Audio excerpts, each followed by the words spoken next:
Thank you for waiting. I finished checking your adventurer handbook. Here are your commission rewards.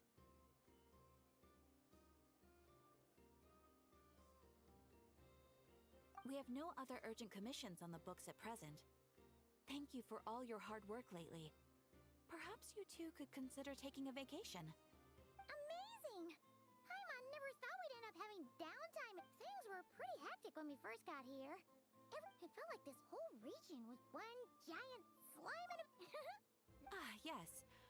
Are you two Oh, yeah. Wait, what? You're partially right. The festival was first celebrated by the Frost Moon Scions. They would also prepare food and... Oh, sounds like fun! Great!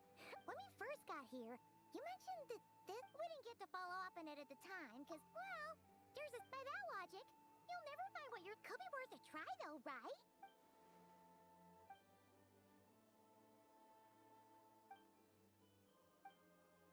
What's wrong? You look super serious, huh? Paimon gets why you'd be concerned about Columbina, but what does the doctor have to do with anything? Oh, it is weird that he hasn't shown himself this true. Maybe it's the pressure of being a VENTUS? Especially as a harbinger. Does she feel like she's gotta act tough to keep up appearances or something? But then, that's gotta sting. Losing face always hurts more for people who care a lot about their image. What? Relax! She's not even here! What's the... Oh, nothing! Where are we again? Oh yeah, Columbine.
She's sitting up!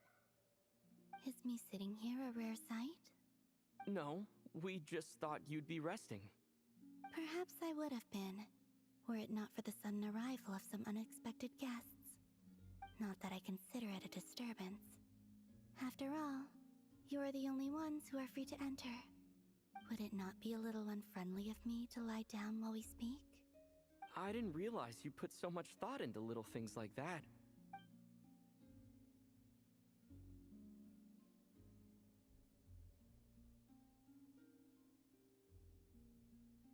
Only sometimes. There have been moments lately where I think about you and your companions. They are warm, mysterious, and cozy memories. Very few of my past memories are anything like that.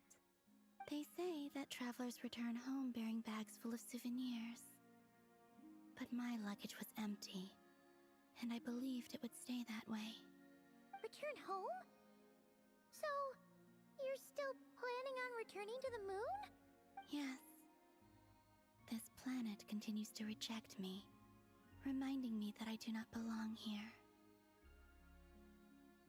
If I remain into that, there will come a day that I disintegrate. And I don't mean reduced to dust, or turned into food for the flowers. I mean, I will cease to exist entirely. Alright then.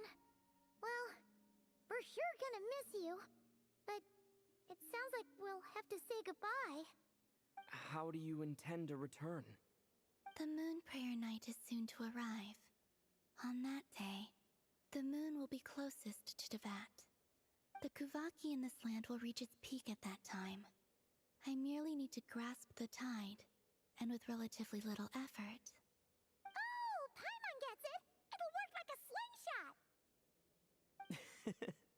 You make it sound like she's gonna get blasted up to the moon. If I did that, I suspect I would crash into the false sky. I will be using a much gentler approach. But I do like the analogy. It's fun. You see? She gets Paimon's sense of humor. In the blink of an eye, the time has come to part ways. It does feel that way, doesn't it? Time seems to fly fastest when you are enjoying it. I have always thought of myself as a wanderer on this earth, and it has never expressed any desire to keep me here. Yet, just as I plan to depart, it tugs at my arm. Is this a gesture of affection? Or is the world mocking me? Oh. Were you hoping I can answer that? Yes. You are a traveler, so you must have a lot of experience in this area. Then, what I would say is, enjoy the moment. That's right! Don't overthink it! Happiness is happiness and joy is joy! The point is to enjoy it, not analyze it! I see.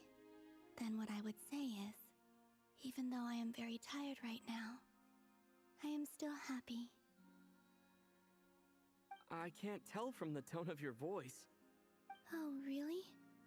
You don't think I sound happy? I'm just kidding. I could tell you were in a good mood today from the moment we saw you. Ah, a joke. Albeit not a funny one. Anyway, I assume you're here about you-know-what. Give me your hand. Actually, it's not that. There's something else we wanted to discuss with you. Oh. Then, do you still want to give me your hand? Or not? Sure.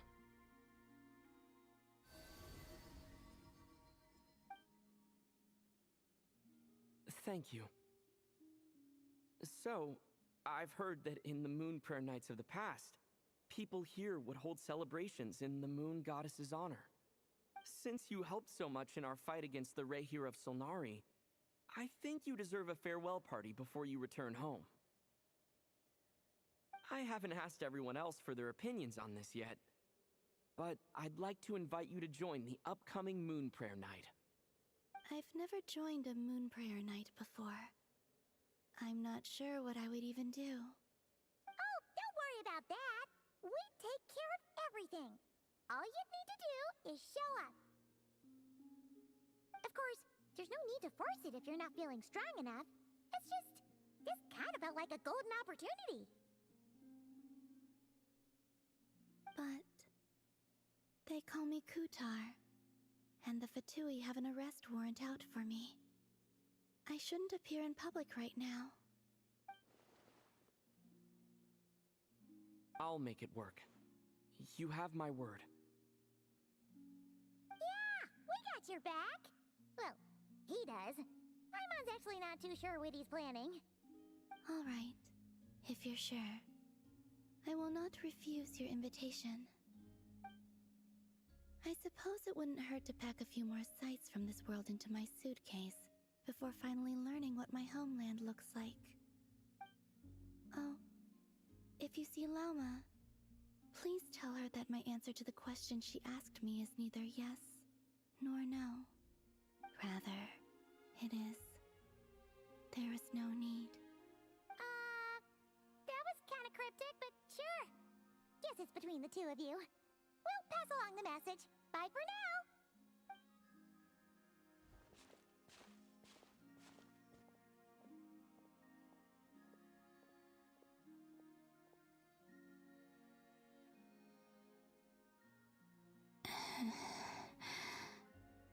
And also, I do not know.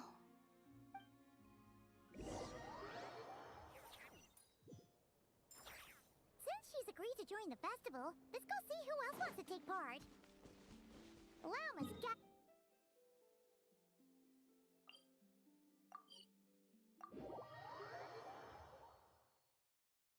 Also, what exactly is your plan to keep her safe? Not sure yet. I'll figure something out. What? Are you serious? And Paimon even gave you her vote of confidence back there! When did you become so sneaky?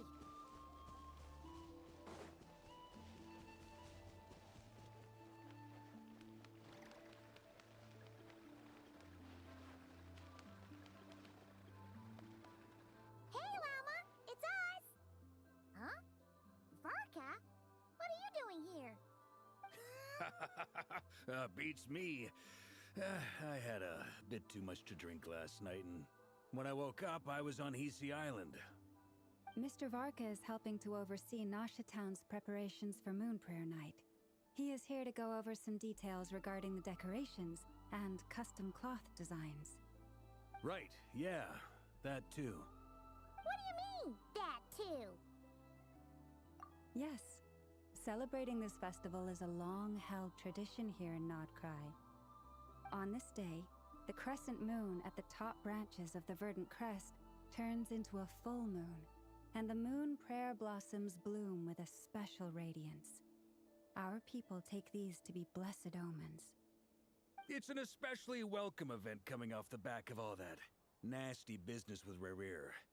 Everyone got put through the ringer recently, and now they're looking to turn their fortunes around.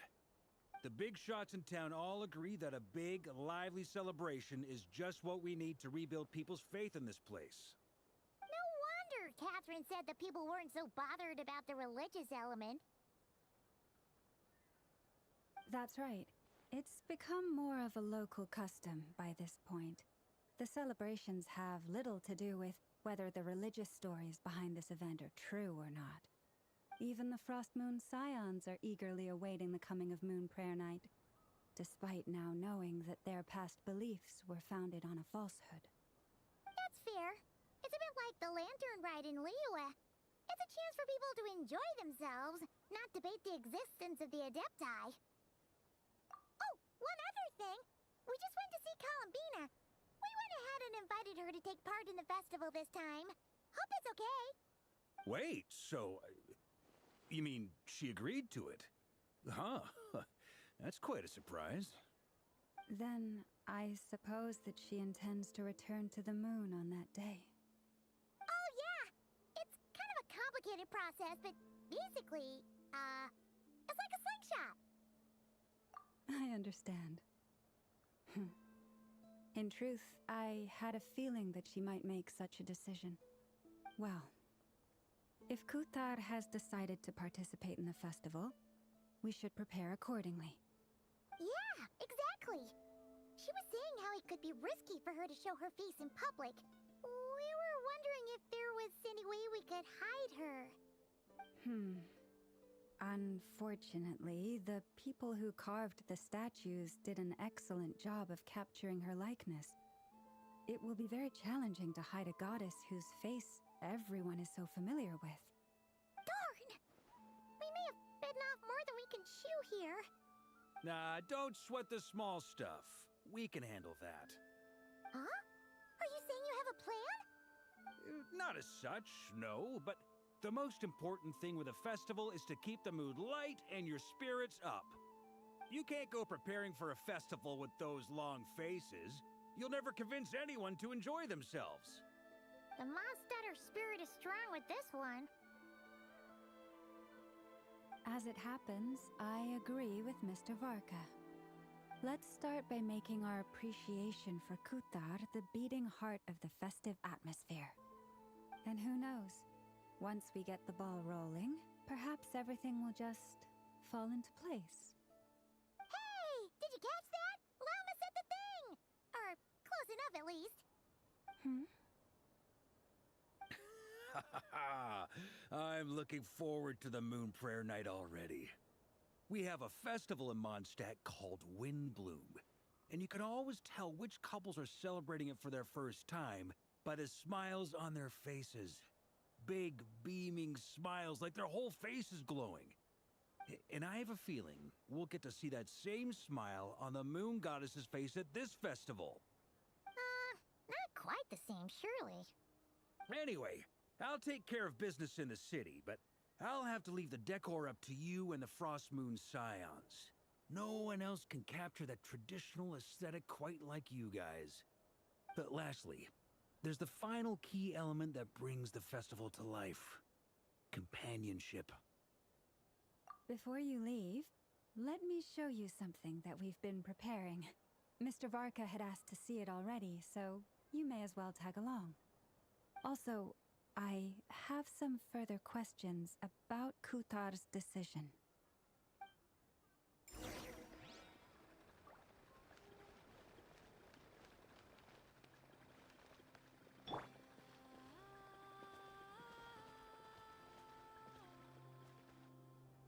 Huh? What's this? They sure look like they're having fun. I believe so. Kuhenki seem very skilled at playing drums like these, although I'm not sure where they learned it from. Maybe it's an innate talent? In their eyes, they're probably just playing with toys.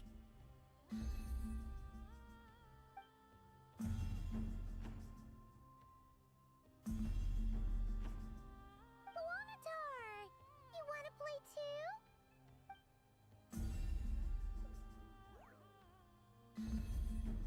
Yeah. She looks more confused than anything. Maybe we can teach her next time if we get the chance.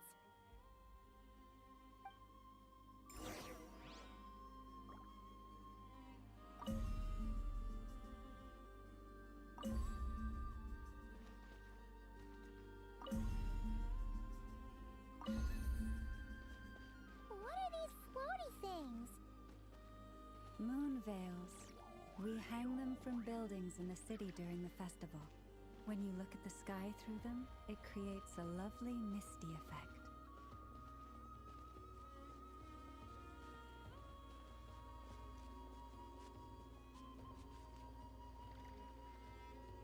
Everyone seems hard at work. They are preparing items for Moon Prayer Night. For instance, Not to worry, though. you have my thanks. And over here... Oh, look at all these colors! It looks great! Of course. You bet! There will also be the timing as such.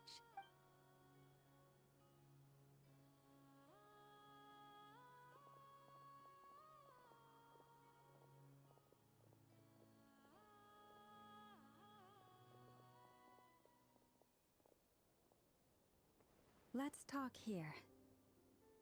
To tell the... I once asked... She did not... I took this to mean her answer was no. But if that were the case, she would not...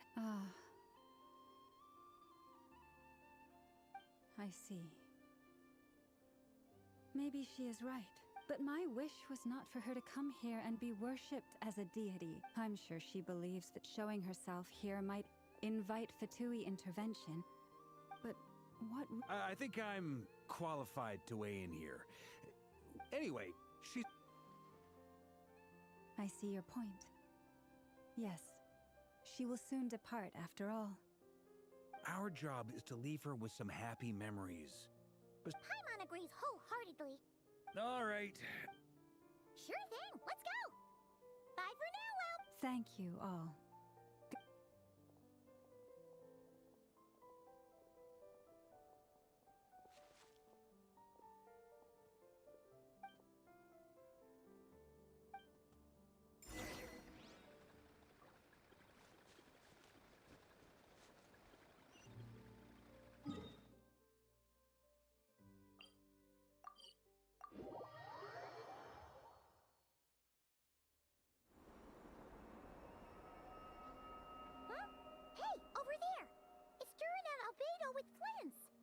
What could they be chatting about?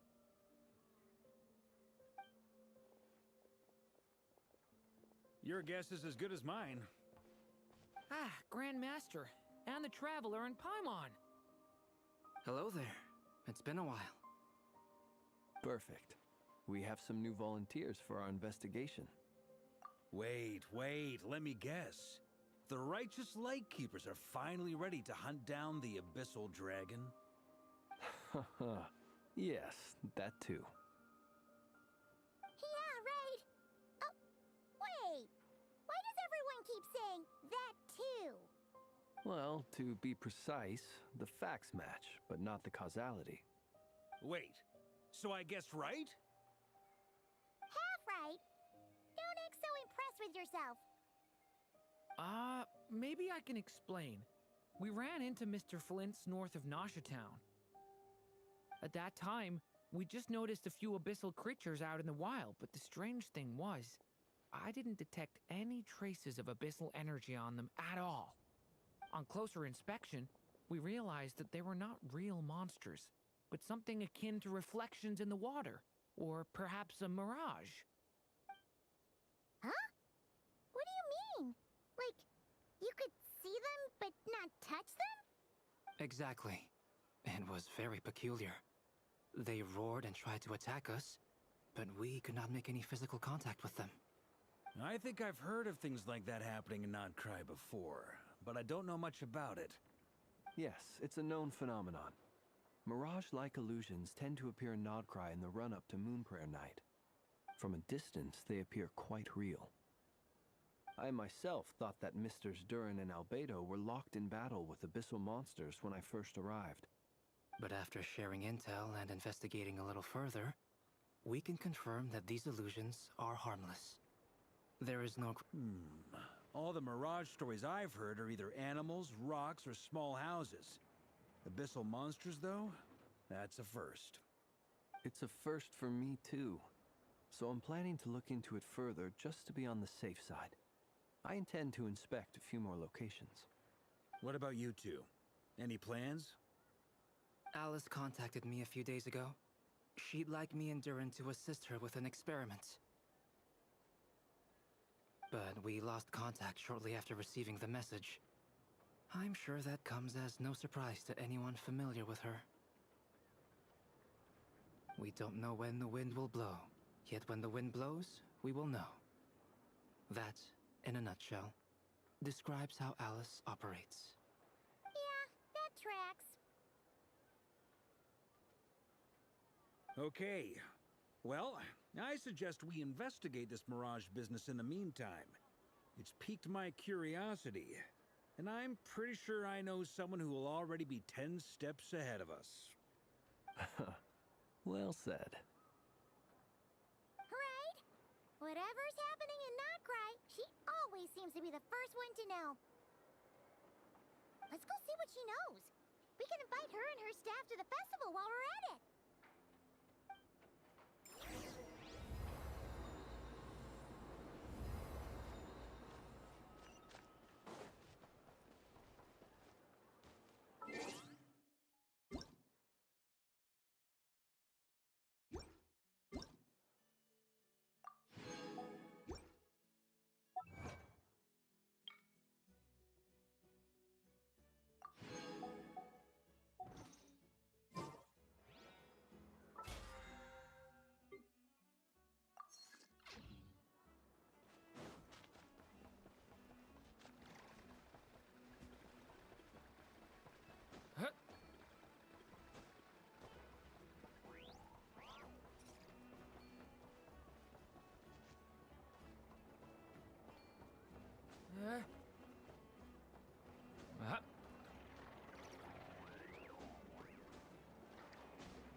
You're right, I have noticed. There's certainly something a little fishy about this situation. Only a little, though. Records indicate that this phenomenon can occur in the days before and following Moonprayer Night.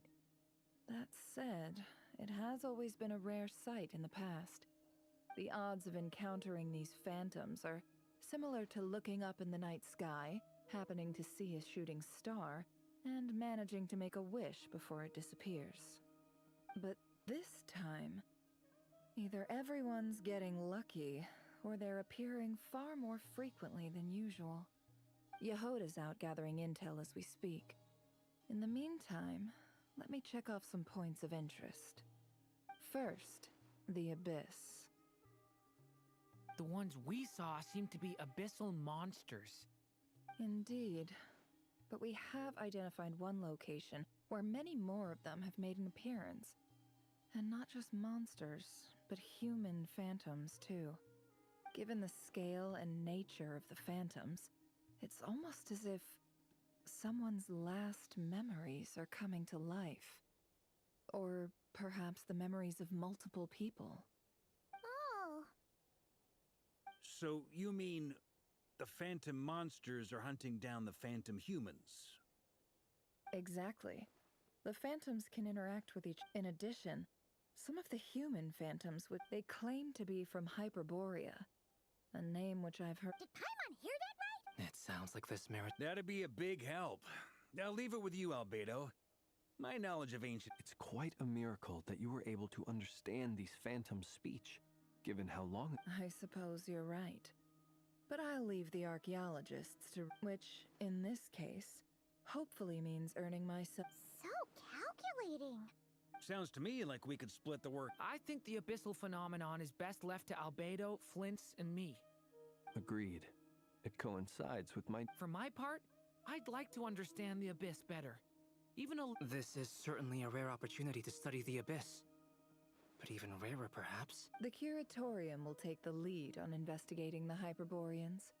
We put in the work to learn what we know so far. That just leaves our trusty team of 2 unassigned. Since you became an honorary knight, of course.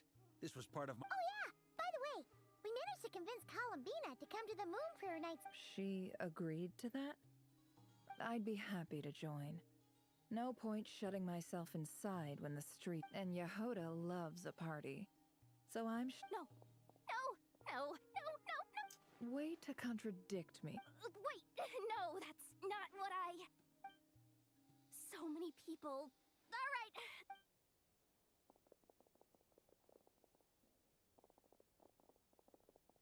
This is gonna sound crazy, but hear me out.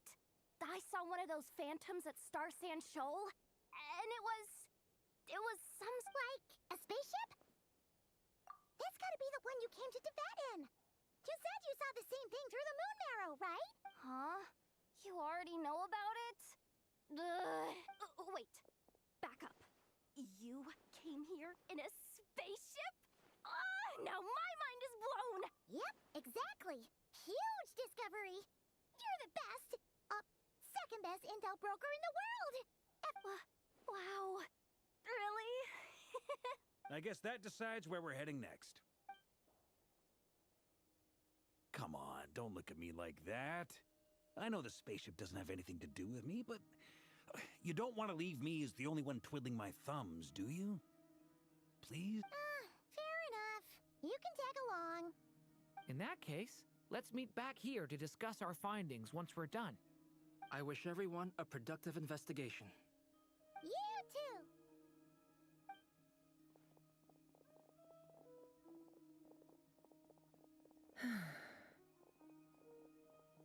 What's up, boss? Aren't we gonna head out? Tell me, Yehoda, when did the Curatorium start giving out intel for free? Oh, sorry, boss.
phantom really is your spaceship.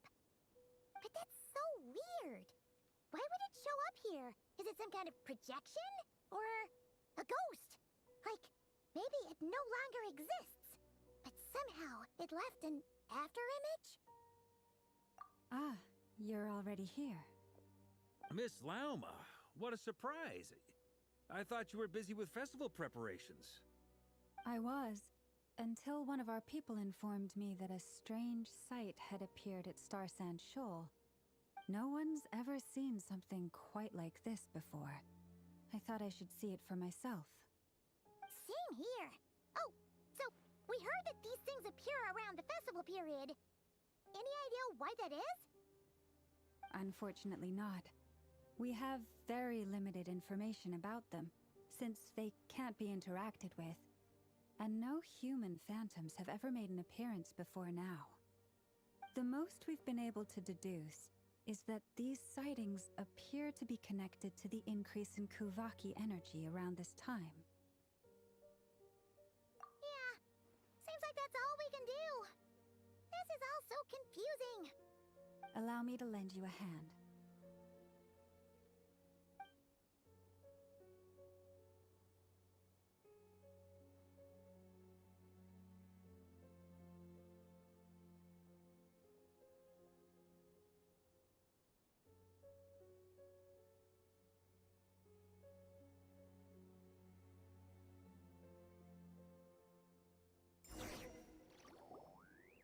Everyone, our friend here should be able to provide us with some information.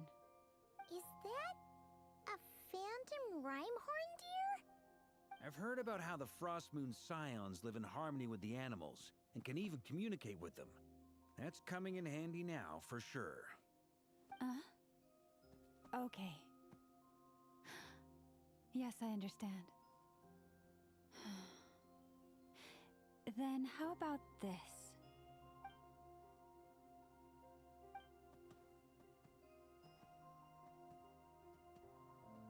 Oh, it's leaving.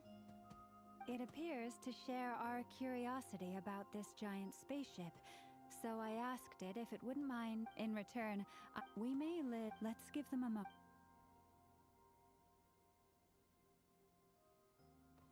All back together? Must have been a lot of... Indeed.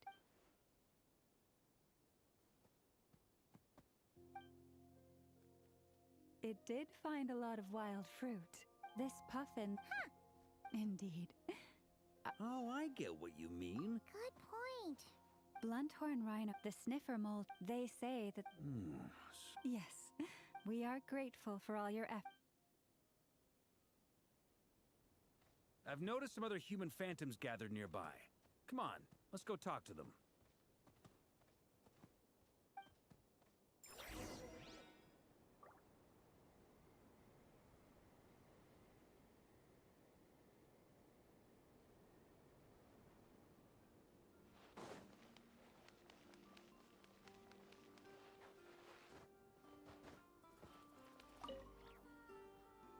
What is this thing? I've never seen it. Goodness knows. What about his grandpa? Huh? I don't know.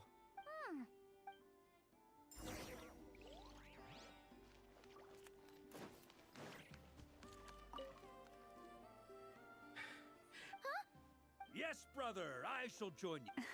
What the? Sorry, brother. Enjoying yourself? I was just seeing if I could...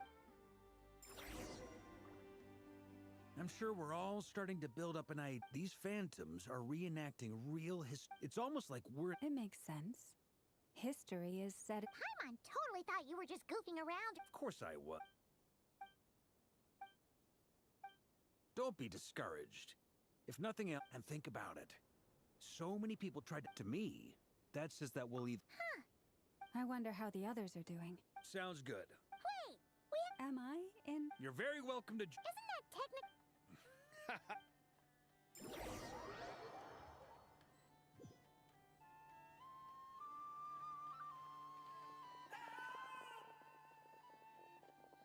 Oh, no! Get away! Oh.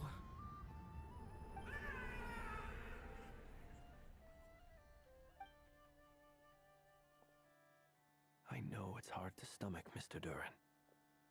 But as I'm sure you've noticed, there is nothing we can do to intervene in that which unfolds before us. But we have to at least try. And try you have.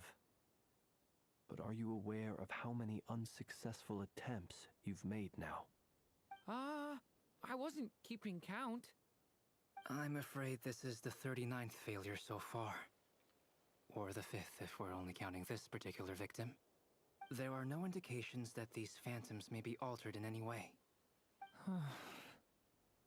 You seem to have calmed down a little. I'll make us a fire. You should rest and have some water. Feeling any better now, Mr. Duran? May I ask a few questions? Be my guest. What exactly are we witnessing here? What happened to those people? My guess would be that we are seeing Nodcry during the Conrian Cataclysm. Would that be accurate? Conria. That is correct. As you know, once the Abyss senses even the tiniest crack, it floods in and spreads like wildfire. There was a time in the distant past when it permeated all of Nodcry, causing immeasurable harm. The people paid a terrible price to heal this land. Then, 500 years ago, the whole of Teyvat suffered an abyssal disaster. Once more, Nodcry was dealt a devastating blow. I see.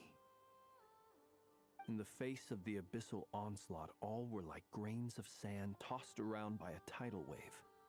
Be they human, fae, or god. The moment you witnessed is but one drop in a whole ocean of catastrophe. All right. I guess that answers my second question, too. I wanted to know why there's nothing I could do to help them, and that's because what we are seeing is history. That would be my guess as well. As I understand it, history and fate are not all that dissimilar. The latter may be unseen to us, but both are immutable. Yes. Fate was determined long, long ago. I still have a couple of other questions for you, Mr. Flint's. You mentioned more than one abyssal disaster that has struck this land in the past. How can you be sure that what we're seeing is from the Conrian incident? And also, how are you able to stay so calm when you're talking about these events? From everything I know about you, you're not cold or ruthless, and you're not indifferent to the suffering of others. Alas, I am forced to show my age. I must be 600 or 700 years old by human measure. Wait, so you... One is not easily moved by history when one has witnessed the truth firsthand. I'm sorry. You needn't apologize. Your passion is a good thing to have. Treasure it, because someday you may find it in terribly short supply. Now, at the risk of offending you, I have a question in return. Your curiosity toward the Abyss, is it born from hatred or because you sense its call? I only ask because I kept a fragment of Rerear's body in my lantern for a short time. Specifically, his heart. So I know what a burden it can be to carry the Abyss with you. And I hear its power growling from somewhere within you. In my eyes, your mere existence is a miracle. My honest answer is... I don't know. I don't think I have the confidence to say for certain. What I will say is the Abyss is not the only issue that haunts me. Even before I became who I am today, the question dogged me constantly. Should I even exist at all? My doubts remain unresolved. But when we fought Rerear, something became a little clearer to me. Sometimes it is the darkness within us that allows us to achieve the impossible. I certainly got the sense from your 39 attempts that you were trying to achieve the impossible. It sounds like you've resolved to see the truth for yourself. Absolutely. In that sense, he and I are quite similar. Then I wish you every success. I look forward to the day of your transcension. Well, if everyone's caught their breath, I suppose we should head back. Oh, and one last thing. I'd appreciate if you kept our discussion about history a secret.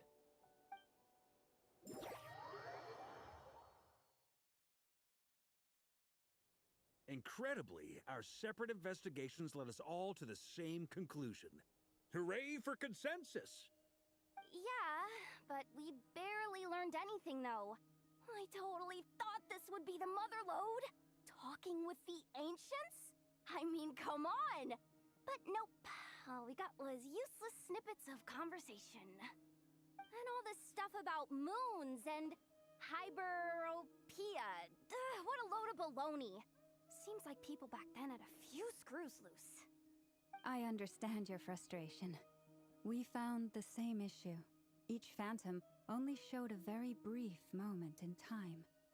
There isn't much value to be found in these miscellaneous fragments of a civilization's history, no matter how glorious it may have been. If there's a silver lining, it's that these phantoms are harmless to the present reality. They shouldn't get in the way of the festivities. Paimon agrees. And not just because it's the... You look disappointed, Nefer. What do you think? We all worked our tails off, but the only one to gain anything from it was... Well, please do share the Hyperborean records with me. I will gladly inscribe them in our people's documents. Oh, duh! I'm serious.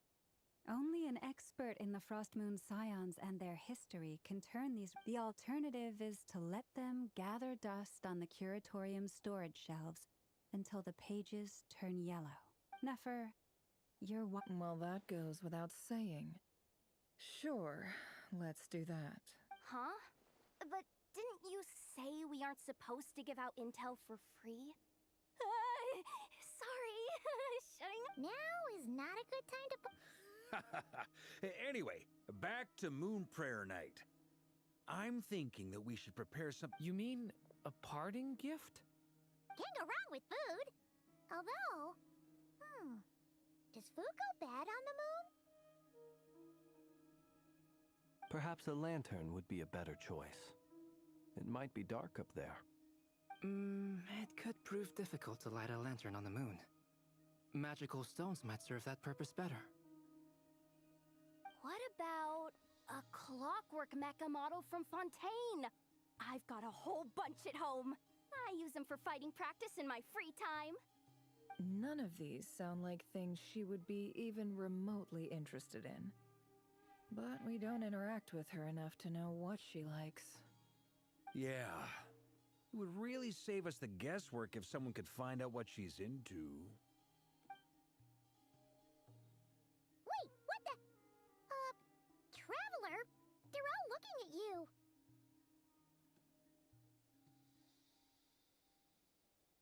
Great! Haha, problem solved.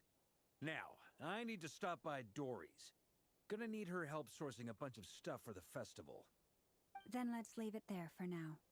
We all have our own business to attend to. Traveler.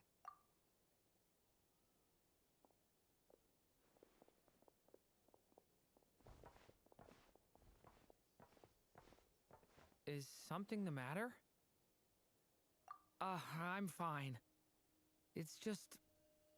I'm still feeling a little rattled after witnessing the horrors of the Abyss. But it's okay. This is something I have to work through. I'll be all right. Thanks for your concern. Well, don't put too much pressure on yourself. If you ever feel like something's wrong, physically or mentally, we're here to talk. Come on. Stop treating me like a kid.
Astra. Thank you for Add Astra.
Huh?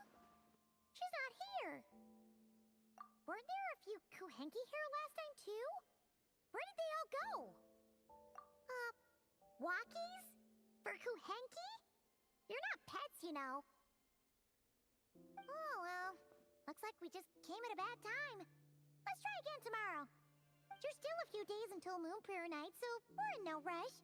Besides, she needs time to rest anyway.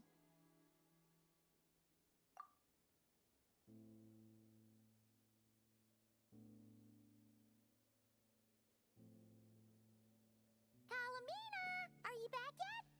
Oh, how strange. Looks like she still isn't here. Right? It's not like her to spend so much time outside, especially since she's worried about attracting unwanted attention. What about Luonatar? Luonatar? Hey! Do you know where Kalambina went? Sorry, didn't understand. But if you know... Yeah, that's even stranger. What about him? Oh, that's not... They change color when Kalambina gets weaker, right? And they look super... Good idea. She might know what's happening.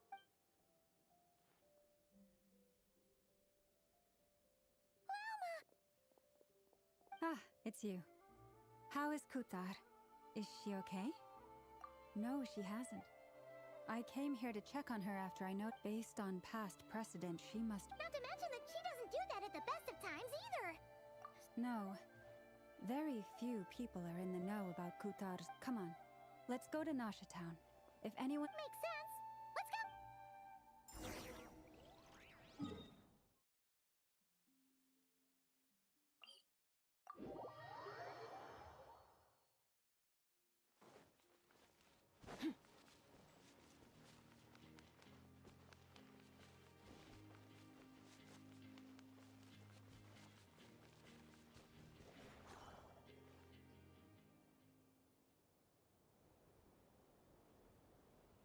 Moment.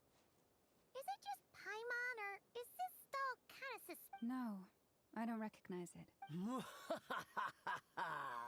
Alas, your free and easy adventure time is over. Now, prepare to face the final boss of Nod Cry. Whoa! Where'd that voice come from? Not sure, but it's definitely hostile. No, not that way. The final boss is right here. The... Sniffer Mole? That's the final boss? Surely not. Also... Okay, the jig is up. I'll stop teasing you. Turn around. I'm right behind you. It seems I've managed to leave quite an indelible impression, even though you've never seen my face. Ah, nothing could make a great mage more pleased with herself.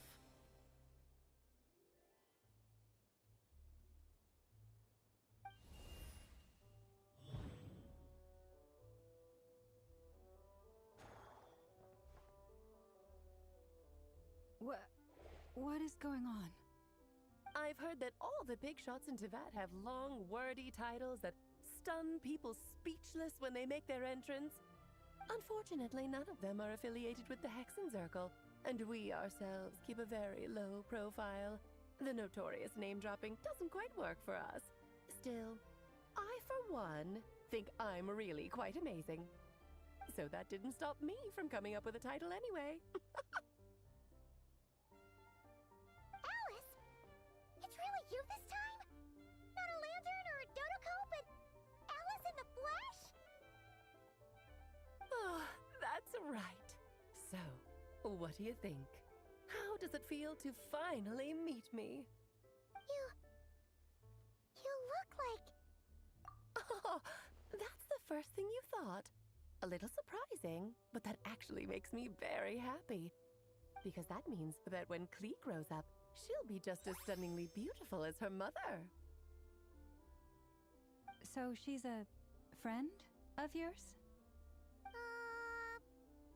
Kind of. This is actually the first time we've seen her in person. I see. Madam Mage, that was, quite a powerful entrance. I certainly won't be forgetting it anytime soon. It's okay, Lauma, don't force it. Paimon will do the honors. This is Alice from the Hexenzirkel. She's a friend of ours. And of Arcus, too. That's right. She's a good person, just kinda... unpredictable. Well, what is the human heart if not unpredictable? If we could not do as we please, how would we differ from machines? I am Lauma, Moon Chanter of the Frost Moon Scions. It is a pleasure to meet you. Oh, I know. Before you got here, I spent a good, 15 minutes getting up to speed on Nodcry's present situation. In other words, I've read the whole in the last episode part, so we can skip the pleasantries. Fair enough. Well, Miss Alice, I can already tell that you have quite... He'll get used to it. Paimon sure is. So Oh, I thought I told you already. This time, I'm the final boss. And what a formidable foe I shall be. Powerful, confident, decisive, and good luck finding my weak spot. You will never succeed. Oh, drat. My one weakness, and you found it in an instant. Thus falls the great Dodo King. why are you playing along with... For funsies, of course. What's wrong, Paimon? Are you disappointed in me? No, it's just... you seem like a busy lady.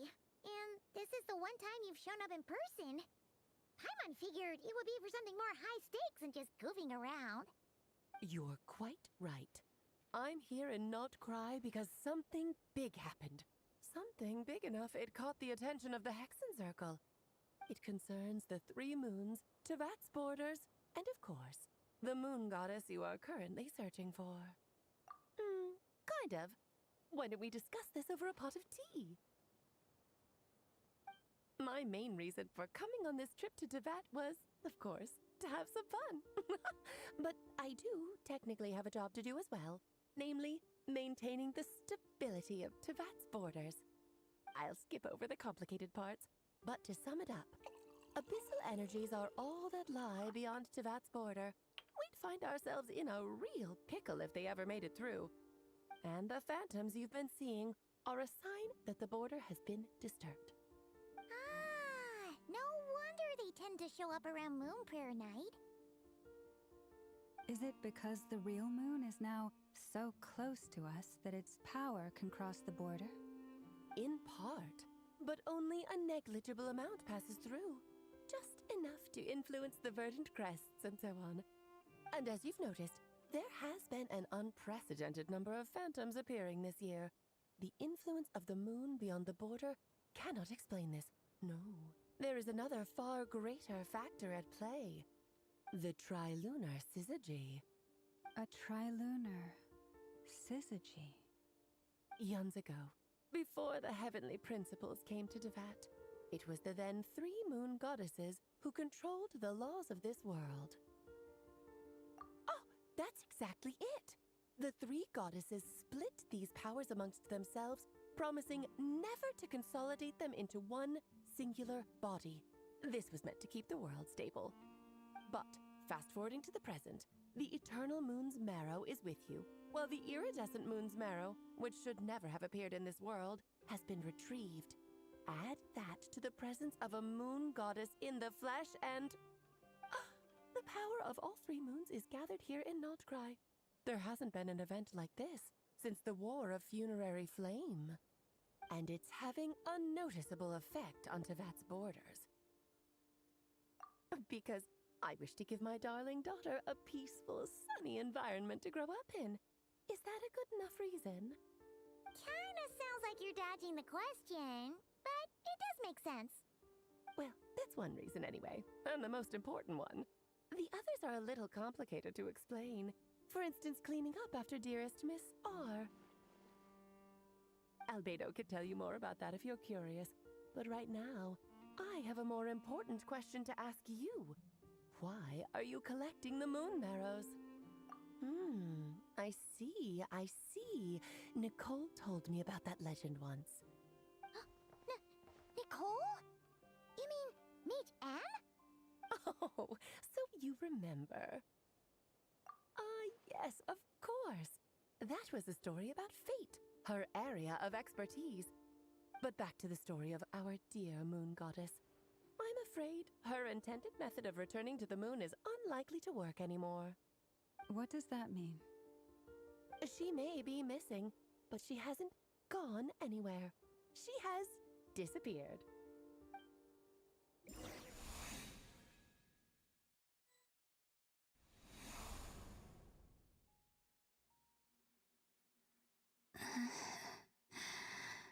My body is so heavy. Wait, no. It's my mind that's heavy. My arms and legs are as light as a feather. What's happening to me? I feel drowsy, like I've been asleep for too long. I think I'll go for a walk.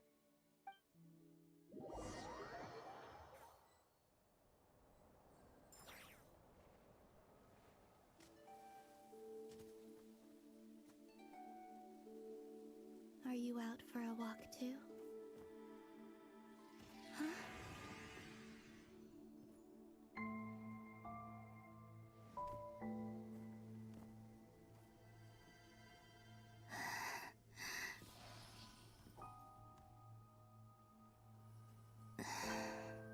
The day has come at last.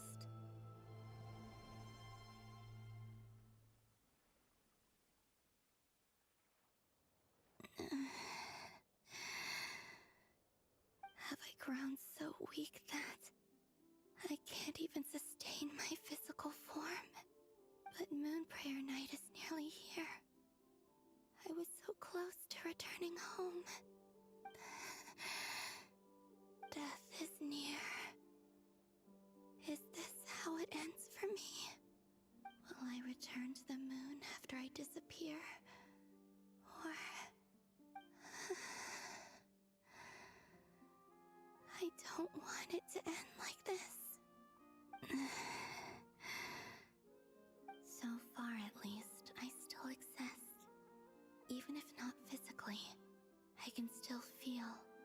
But as my power wanes, I'm sure that too will fade. I suppose I might take one final look at this world. The world where I was born.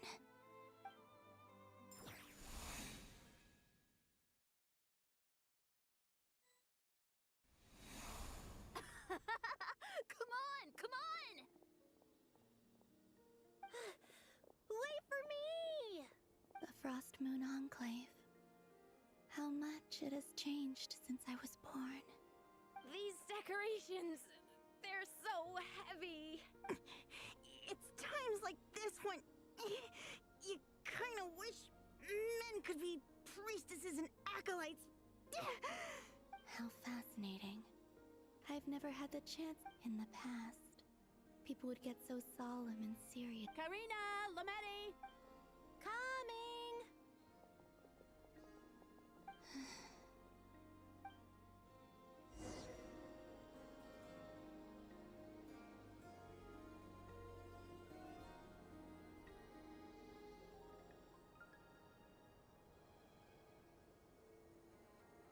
So just fill these balloons with air, right? Yep. Try a couple now to test things out. The rest can wait till Moon Prayer Night. Think fast. Rita! Teasing an acolyte of the Frost Moon Scions? Take this!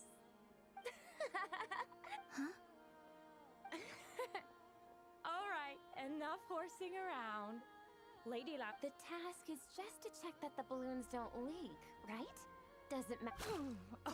okay, you got... We won't use all of them. And as long as Lady Lauma's Oh, you menace. Then, think fast! Is pumping a balloon full of water really so much fun?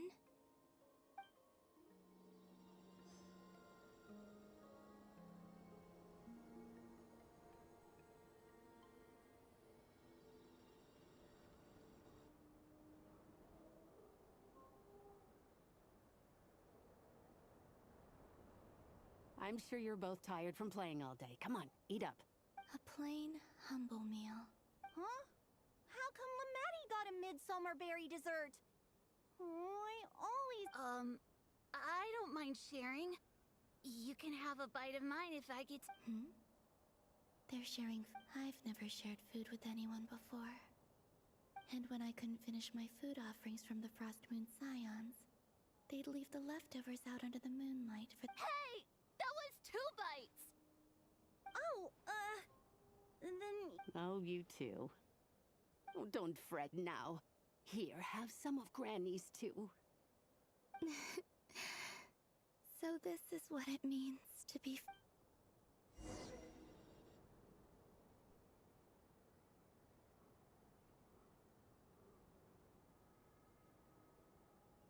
I'm seeing so much that I'd never usually get to see. They'd never act like this when I was around.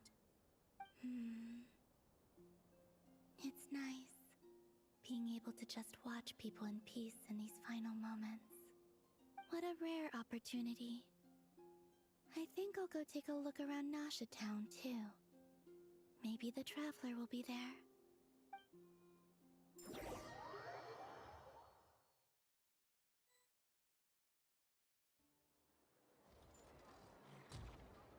After the War of Funerary Flame, the Moon Goddesses were no longer recognized by Tevat. They lost the whole foundation for their existence. That's why the Moon Goddess's strength is fading. She cannot withstand the world's rejection of her. To be more pedantic about it, the Moon Goddesses did something to offend the heavenly principles, and that's why they were ousted. Something of a recurring theme in Tevat's history. Theoretically, speaking so candidly should put me in their crosshairs too, but they can't tell me what to do. I'll say whatever I want. Anywho, the Moon Marrow energies were but a drop in the bucket for her, and that battle against the Ray Hair of Solnari only weakened her further. Fortunately, it happened close enough to Moon Prayer Night, when the Kuvaki concentration here is high. That's the only reason she managed to survive this long. What do you mean, fortunately? You said she disappeared. We're too late. Oh, what a headache. I thought this was all common knowledge. I guess I have some more explaining to do. Okay, buckle up. It's time for another lecture.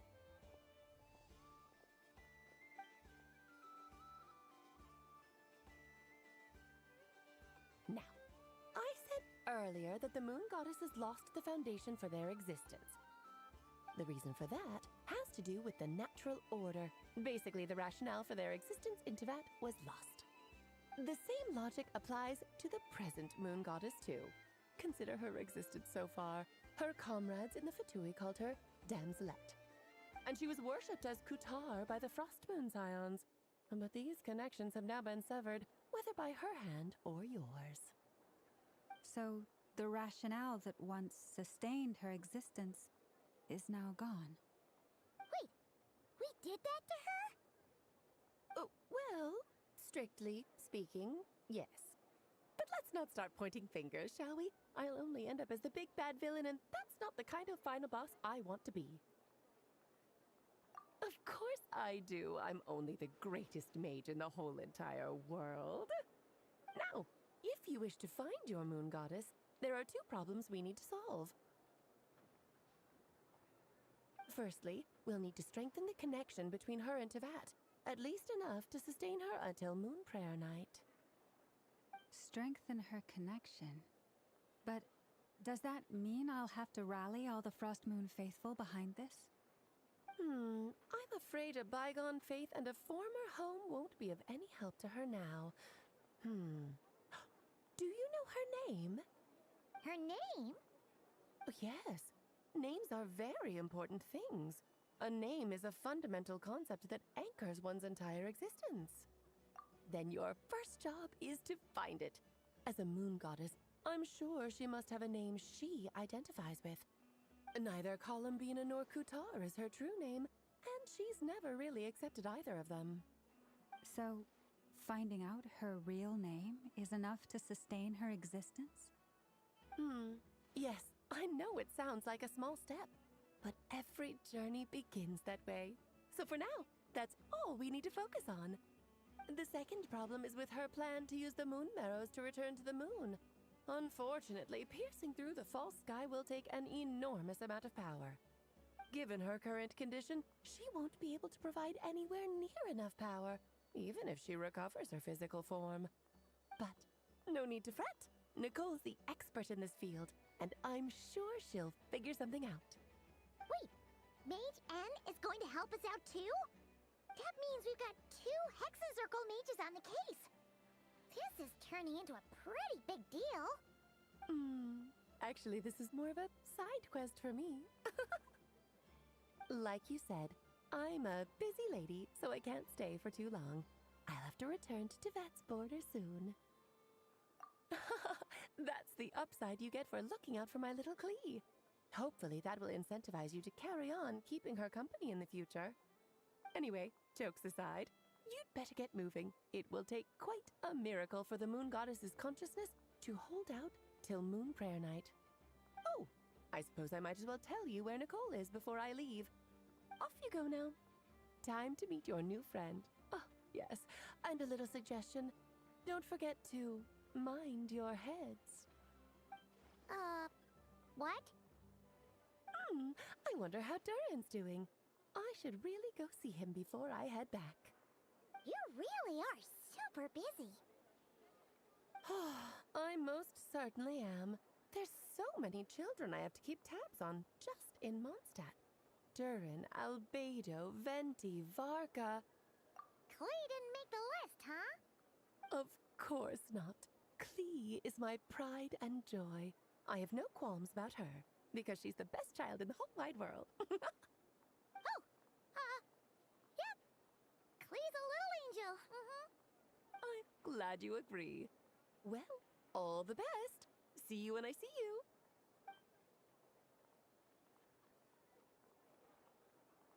She left in a hurry.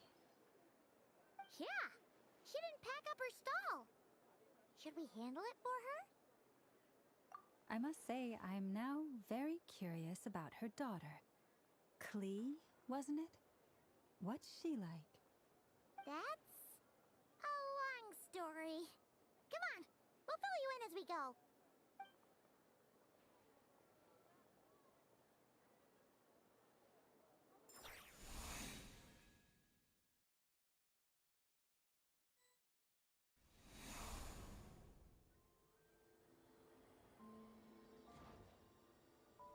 What a lively place. I've never experienced Nasha Town like this before.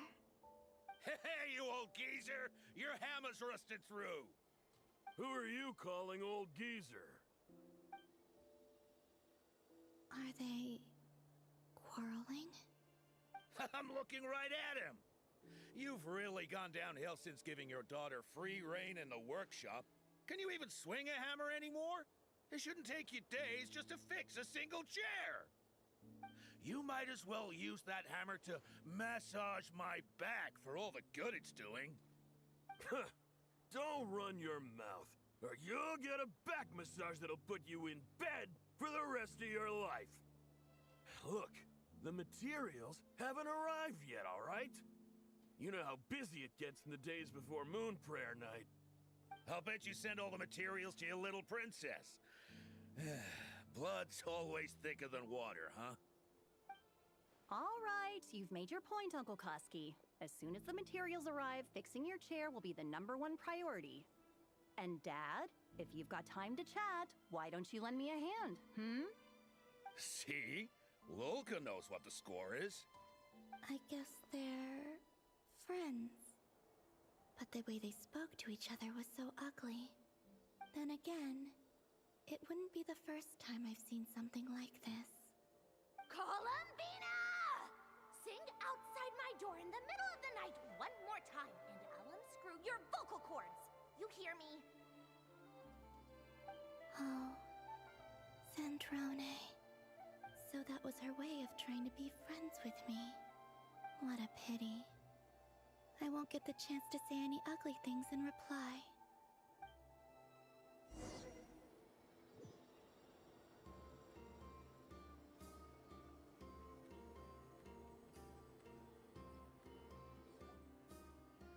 Hey, have you decided what to give her for Moon Prayer Night?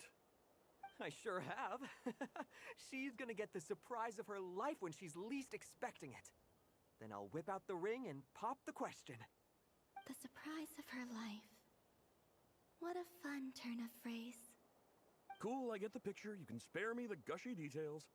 Ooh, looks like we have a customer. Hello there, ma'am. Would you like some Moon Prayer Night candy? Huh? Is he talking to me? Can he see me? Here you go. Oh.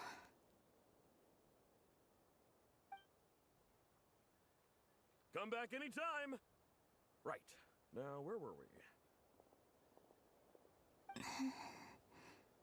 I don't know why, but I still held out hope.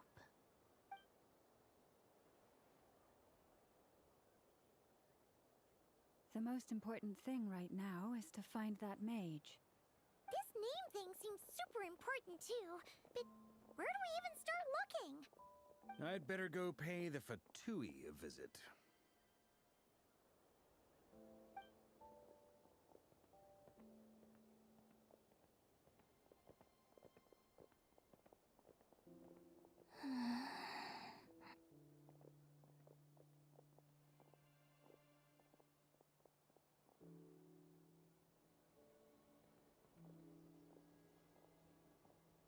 Columbina?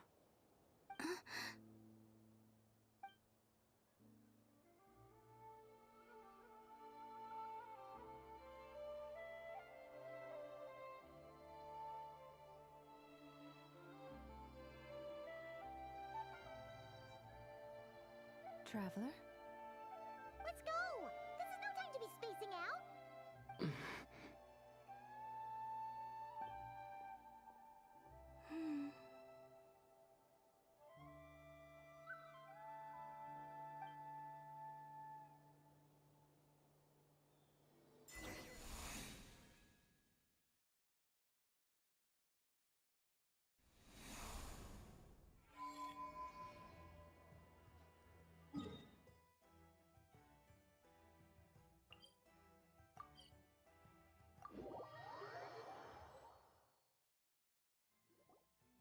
Where are they going?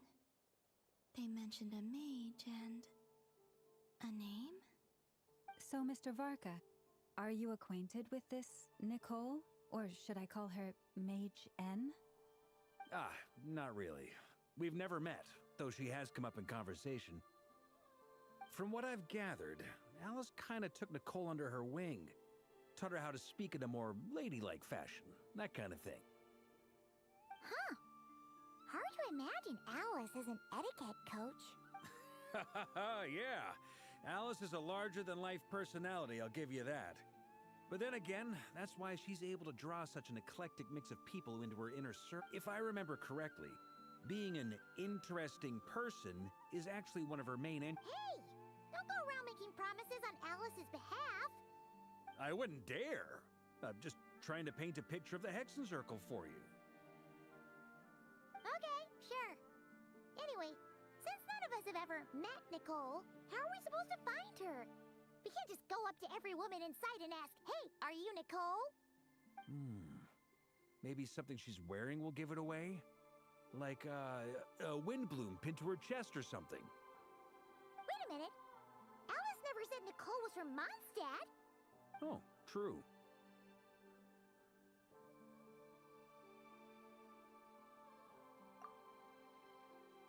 That would be this young lady, then?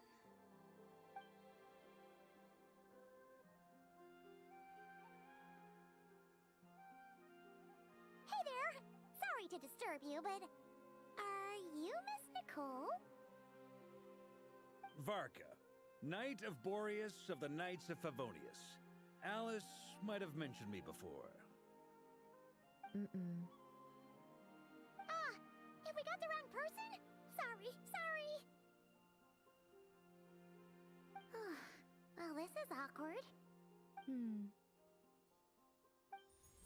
When I shook my head, I meant, no, Alice hasn't mentioned you before. Huh? Where is this voice coming from? My apologies. For certain reasons, I am unable to speak. This is the only way I can communicate with you. It might take some getting used to, but I hope you can understand. Hey, it's fine. I'm more shocked by the fact that Alice never speaks about me. As for you two, we have crossed paths twice before, but it is nonetheless a pleasure to finally meet you. It's really you! Thanks for all your guidance in the past! You're quite welcome. This time, things are different. We have reached the unwritten pages of the story. You might say that we stand at the crossroads of fate. Now then, allow me to formally introduce myself. My name is... No, stop! Alice! I can't believe it! I had a whole speech prepared. I'd agonized over every single word. She always picks the worst moments to ruin other people's plans. I'm so sorry about that. Alice took the liberty of devising some bespoke self-introduction magic for each member of the Hexen Circle. But I could have sworn I deleted all of the triggering conditions for it. How did it bypass everything? Oh gosh, this is so embarrassing. This is a very different side of Nicole than what we're used to. Is she not used to face-to-face interactions? Don't worry about it. We've seen that introduction magic once already, so it wasn't too much of a shock. Please go on, Miss Nicole. We'd love to hear what you have to say, or, well, communicate. Huh? Are they talking to this lady? But... Will you all promise to forget that horrendously embarrassing introduction? Sorry? Embarrassing? When? Yes, my name is Nicole, and I am one of a very few angels who have retained both their preferred form and their power. The Traveler and Paimon should be no strangers to this concept. There is another of our kind in Natlan. They call her the Lord of the Night. Alright! Paimon remembers her! Yes. Well, I have retained more of my power than she. It's because I don't have a long-term duty to fulfill. To be more specific, no. We'll be here all day if I get into the specifics. That's right. Is that something you can get? Yes, I do know a way. It began with the Hyperboreans, who lived after the war a few... Or maybe not. It shouldn't be an issue. I'll fill in the gaps for you when we have more time. Anyway, the Hyperboreans were humans I once aided. But despite accepting many blessings of the angels, Many, even after the War of Funerary Flame. But all three had passed away by that point. This mage has a unique method of communicating. Yes, but they did not know.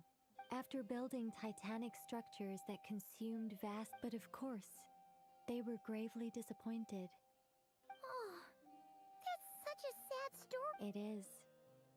Humanity was in a very sorry state at that time. Just a second, I gotta ask. How relevant is all this history to the task at hand? Well, I mean, it's...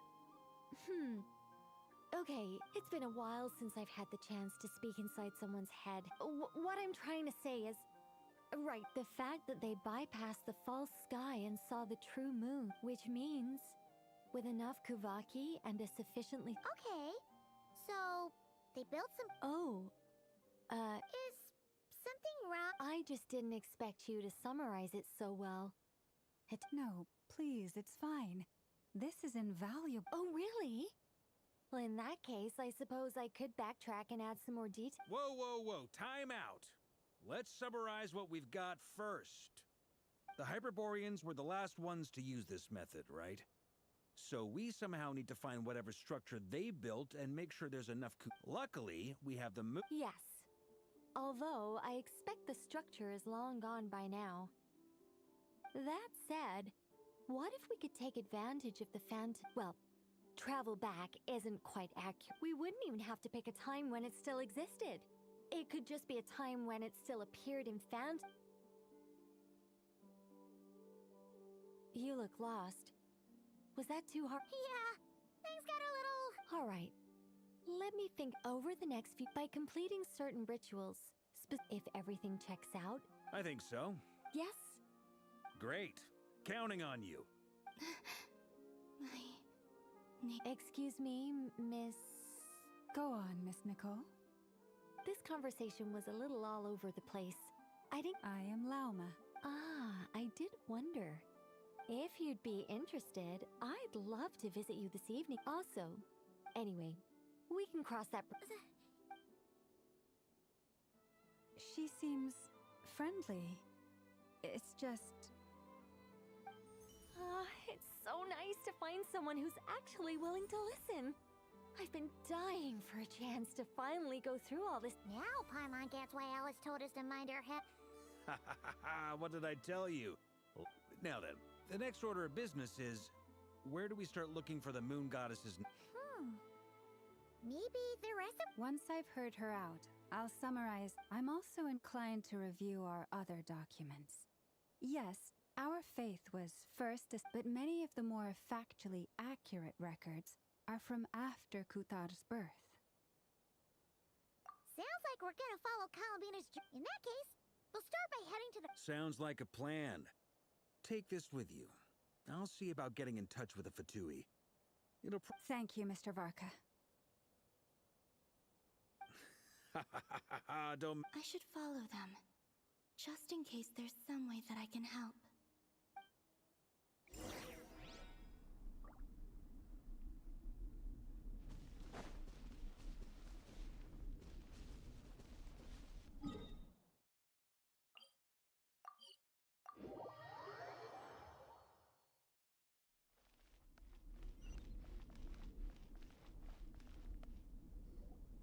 A while ago, I took the time to organize all documents in our possession that pertain to Kutar. What you see here is the material I consider reliable. You're saying there's unreliable material too? Yes.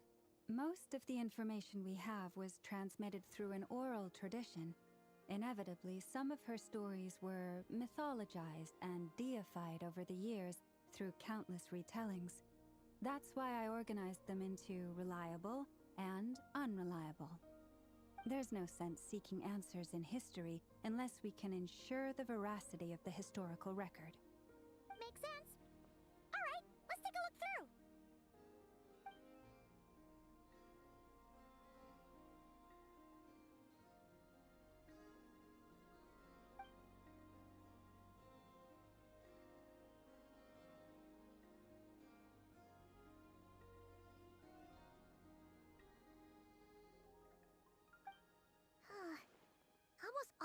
records refer to Kutar instead of Columbina.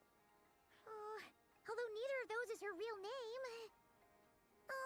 What we can gather from these records is that the Frostmoon Scions worshipped her as a god, placing impossible expectations upon her. I cannot fault them for their earnest faith, but for all their devotion, worshipping her day in, day out changed nothing. I imagine that none of it resonated with Columbina. It wouldn't surprise me if, even back then, she had already begun to reject the name Kutar and everything it represented. Lama speaks the truth. When I heard them call upon Kutar with hope and expectation in their voices, they may as well have been calling upon somebody else. Well, that's a bit complicated. I looked at the level of detail, perceived authenticity, prose style, and how realistic their portrayal of Kutar seemed to be. Amongst the Frostmoon Scions of today, only I know of her existence, and I alone have spoken to her face to face. That being said, I have sent changes? Me? Seems like this is getting us nowhere. Sure. Give me a moment.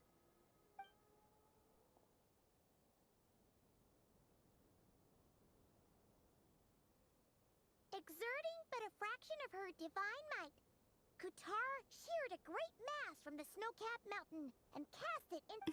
Yeah, right. That doesn't even begin to pass the sniff test. The 3 moons are naught but lies through and through.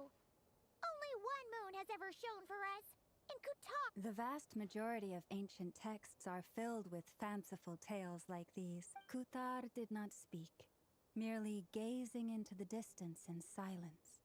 And where her gaze landed, this was her prophecy. Clearly, whoever wrote this... What about you, Traveler? What are you reading? Come on, let Paimon see. The child wished to build a wooden nest with which to shield a fledgling bird from the cold. But being so young and lacking in strength, the child could not snap the branches from the trees. Kutar was passing by. Upon seeing the child, she summoned forth the Kuhenki, who built a beautiful nest for the child. I remember that. Not knowing the meaning of Kutar's divine intervention, the child dared not to respond, and thus ran home to call their parents. But Kutar was gone. The Moon Chanter declared the event a miracle and took the nest as a relic, placing it on high for all to see. The child was named as one favored by the goddess, and was greatly respected. Yet, no further miracles were bestowed, and this matter was forgotten in but a few years. Any thoughts after reading that?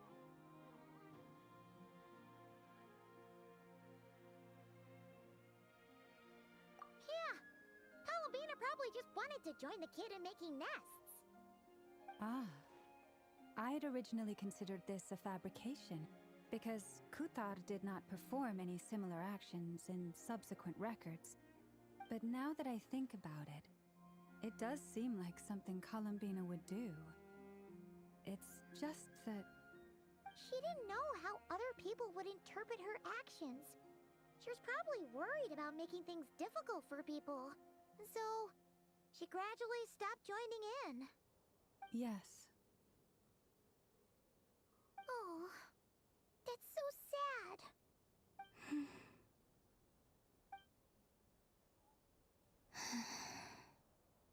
And now, I can make no such gestures of warmth, even if I want to.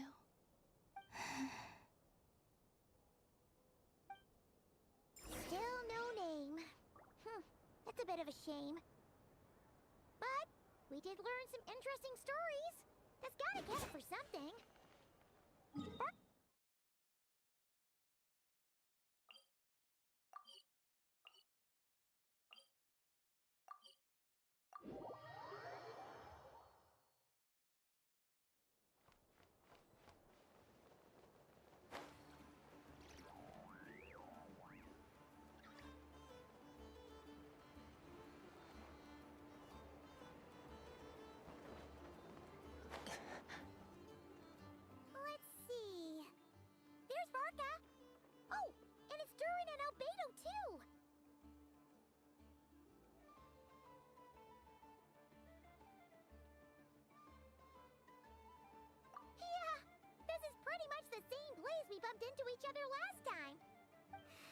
I convinced them to stick around a little longer.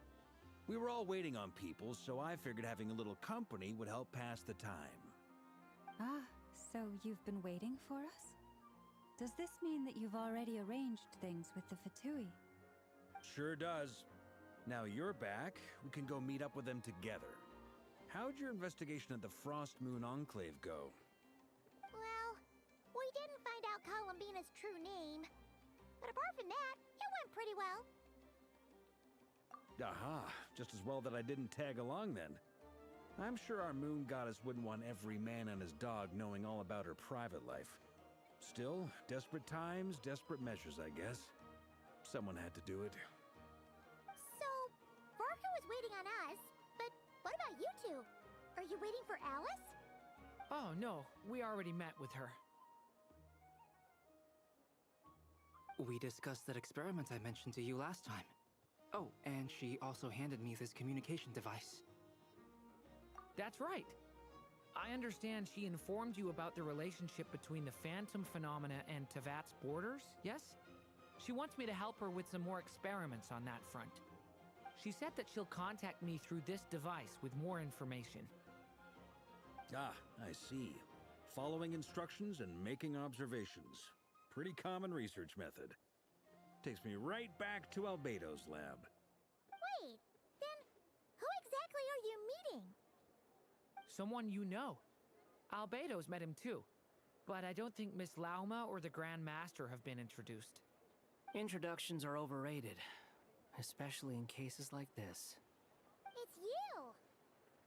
So, it's not like the academia has prohibitions against going abroad. Also, I applied for leave. I've been writing to Hat Guy since obtaining a human form. I've already brought him up to speed on everything that's been going on in Nodcry. Hat Guy? Turns out, I actually have heard that name before. Oh? Then why did you react the same way I did? I only knew the name, not the fella. But since we're all here, let's do some introductions for what it's worth. I'm Varka, Grand Master of the Knights of Favonius. Lauma, Moon Chanter of the Frost Moon Scions. And I'm a Driosh from the Vahumana Darshan of the Sumero Academia. Hat Guy. Good to see you again, Mr. Guy. I believe we last saw each other on the boat ride here. Mind you, the only reason I came here is because there's someone I want to look into. Who's that? The Doctor, also known as Dottore, second of the Fatui Harbingers. From the tone of your voice, it sounds like there's bad blood between you. I was reviewing our archives and noticed that a lot of information about him was missing. Left a bad taste in my mouth. That's all there is to it. Dottore, or Zondique, as he was then known, once studied at the Academia, but he got kicked out before he could graduate.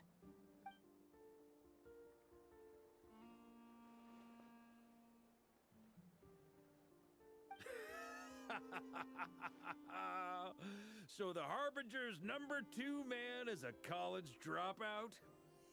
How embarrassing. Last we heard, he was planning something. We actually heard that a few times before, even coming to Nocry. But we haven't seen a trace of him since we got here. He only appears when something interests him. For all we know, he might have left already. But the fact he did something here at all is worth noting.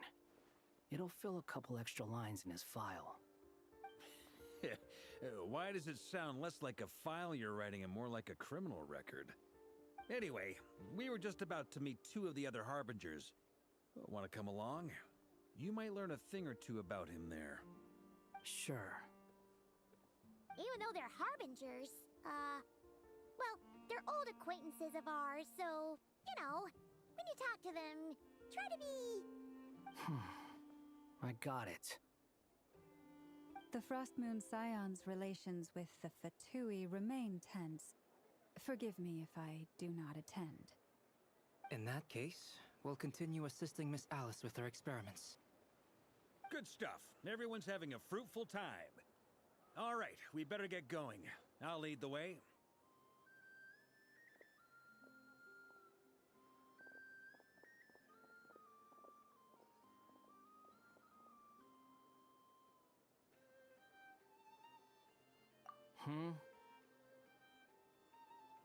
Well, yeah, that's obviously part of it. But I'm not the only one who has a score to settle with him. Neither you, nor Lesser Lord Kusanali, nor I want to see him meddling with things again. What's the hurry? Don't worry. Pigeons always know which way home is.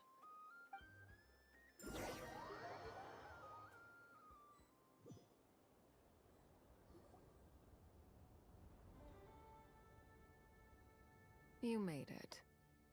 Who is this? A scholar from Sumeru. They call him Hat Guy. He's an old friend of the Travelers. Wait, this is the academia representative you wrote about? He doesn't exactly look the part. I believe this will prove my identity. You'll notice it bears the seal of the Sanctuary of Surasthana. Well, what do you know? So it does. All right then. My mistake. It's fine. I expected as much. What? So as I mentioned in my letter, the Academia's got its eyes on Dottore. But this matter remains top secret. Apart from those assisting in the investigation, the fewer people who know, the better.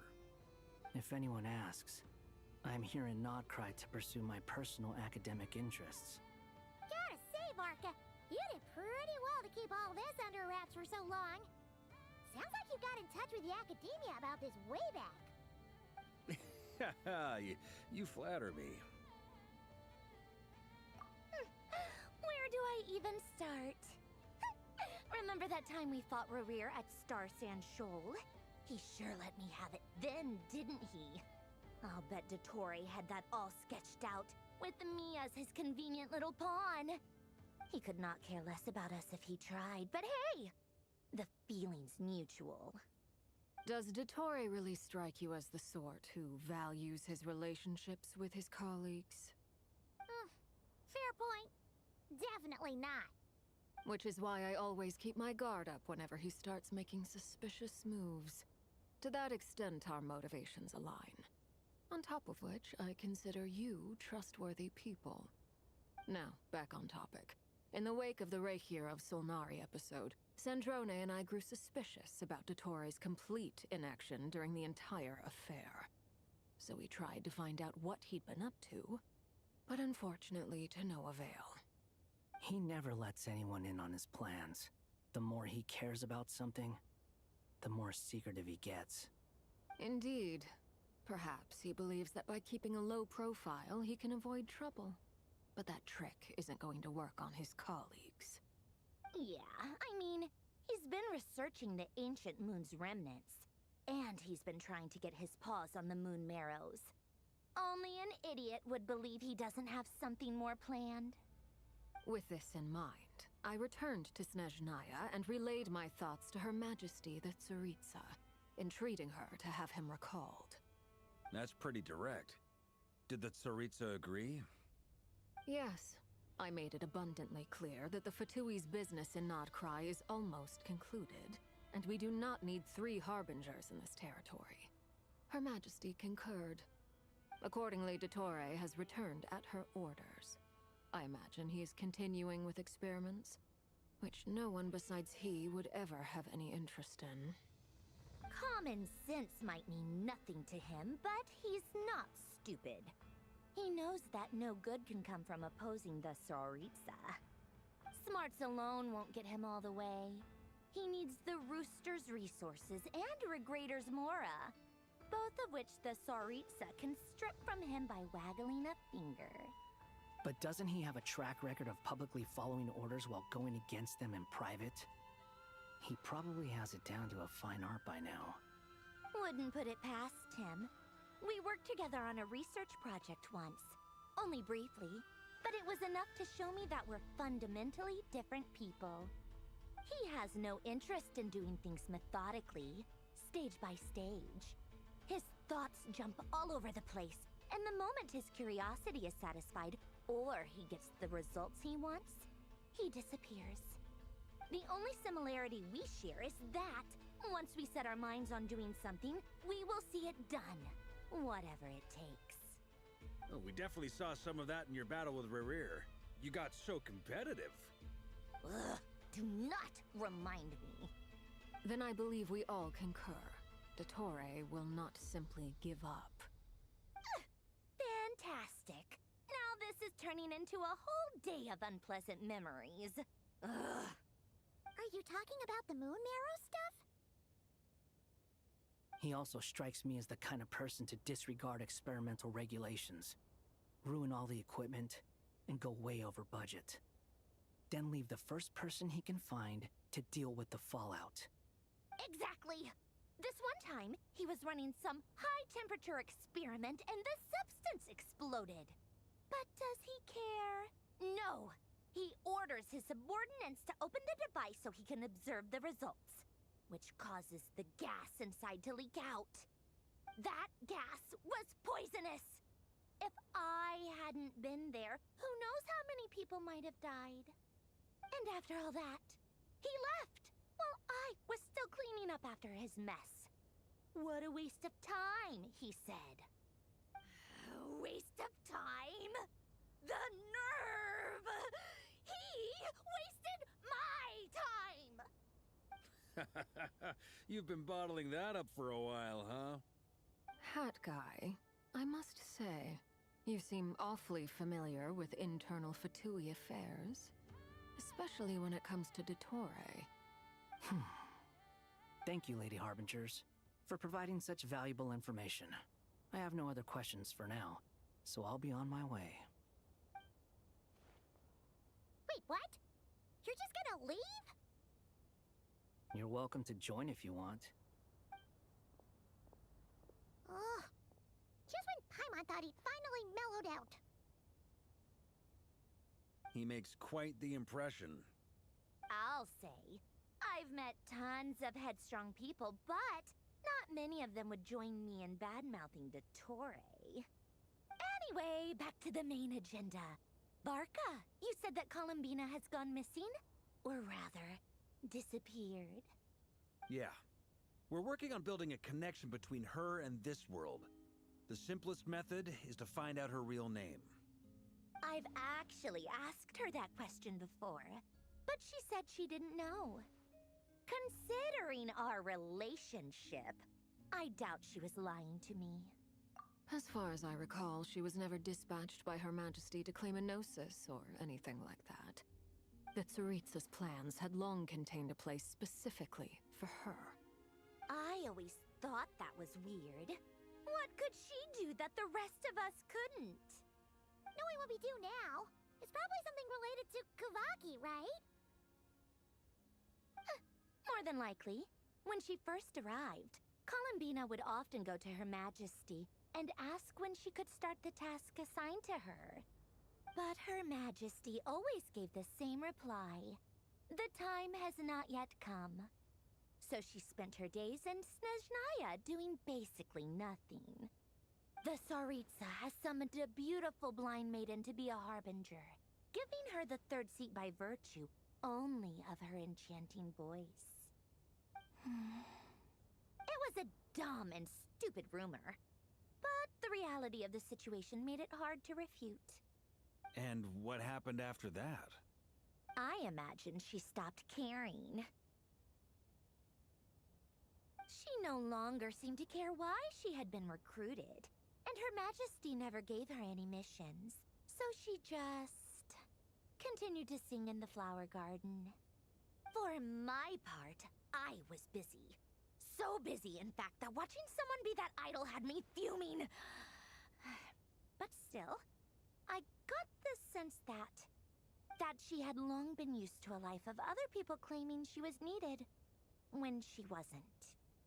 I just felt that having a place to stay would cost me something eventually. And so I waited quietly for the day that I would have to pay the price. And on the other end of that spectrum, you had me. Someone once told me that I had the lousiest work and the toughest luck. That's a good way of putting it. I forget who said it, but those words have always stuck.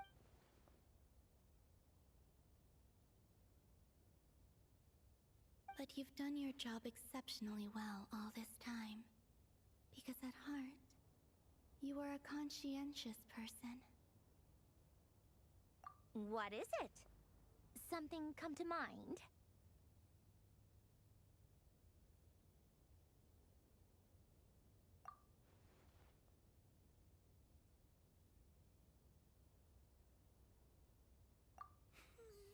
That makes sense. Nothing screams you are needed like your name shouted from across the town. Well, good luck with it. But if you ask me, Colambina is still the most shoutable name. I'm just so used to it now. After all the arguments we've had, I can't be bothered trying to remember another name for her. Nor I. Sandrone. Harlequino.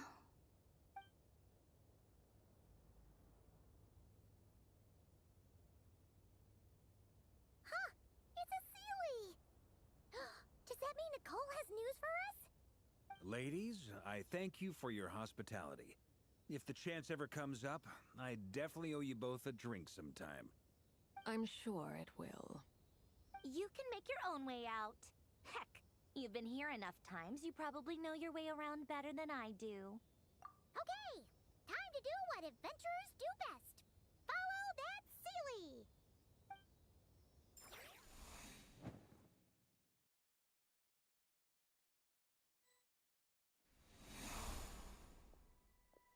Here you are.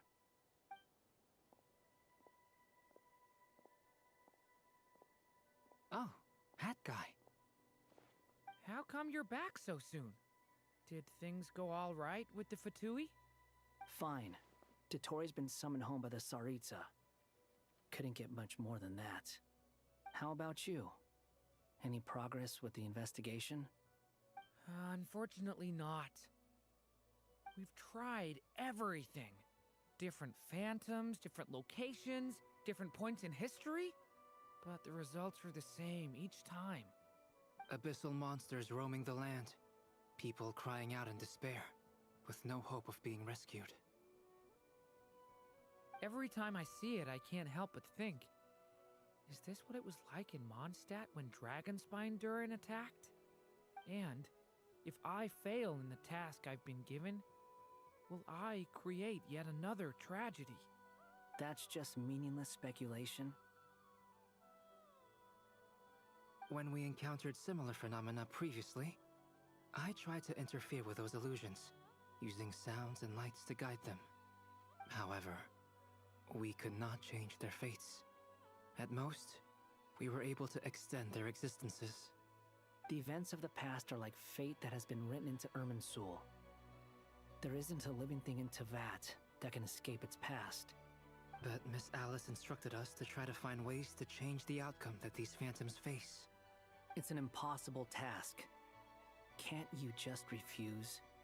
Since she asked us to do this, I feel like it can't truly be impossible. Or if it is, well, mages can make the impossible possible. I could not have been born as Durin otherwise.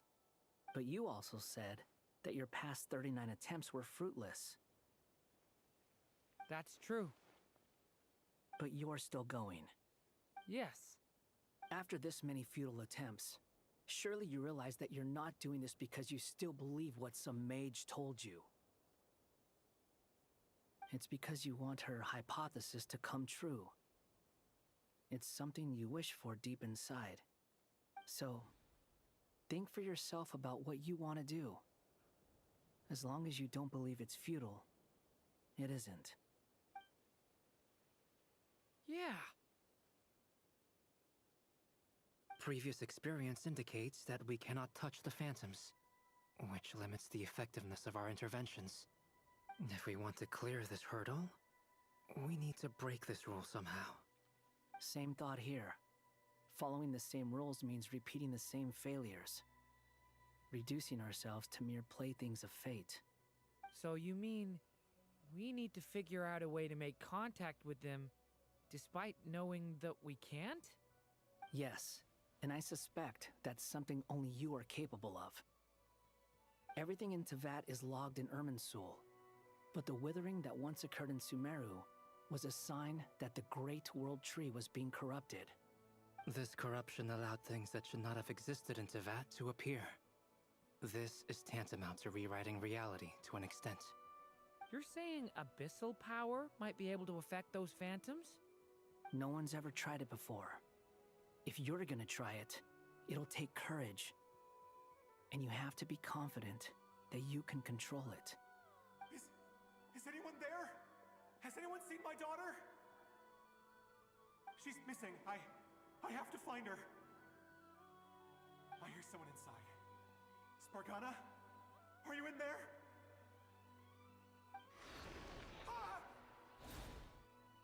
If I can use my abyssal powers to warn him that there is danger here, maybe it'll change his decision.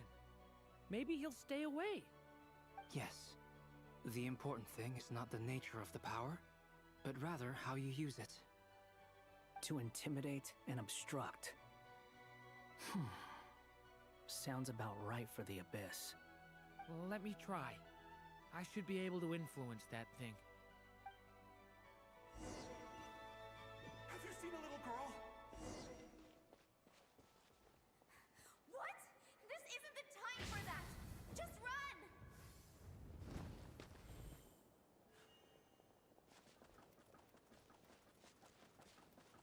I hear someone inside.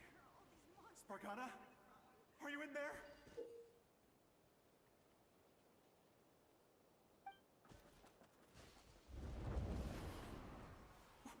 What is this? Looks dangerous. I should get out of here.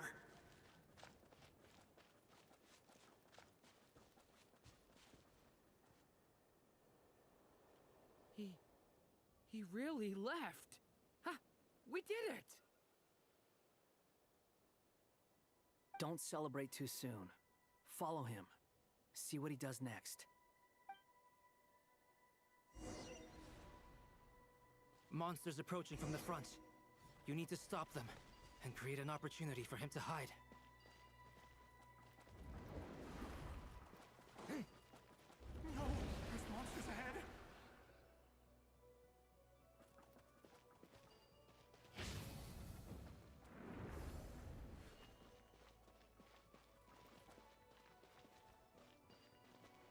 Wait, is that the barrier I saw earlier?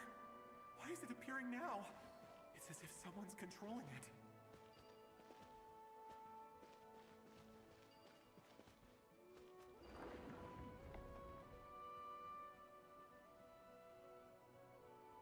The monsters are gone. Is it...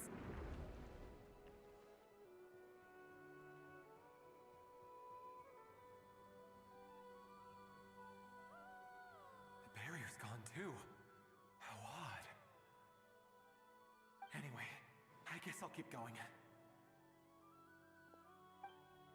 Quickly, let's keep up.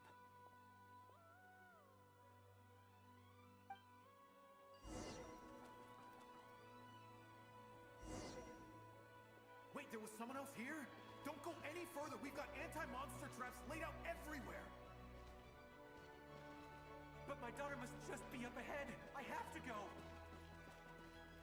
This way's blocked.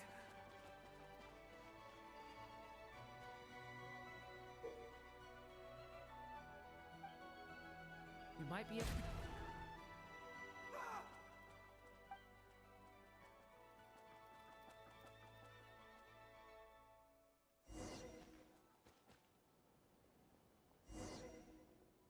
Wait, there was someone else here?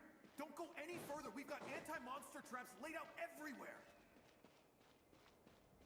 But my daughter must just be up ahead. I have to go. This way's blocked.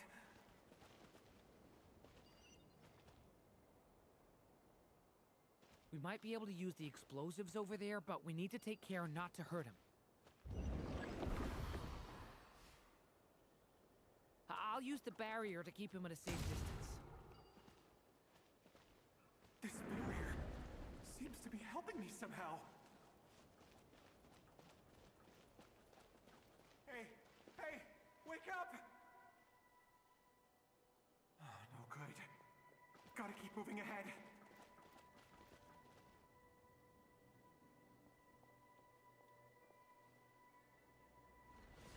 So many monsters! There's still a chance, Durin. Use the traps.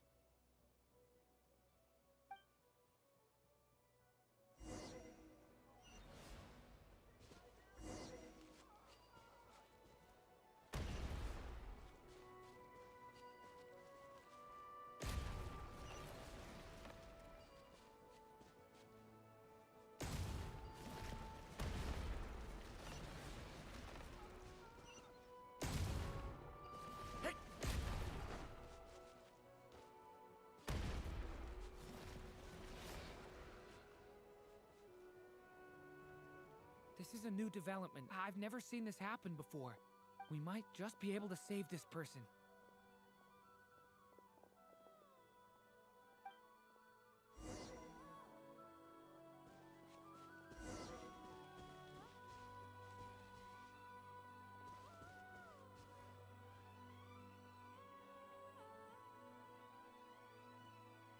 Hello there. Have you seen my daughter? Spargana's her name. She's carrying a large backpack. Get out while you still can, you fool. You won't find any survivors here. But I can't just leave her here. She must be so scared right now. Sorry. Wish I could. Okay, thank you. If I do find her, I'll get her to shelter and come back for you. Don't bother. What's that noise? Monster! No, if he goes inside, he'll be walking into a trap. Let's try this once more.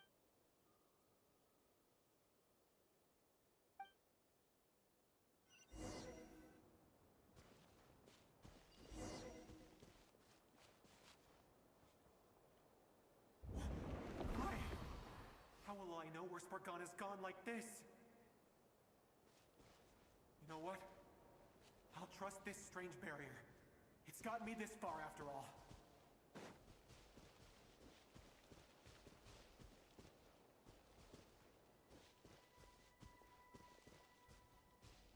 Spargana, are you there?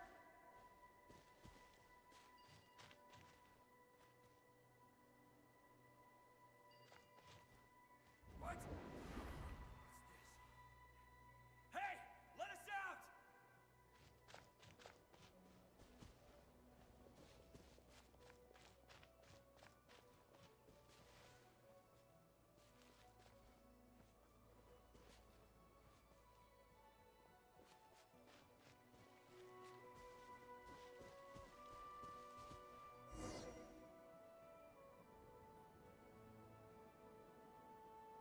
Huh? That looks like one of my daughter's books. Thank you. Yes, it's one of hers for sure. That's her name on it right there. She left her backpack. Durin, just like last time. Use the explosives.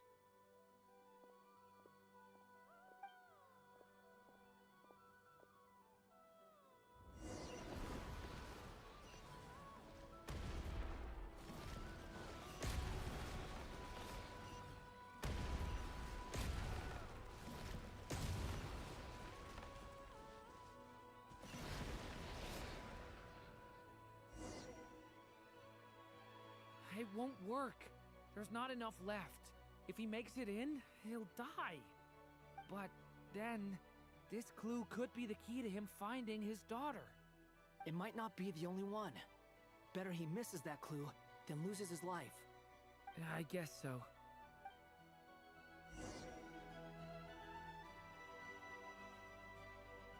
Stop him, Durin. We can't let him get any further in.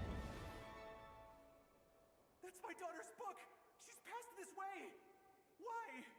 Why won't you let me go? I've searched and searched and searched just for this! But how will I find her without any clues? I no longer have anywhere else.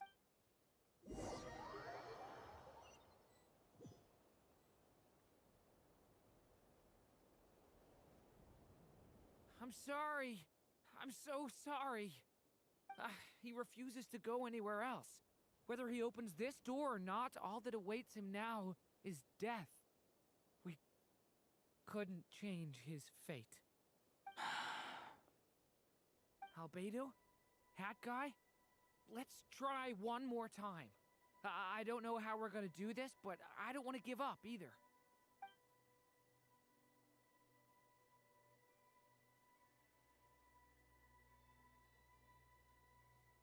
Why am I here? What's going on? All these scenes running through my head. Huh? What's going on? His reactions have changed. How many times have I... What's happening to me? Huh? Wait. Who are you? You can see us now? I feel like I always could, but that I only just realized you were there. But you were the ones guiding me using that marked barrier, right? I haven't done anything yet, but those monsters, those deaths, they feel like memories. Like I won't find my daughter. And no. Yes. Even so, we're trying to find a way out of this. You've not seen my daughter either, have you? It seems she really isn't here. I'm sorry we couldn't help you. I'm just tired. Maybe this is destiny. Maybe it doesn't matter how hard I search. How long do I have left? Experience says 15 to 20 minutes. 15 to 20. Thank you for all your help. Let's rest a while. You look exhausted too. Now's not the time for you to start pitying us. It's not pity.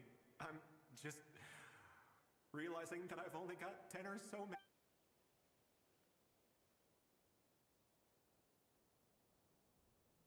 You say you're from Mondstadt, yes? A place with windmills, where people enjoy limitless freedom? And you're from Sumeru, where they've built an academy into a giant tree? Yes. It seems you've never heard of either place. Those names are unknown to me, I'm afraid, yes. Have you heard of Hyperborea? I have, but I heard that it was destroyed in the distant past. I see. That was where my ancestors once lived. What about Delphi Pytho? Was it later rebuilt? I've never heard that name. Then what about Sal Vindagnir? I have seen that name on stone tablets on Dragonspine. But I'm afraid the only things left of that place are its ruins. I see. Sure enough, there was no way to turn this around, huh? I'm sorry. I was the one who asked to chat, but it seems like we're too many ages apart. There's barely any common ground to start from. It's all right. We did hear something new, at least. From how you speak of your lives, things must be going all right for you, I guess. They are. Mondstadt is a place of freedom and happiness. There's a lot of good people in the church and the Knights of Favonius, and even outsiders find that it's an easy place to feel at home. We have festivals a few times a year. Everyone gets together to drink, sing, and be merry. Sumeru is a lot more uptight. Not really the kind of place where you can relax. It's a nation fraught with problems wherever you look. But if all you want in life is to seek knowledge, I guess it's pretty much paradise. That's wonderful. In other words, after this all-devouring black tide passed, humanity did not merely avoid extinction, but rose to build prosperous civilizations anew. I mean, I can see you all right now. That must mean the future isn't a total mess, right? That's true. Well, time's almost up. Let's part ways, I think. Might be best if you don't waste too much time on me. The chances are slim, I know, but I'd like to spend these last few minutes looking for Spargana. If things work out, I'd love to tell her about what I've heard. May we meet again. Well, or not, most probably. In that case, may your wishes come true.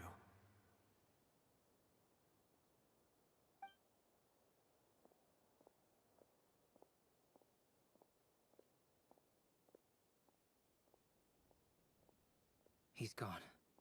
In a few minutes, he will meet the end that was his to begin with. The ending of this tale did not change, but I believe that we've just made the most progress we have yet. May your wishes come true. If only it were so simple. Hat guy, could I ask you a question? You've never talked about your past. It seems complicated, and it weighs heavily on you, too. Would you be willing to tell me about it? I mean, sometimes it's better to get things out in the open. Take that guy we try to help, for instance. At least he said goodbye with a smile, right? I know about Albedo's past. Our experiences are very similar, and he created me. As for you, you're my first friend, and you've witnessed every step I've taken. But by comparison, I know nothing about you. Either way, I mean, we're still best friends. But if I knew more about you, I might understand your thoughts a bit better. I've told you about myself. I'm a student at the academia. And what did you do before that? Prepared for the entrance exam? All right. If you really don't want to talk about it, I won't press you any further. I was a puppet built from the branches of a white tree, using technology left behind by the Conrian schools of mechanical engineering. A white tree? You mean an Irminsul tree? Yes, a branch of Irminsul that was once connected to the main tree. So you had a human creator too? Yeah, but my creator abandoned me after deciding that I was a failure. After that,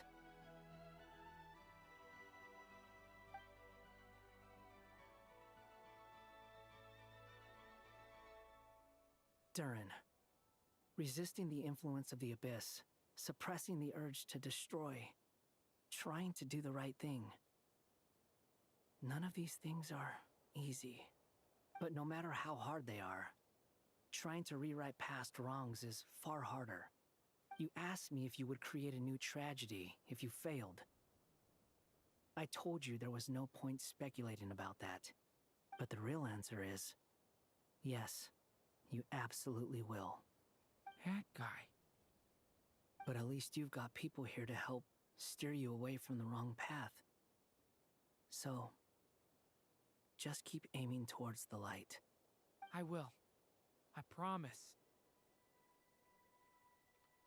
All right, break time's over. Hello, Durin speaking. Hello, friends, it's me! What have you been up to, I'm detecting some unmistakable fluctuations here at the border. The amplitude isn't particularly high, but they're completely different signals from the ones before, and the scale is comparable to those I've detected previously. Alice, we were unable to save that person. However, he appears to have retained a portion of the memories gained through that cycle, and was able to hold a conversation with us. I see. Well, that is rather odd indeed. It definitely merits further attention. Could I trouble you to keep trying the same approach? I need to gather some more data. Counting on you. I should probably have Nicole come and check this out as well.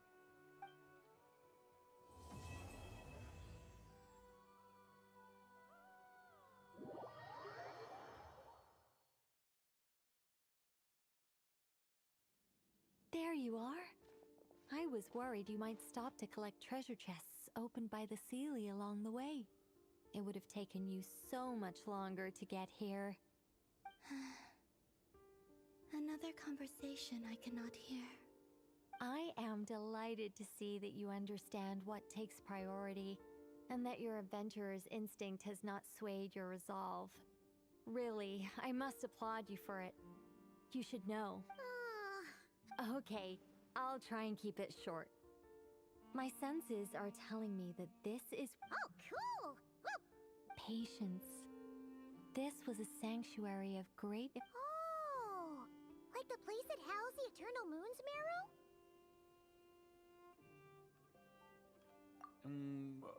Okay, so what's the plan?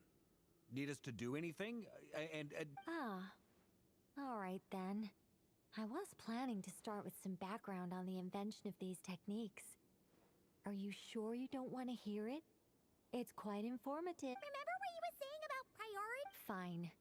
Simply put, we need 3 human representatives to successfully undergo a process of Kuvaki resonance. Think of it as a test from the 3 moon goddesses to see if the entrance— Pretty sure Lauma would ace that test. Oh, wait. I also have no doubt that the moon chanter would be— Therefore, I've done some research, and it turns out the— I'm with you so far. How do we get the Kuvaki in them? The easiest way would be transfusion. Take some Kuvaki from not— So we're going to— Precisely. There are other methods, but this is the simplest— Huh? Sorry? Does the idea of— No, that's not it. I just— Oh, what is it?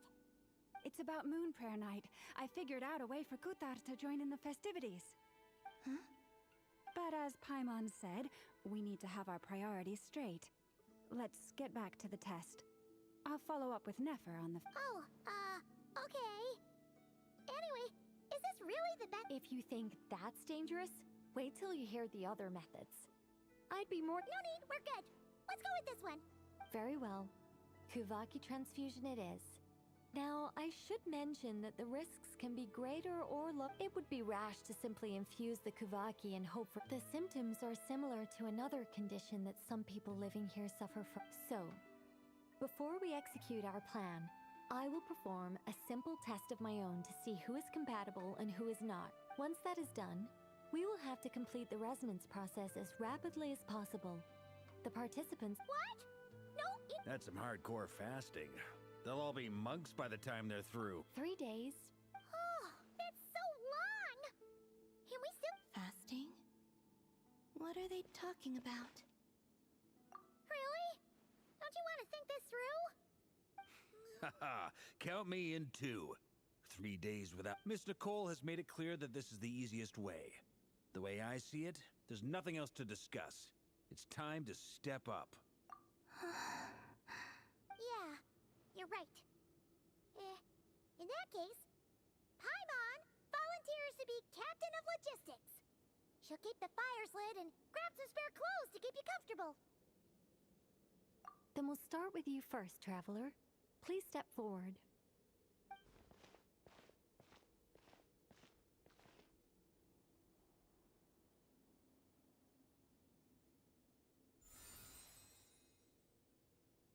How's it going?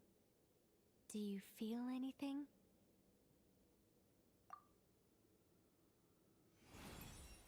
How about now?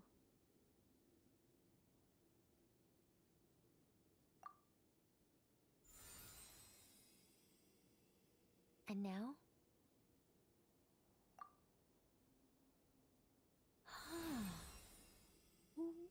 What about now? You guys, it's not a competition, you know. All right, I'm officially impressed. Even as a descender, you can withstand far more than I imagined. It's like I summoned a giant stone titan to arm wrestle you, and your arm hasn't even— In my last attempt, I infused 5 times the amount of Kuvaki required. Yes, safe to say, compatibility won't be an issue for you. You're next, Mr. Varka. Sure, here goes no— All right, I'll start where we left off. Whoa, whoa, whoa, hey, wait a minute.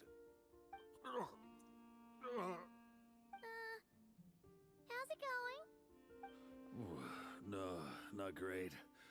I kind of want to puke. Feels like I've been drinking too much. A few bottles of wine, then a big stein of Dark Horse. Some hard liquor from Liyue mixed in. You think this is funny? I just lost to a young lady in an arm wrestling contest. I'm never gonna live that down. My apologies. I'll lower the concentration and try again. Oh. How's it going now? I'm not as dizzy as last time, but I can still feel it pulsing around. In that case, you wouldn't be an ideal choice, Mr. Varka. Let's try someone else. Okay. Let's go ask some of our other friends then.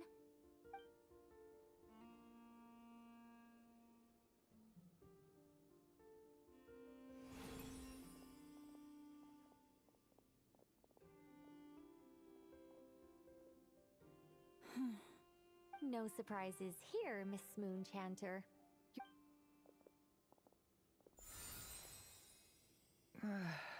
I'm getting a slight headache. Shame. You were so close. Whoa! I'm itching all over! Allergic reaction. We can't have that. Huh? Well, are you gonna start a what? The Hexen Circle is an organization that cares for and protects children. We will not have them do dangerous things.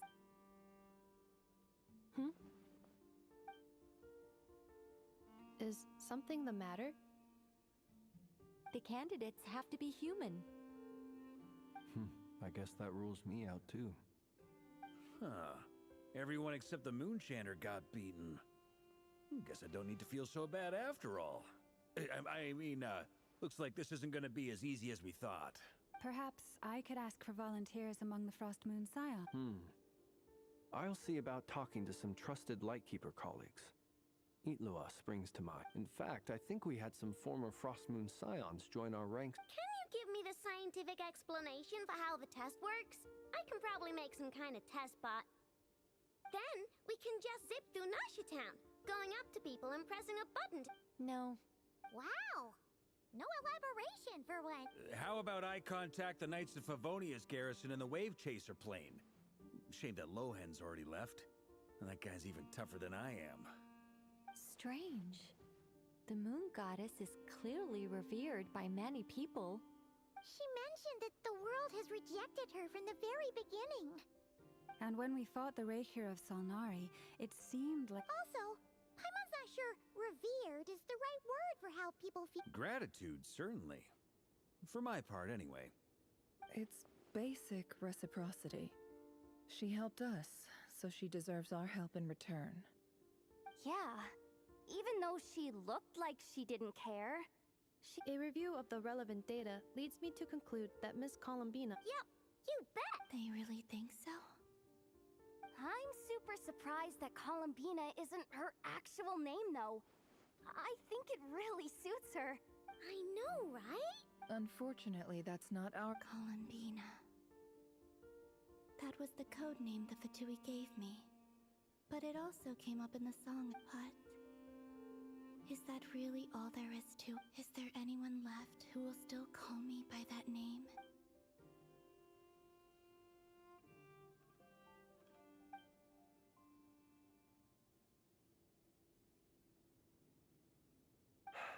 Moon Prayer Night is getting closer by the day. We're running out of time. We need to look for other candidates. Then allow me to try. Huh? What are you doing here? You contacted your friends via the Adventurers Guild. Since I have the ability to accommodate a moon marrow... Arlecchino. When can we begin? I see. We can begin right away.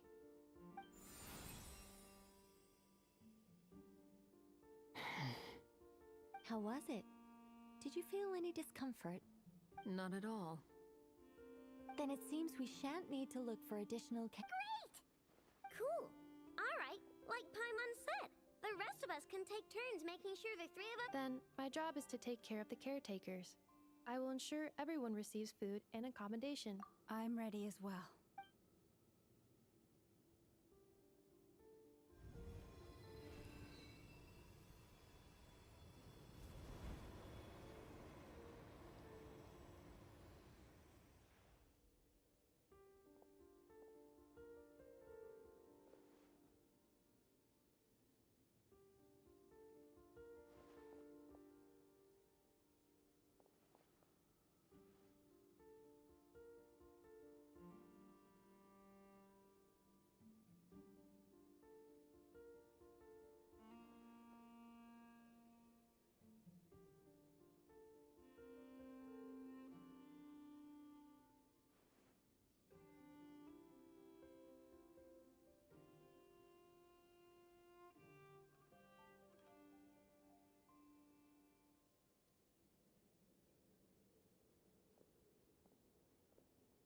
The work is done. The sacred scroll shut. The stars grow dim, the people silent. The white sun sets, the silver moon rises. O path to the temple, appear now before us.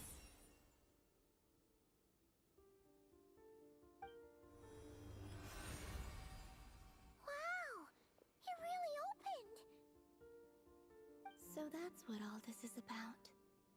They've been trying to open this gate. Come, let us enter. It might be best to eat something first. Take care to chew properly and swallow slowly. It will give your body time to readjust to the digestion. They will head in soon. They will need to enter this gate.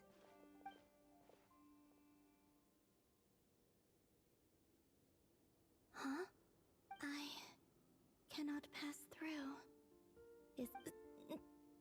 It has been 3 days. Can I really hold on until Moon Prayer night?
Are these people... Judging by their clothes, That could mean they have some clues about the moon goddess's name.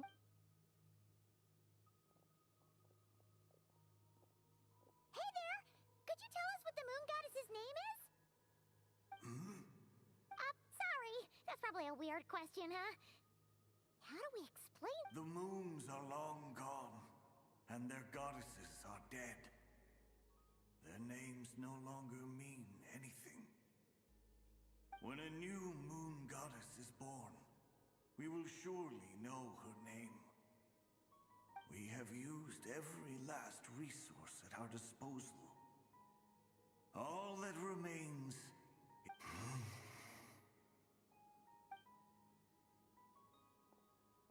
Were the people of the past all this devout? Surely the new moon goddess he speaks of must be Kalim. Alas, Kutar's birth came long after the age in which he lived.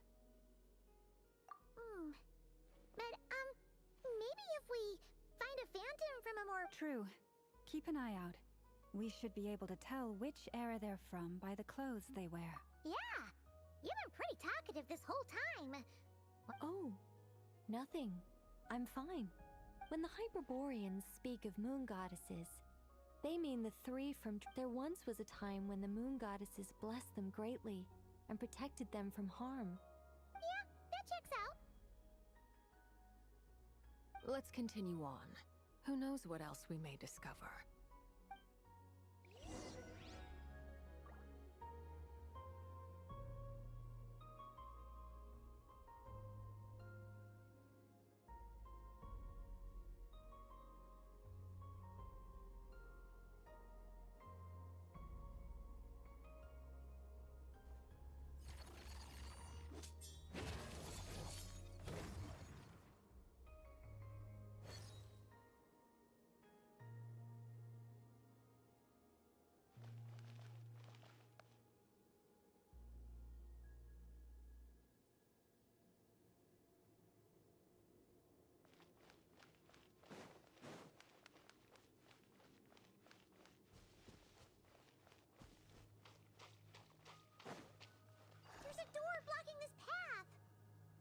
Not a problem.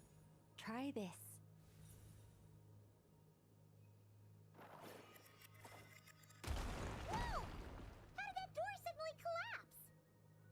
This device was maintaining the door's integrity. Remove the core, and the device stops working.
Is this our destination? Impressive. More precisely, this is a device that will help us reach our destination. Let's go. We still have a long distance to cover.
Let's try that device again.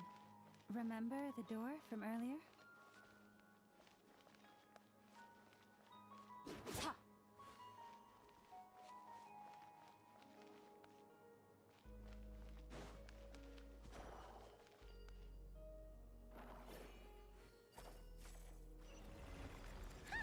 So it works in reverse, too!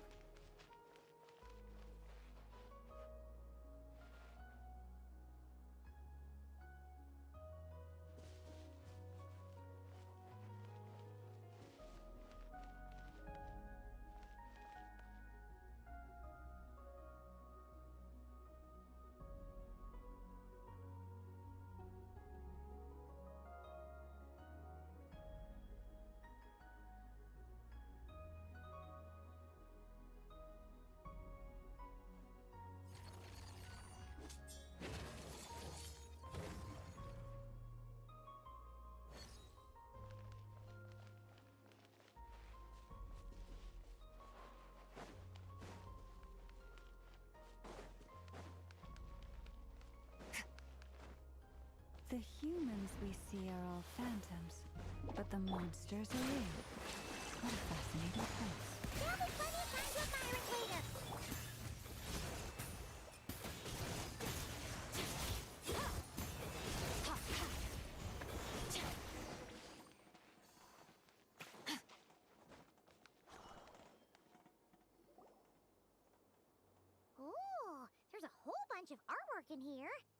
seems pretty old. Nicole, this is probably your area of expertise. What do all these paintings mean? Let me see. To understand these murals requires some knowledge of the history surrounding the War of Funerary Flame. I shared a little of this with Lauma before. Yes, I think I follow. The dispute between the Moon Sisters, the transformation by Nibelung.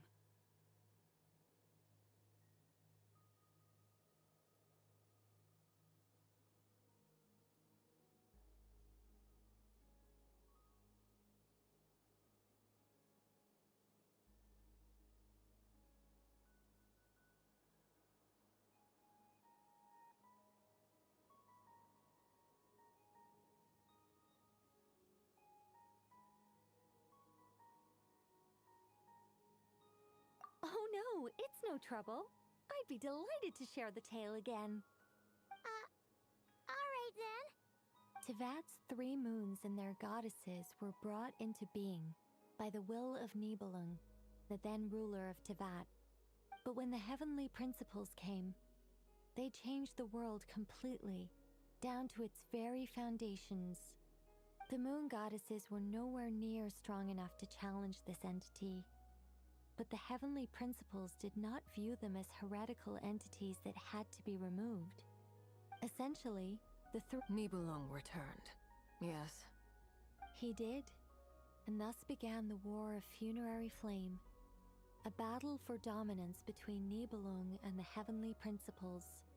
Discord would soon emerge between the 3 moon sisters.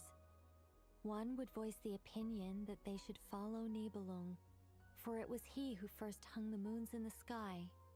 Another would argue that taking sides in the conflict would only bring the world closer to ruin. There was no telling where it would lead. Especially since their creator had returned, bearing the perilous power of the abyss. Nibelung would eventually discover their disloyalty. He had all 3 imprisoned before transforming the moons into weapons with which to fight against the heavenly principles. What? Weapons? Yes. The very moons that had once defended the planet became instruments of death and destruction, striking terror into the hearts of all living things.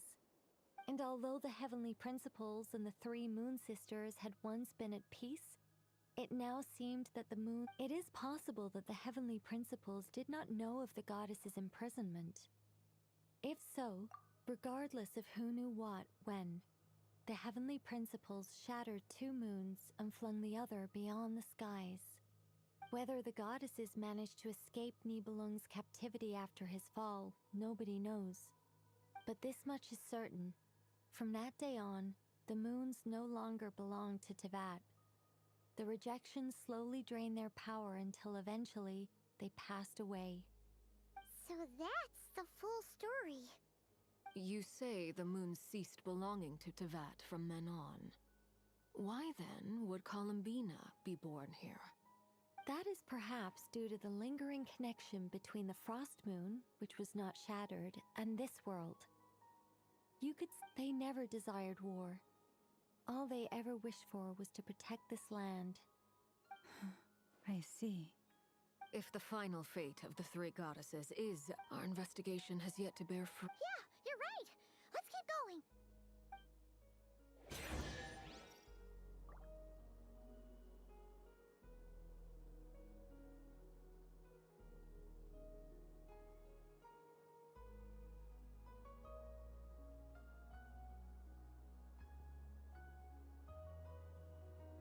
Where do we come from?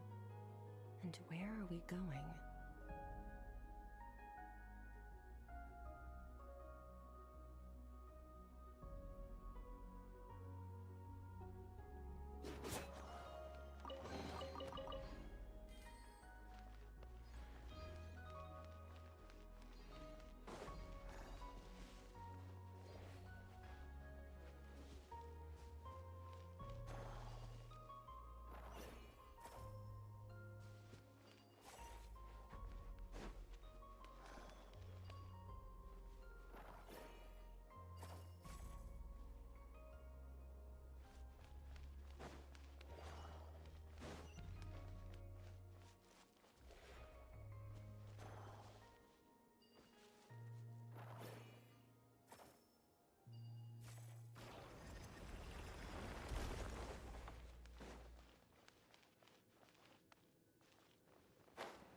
activate this thing? Indeed.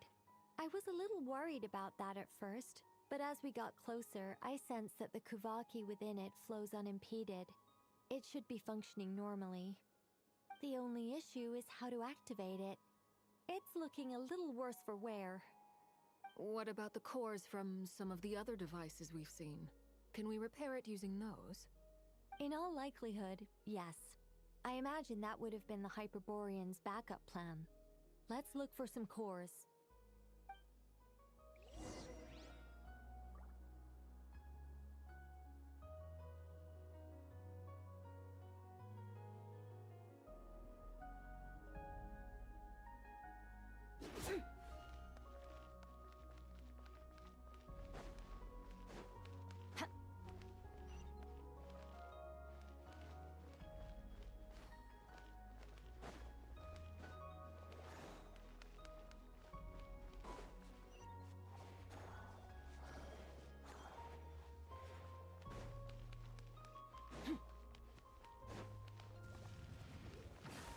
Allow me!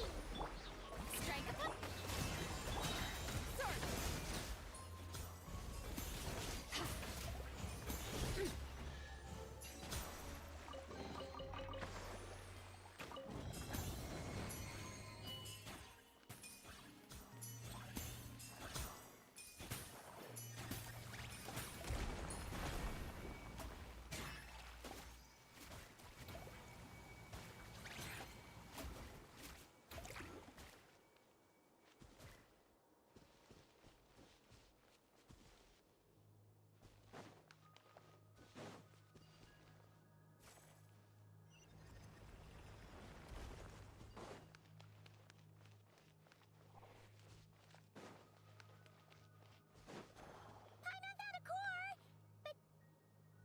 Get across!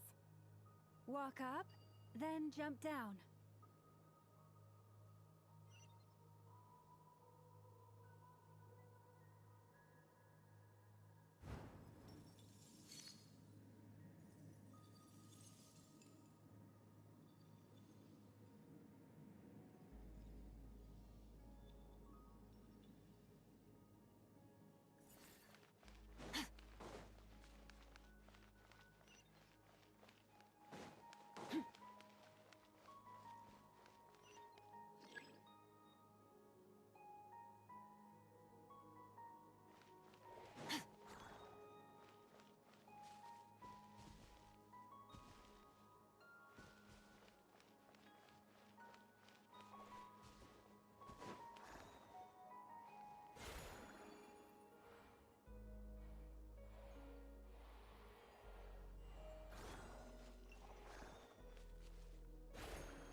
of course. Let's head back.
The device is up and running.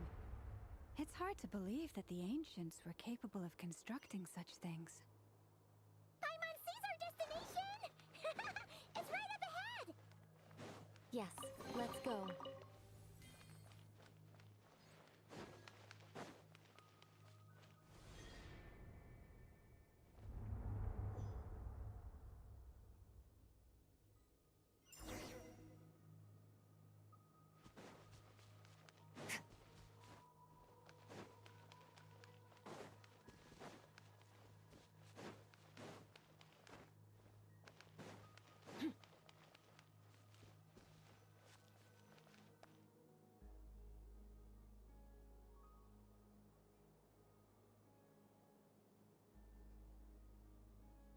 This is where the people of Hyperborea communicated with the moons.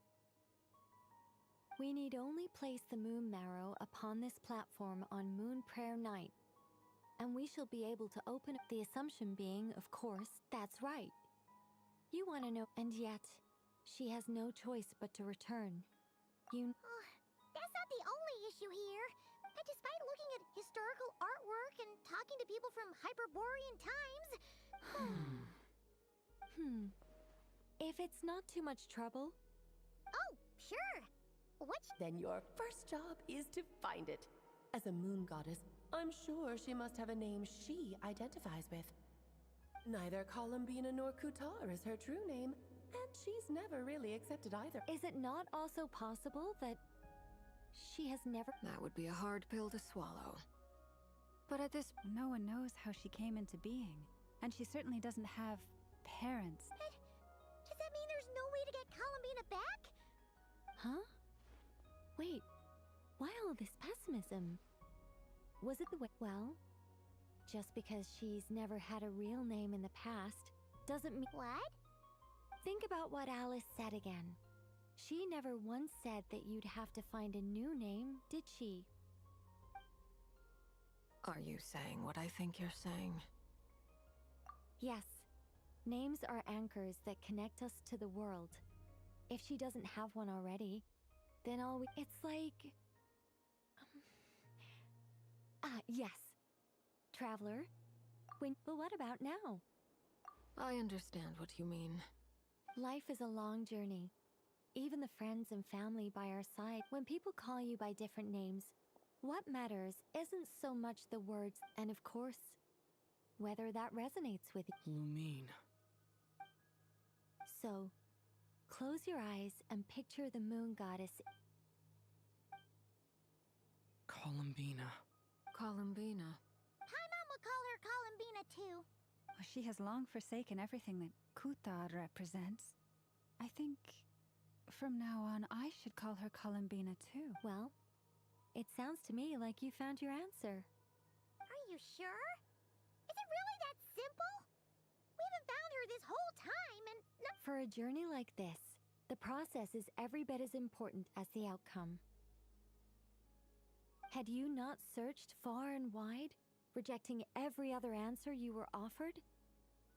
Oh, it all makes sense now. Are you suggesting that Mage knew from the start that Columbina never had a real name to begin with? I can't say for sure. Llama! Your antlers! You should hurry. The festive moon has begun to rise. Do not worry, for when you called the name Columbina just now, I could The power within what? Yes. So, this is so annoying. I really, but deep breaths, Nicole. Deep breaths. Okay then. Sorry for it. Anyway, you all need to hurry. Last thing. Then it is agreed. By the name Columbina. Then we'll throw her the best Moon Prayer Night party ever! And at last, we...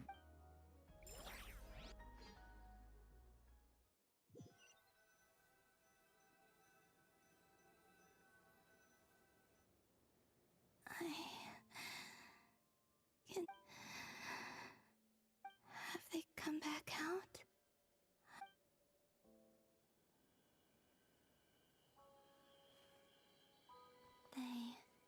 They didn't make it.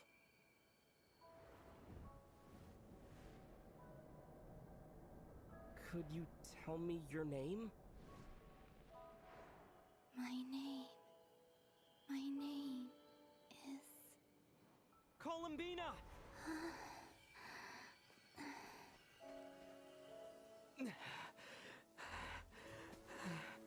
Columbina! Are you here? Columbina!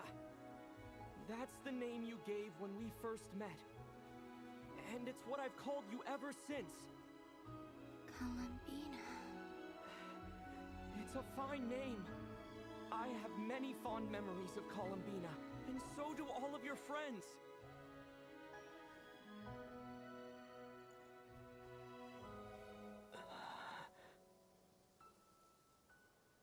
If you like this name...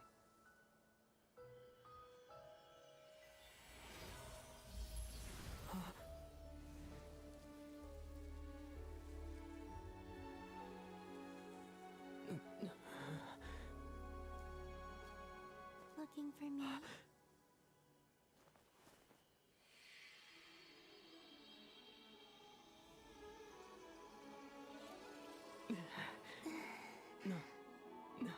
I like it. You can carry on using it. My name is Columbina Hyposelenia.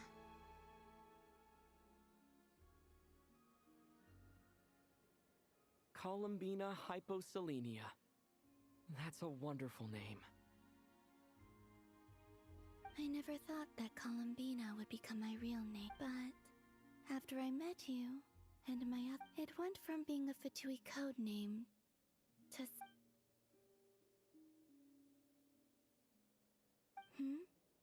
What? I'm just so... Thank you.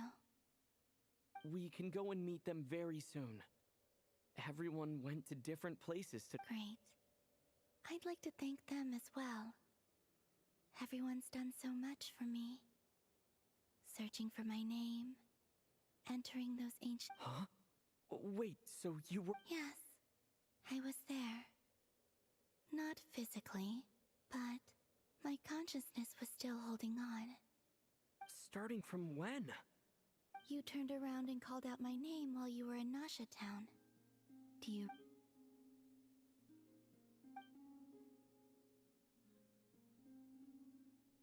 Let's go.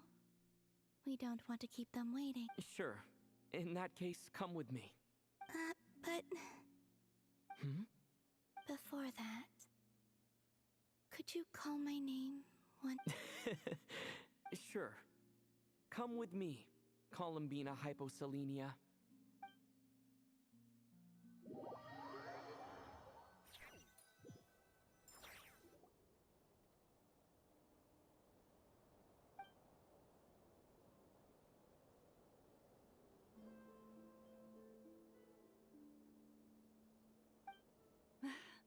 Columbina! Oh, this truly is wonderful. Llama, I can't breathe. Ha ha! Just in time for Moon Prayer Night. It's good. Yeah, we were worried sick. Thank you, my friends. With your help. Columbina hyposelenia. Where's the second half from? You added it yourself? That's right. It means... born beneath the moon. Yes. And by extension, it can also mean born beneath this world. A fine name. Now, as much as it pains me to interrupt this beautiful reunion, I feel obliged to remind you that... Don't you want to enjoy the festivities? There's so much to see and do. And some of the ambient lighting and entertainments were sponsored by the... Nicole? Why have you turned into Dodoko? So you're Miss Nicole. Thank you for helping us, and for helping me find my name. It's nice to finally hear your voice. You're quite welcome. Guiding lost people to hidden treasure is what we Sealy do. And if you ask me, spiritual treasures are far more precious than material ones. Chests are all well and good, but this was what it's all about. Ah, so satisfying. Anyway, I had to go help Alice. It seems like she ran into some trouble. That's why I couldn't be here in person. But don't worry, we're with you in spirit. We'll be celebrating right along with you. Keep an eye out for the Hexenzirkel's festive stalls in Nasha Town. I think you'll like what we came up with. Alice said she even managed to rope B in this time. The Frost Moon Scions have also prepared various attractions. I believe Aino, Nefer, and their crew are setting things up as we speak. On that note, Nefer, about that request I made. It's all in hand. Yehoda is on site to ensure that everything goes off without a hitch. Wonderful. In that case, Traveler? Huh? Come on, Columbina. It's time to celebrate the best Moon Prayer Night ever.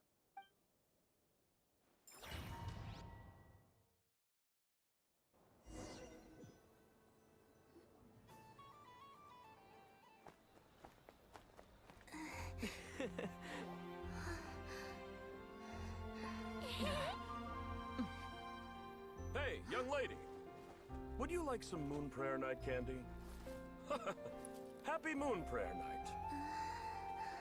Oh, yeah. I almost forgot to say. Welcome home, Moon Goddess.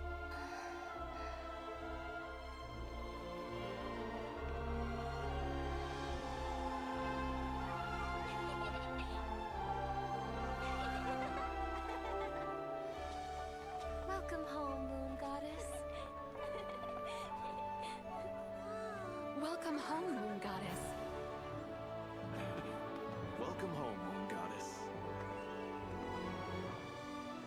Turning Nasha Town into her home is a festive gift. A rather brilliant idea. Perhaps this is what Nodcry, Columbina's home, should have been like all along.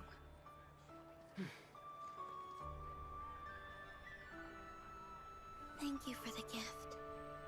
I like it a lot.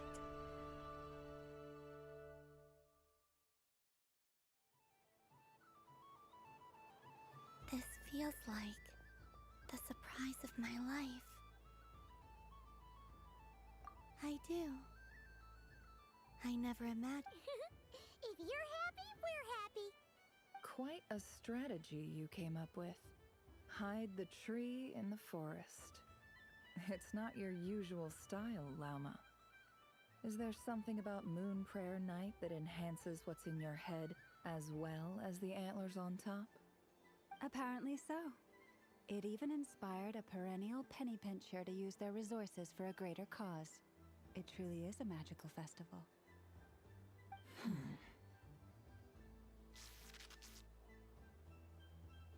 I see it now. This bickering is actually a sign of a strong relationship. Huh? What's everyone doing here? Oh, Miss Columbina, you're back. Yes, I'm fine now. Thanks for your concern. How's your progress with Alice's assignment? Very well indeed. I've never heard her sound so excited. Not like this. This time her excitement seems more serious. Seems like she's had a major breakthrough. She said she'll contact us once she knows more. In the meantime, we're free to relax and have some fun. Enjoy the time off while it lasts. I have a feeling that our next task won't be so simple.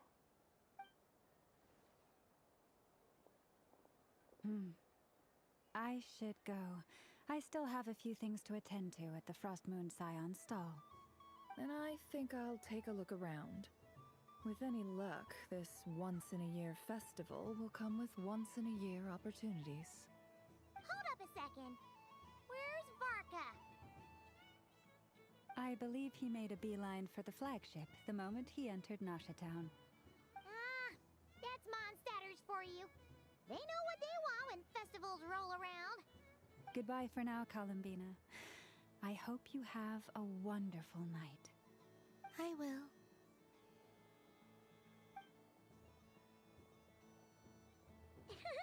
Well, in that case, don't just stand there. Get out there and have some fun. You'll definitely get a warm welcome at every stall. Oh, also, take this map with you. It's a guide to the festival.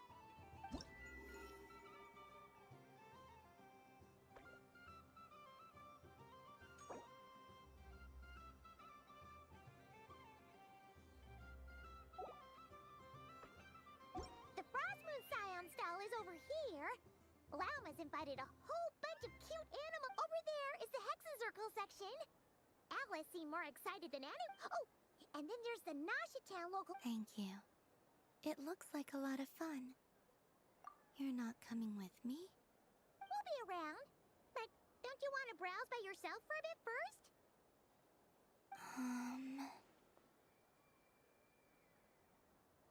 Yep. If you find something you like and want to try it out together, otherwise, just relax and enjoy yourself. There's so much on offer, so try to experience as much as you can. Where should I go first? This must be the mage's stall. It feels like I've entered a fairy tale. A soft and furry creature that bounces. Welcome home, Moon Goddess. This one talks too. Allow me to introduce myself. I am when the going got tough, I powered through and... That sounds like a lot of fun. Doesn't it just? Oh, but then the trouble. Recently, I found a lovely beach, only to find it overgrown with seagrass and nasty little spiky fish everywhere. I made it back to shore, but... Couldn't you just... Oh, I wanted to. The last thing I wanted. And so, dear Moon Goddess, I was wondering if you might lend me your... Are you roping me into a cry? Oh, let's call it... All the festival goers tonight are dressed up as the moon Besides, this... I'm afraid I'm not well equipped. Oh, that's quite all right. We Dodicos, many like myself, in our eyes, but perhaps in your... Yes. Oh, wonderful!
remarkable talent. So, what do you make? The use of Jumpy Dumpties doesn't come as I think they call this not bad. Any guilt? What do Oh, wonderful. Love, remember, if you... I will.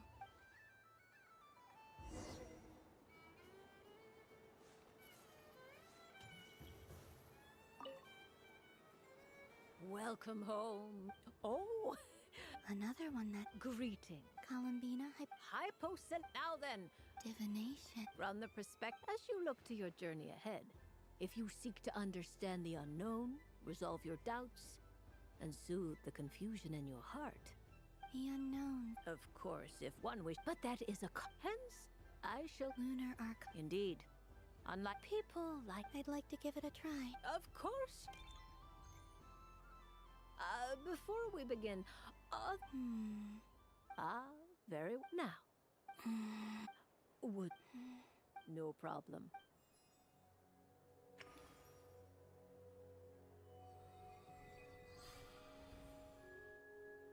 Please, draw the first. Now, draw your second. And now the third arcana. This is the present. Finally, the last card. This shall speak of the future, which... Oh. Fascinating. I've never... What do you make of... Of course. A bold... Well then. Sure. First, destiny. The moon. Indeed. When the moon is placed on the it symbolizes a journey through... I don't... Babe, now then. The hermit. But it... Inverted? Yes. Combined with the moon as one's a choice. You fumbled through the darkness without a... Is this about... I suspect only you... All is not... Oh my. The lovers. What does this one... This means that you have had an unprecedented... It's true. I've made... That sounds lovely. Yes. I understand, but rest... The future. I'm ready. Very well. Oh. Miss Barbalos? What? This card is death. That... It depends on how we It is true that it can represent an agonizing... Do not forget that your destiny card is the... If death spells the... As I have said, allow me to... In the past, you now face an important decision. One that may bring this change. But remember, everything is... The truth. Thank you. Don't mention. But I can... This is a rare... I understand. Go then.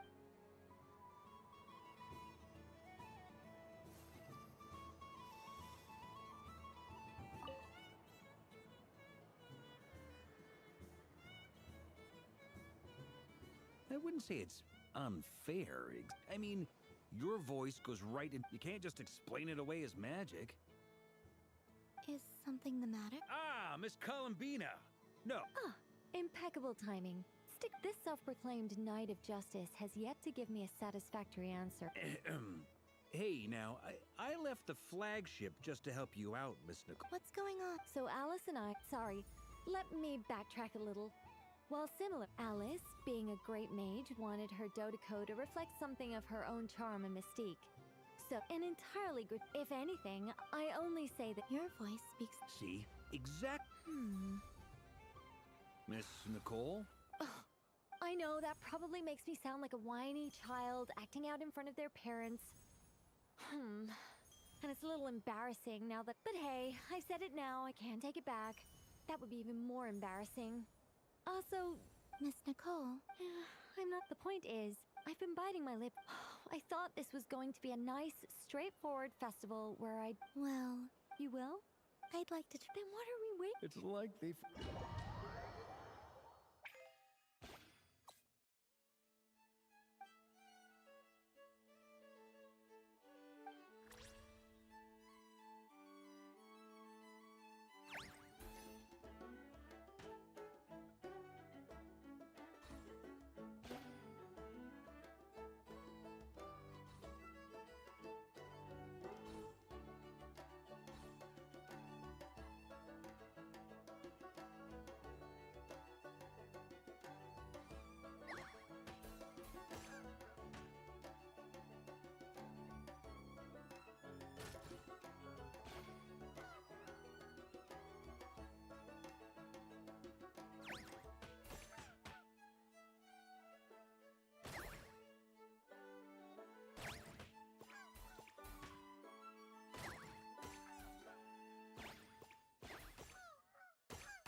Congratulations, Miss Columbina. With your great fate? Well, something you could even go with, all my hopes are now resting on this. Can I open it now? Stop teasing. Wow. What a look. There we go. Music to my ears. You have my... Thank you for sharing. Don't mention it. You've all done much.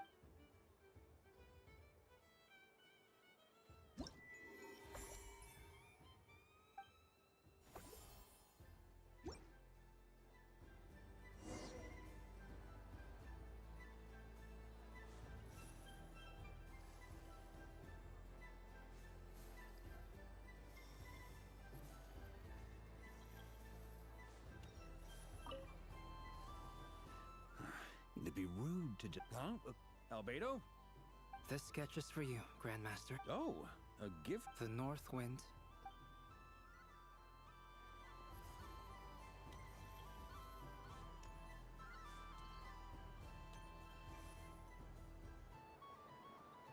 Thought I was aiming right. Aw, what a pity. I saw it with my own eyes. You were so... That's not true. It dodged out of the way right as I was about to snag it. I'm sorry? You heard me.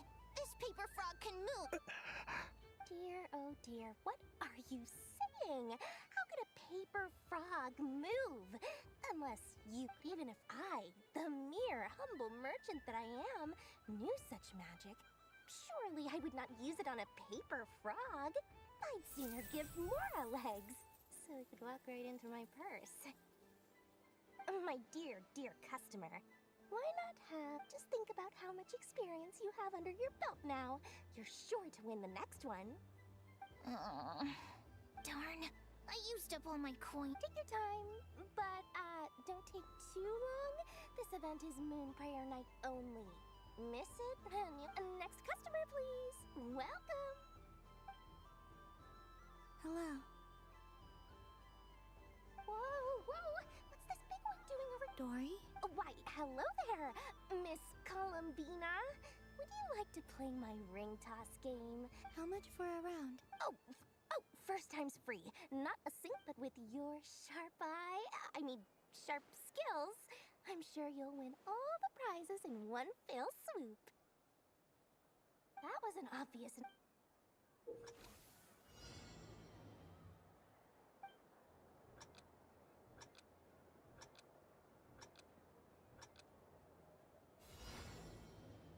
Here comes the ring! Oh, nuts.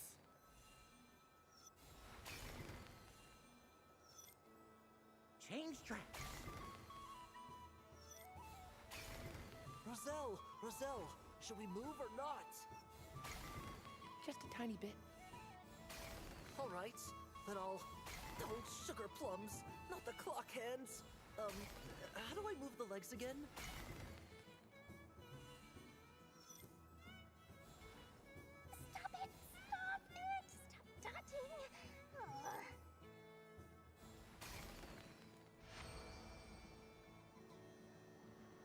Let's see now. Wow, very good. And here's your prize. Now, how about another round? Happy Moon Prayer Night, Miss Columbina. Happy Moon Prayer Night, Durin and... Yes. You said we were just coming here to say hello.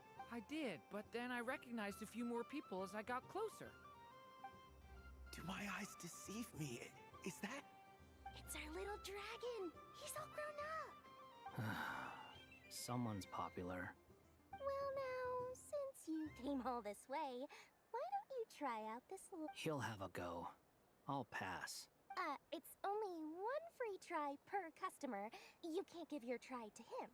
I'm aware. How has Elder Almond been lately? He's in great shape. He goes for a run in the forest every morning to stay fit and healthy. He tried to go boat racing with Firecracker a while back, but he couldn't even make it onto the Lotus Leaf. Firecracker was in fits of laughter. How about you, little dragon? Can you still fly? Yes, I can. But you've become less chatty. Has growing up been tough on you? We call that maturity. You know, the thing people sing about. The knight wields a sword of stone to defend. Stone is very heavy. That's what keeps him from. That's awesome! I want to be a knight when I grow up too. Ring, here I come! Oh, the hat-wearing man. I never thought I'd see you again. You seem more determined than when I... If you say so. Oh, I do say so. The people you once helped see it clearly. May the engine in our hearts propel us to the station. I can move! I can move now! What are you doing? Running into the ring? You got them all so quick. I've never seen anything like this in all... How? They're origami animals and clockwork. I have to get to the bottom of this. Next time I see the... Thank you, Dory. I had a lot of fun. Now for your prize. Oh, sweet grand prize. Good thing I've already turned a profit from the customers early. Okay, What? I leave for 2 seconds and... Oh, well, these things happen, you know? Perhaps you'd be interested in one of the other prizes in... Is this the thing you wanted? Here. You can have... Huh? But... Don't worry about it. It will be happier with you. Oh, thanks so much, miss. Moon Goddess. Oh, goodness gracious, Columbina. Give me strength. How must Daddy look? That's the game I was... Forget it. She is the Moon Goddess after all. Huh? Oh. You can take mine if you want. What? Why? Why are all these bleeding hearts coming here to ruin my business? Happy Moon Prayer Night, everyone. Happy Moon Prayer Night.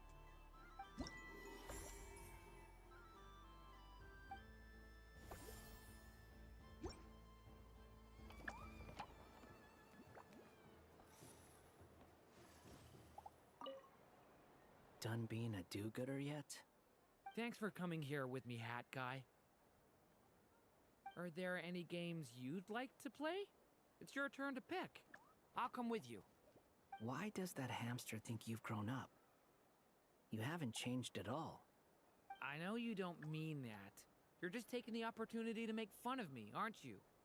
Even if you won't admit that taking some time to compose yourself is important, I can see that you're doing it in practice. Otherwise, you'd have taken off your hat and flown away by now.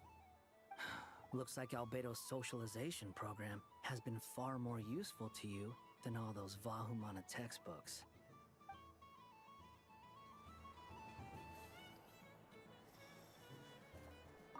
If all the prizes are good, so the next time a customer... And remember...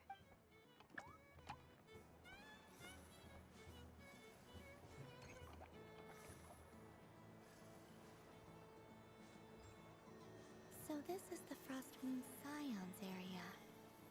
It feels very familiar. But everyone looks much...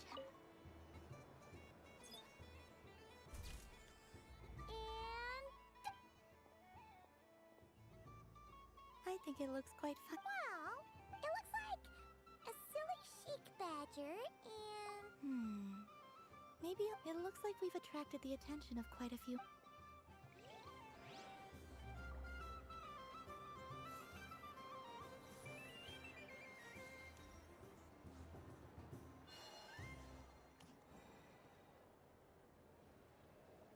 Wow, the Frostmoon Scion stall looks kind of... I don't go to Heasy Island much. And if culture means... Hello.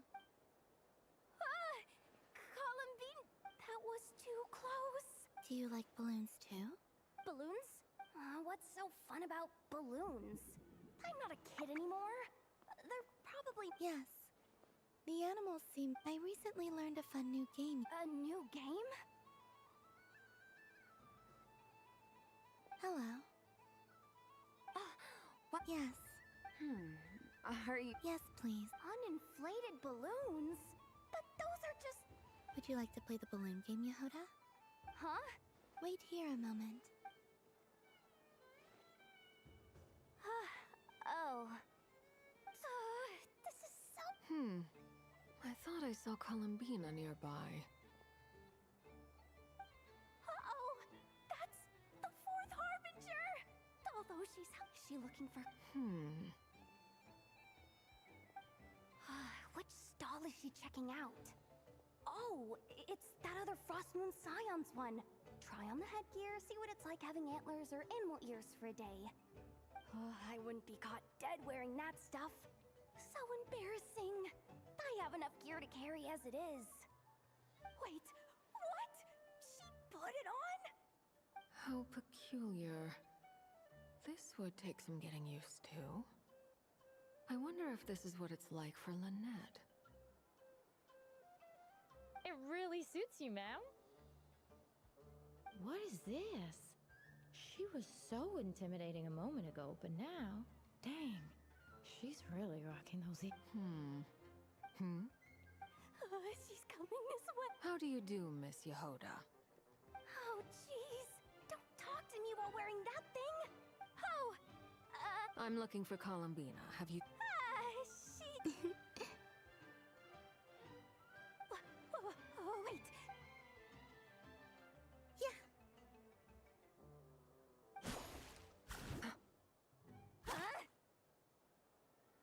No fair. How come An ambush from the rear? Would you like to play too, Arlie? Seriously? Gladly. Boss Nev! Thank goodness! You've got to get me out of here! Things are kicking off big time! Hello there. I'd like 10... no, make that 20 balloons, please. Uninflated. What? Miss Moon Goddess, I hope you're prepared to pay the price for assaulting my employee. Welcome to the game, Nefer. Just to be clear, let's keep this a fair fight, okay? No strange powers, please and thank you. Naturally. Don't just... Huh?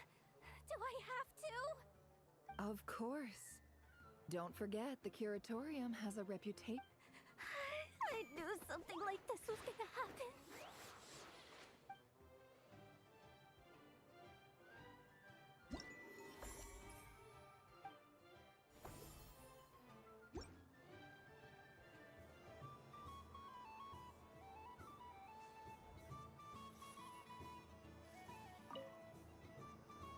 Welcome home, Moon Goddess. Would you like to try on some... I always hear Llama saying how heavy her antlers are. Let me give... Oh my! It's a little itchy. And it's hard to turn... Should I keep wearing it? How does this look?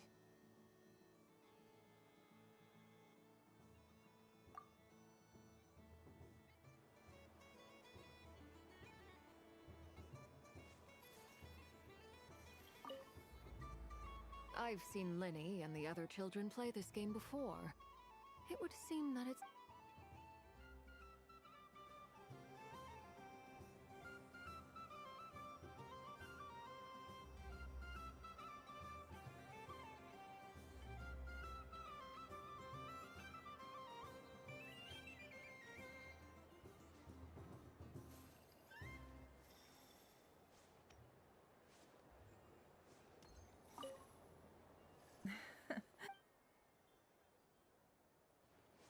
What's this?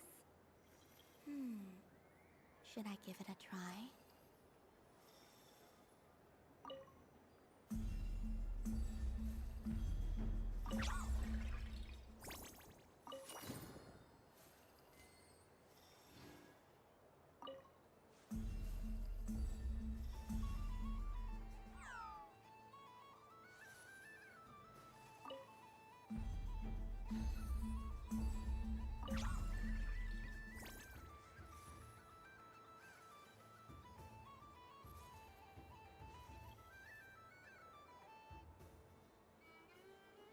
I wish for a never...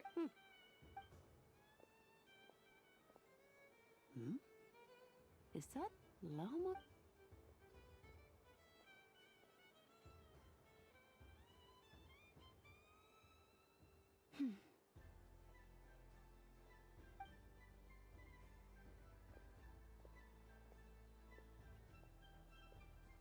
I wish that the long plume ibises would stop biting me. Oh dear, poor llama. All right, I'll write that one down for you. While everyone else is celebrating Moon Prayer Night, you're as busy as ever. I don't mind. It's rewarding work. My antler, but as I help these dear friends hang their wishes up, you see, and they are ones that... Do you blame me? It is by the help of so many people. You've done plenty, I say this in earnest. Both... What about as a moon? Thank you for... But... Since you asked for my honesty, I suppose once you return to the moon, I'm sure those of... I will miss you. I hope to stay in... Perhaps you could... I've heard Yahoda... We could prepare a codebook. Still... And now that I think about... Because... Yes. In my experience, the truth tends to be difficult. But that's what makes it... So I'm confident that... Thank you. Is this... I wish that all who dwell in this moonlit world can find a place to belong. And I wish that it's... Not at all. And I think you speak for us all with the second one. I shall continue to pray until the day...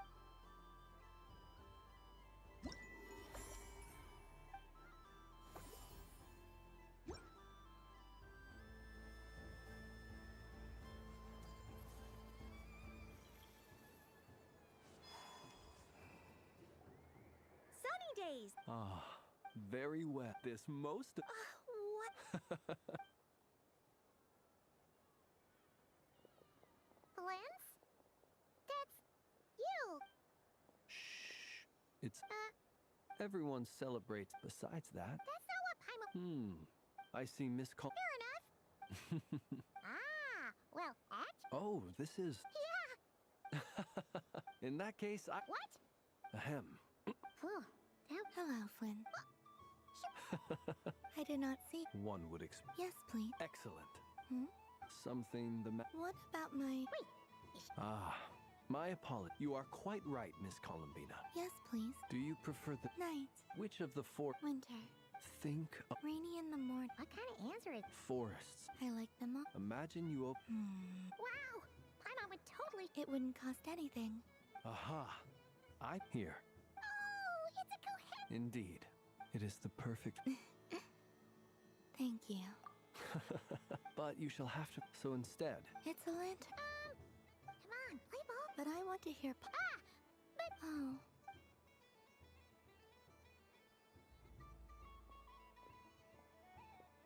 Phew! Nice excuse. Yeah, no thanks to you. It's sweet. This way, this way! It's the candy selling... I'm coming! Traveler, maybe we can share? Yes. I found out recently that people share their food sometimes, so I'd like to try it. Thank you.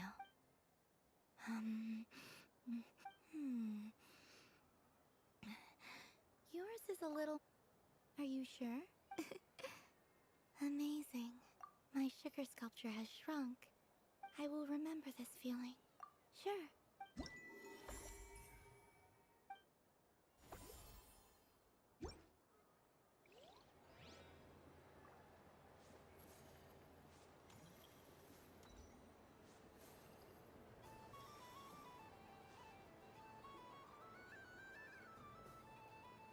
Dodoco's Whirligig!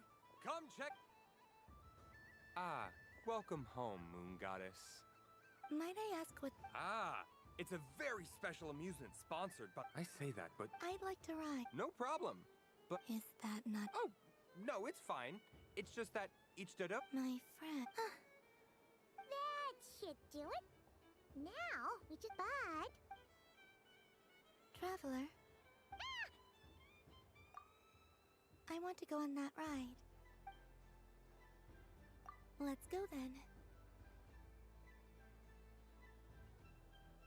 Don't worry. Paimon will do the rest. All right. Please take your seats. All right. Not bad. It reminds me of riding a moon. Sometimes, the Kuhenki circle around me like this. Yeah. I'm going to miss them.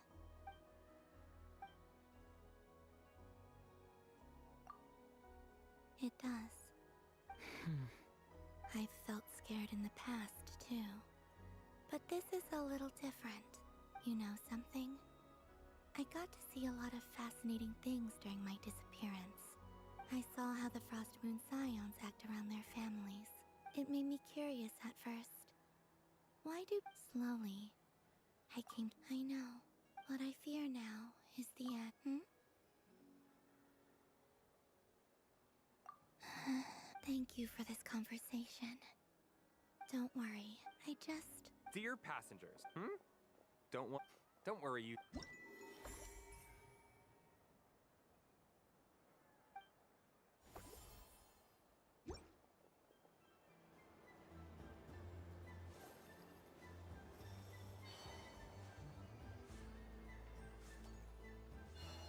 There are so many attractions here. Since I really...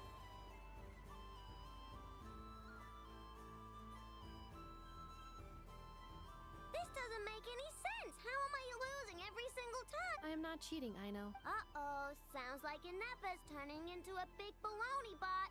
I think... Moon Goddess. Miss Columbina, I know, is attempting to cheat. What the... I'm not the cheater!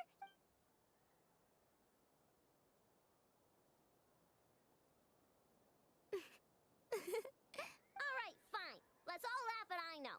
Just you wait till I get home, because I'm gonna make a game bot that can win one... Let's see you laugh when I come back and beat your butt. We came to check everything was okay after all that yelling, but...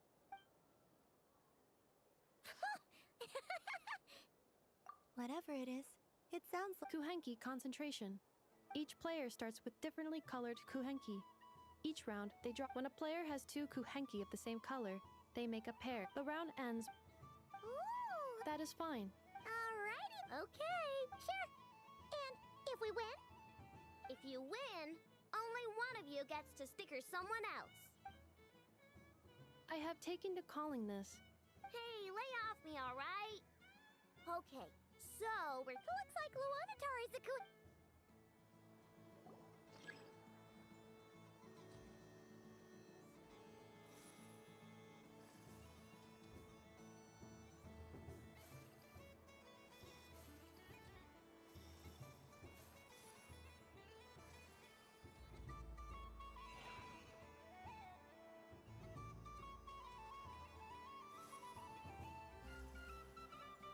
Nice! That's a pair!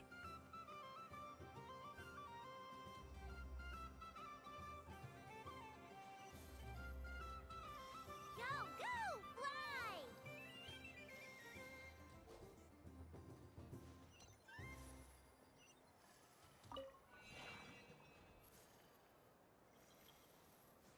Go on.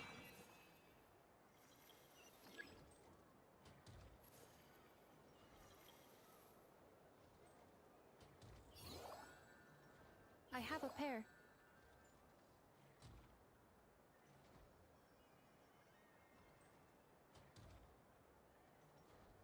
Uh-oh! We gotta pick up the pace!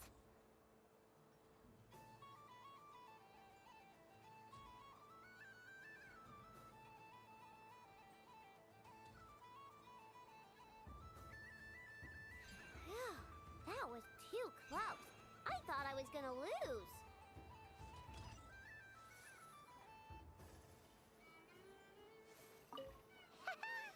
Let's see who's gonna be the unlucky one.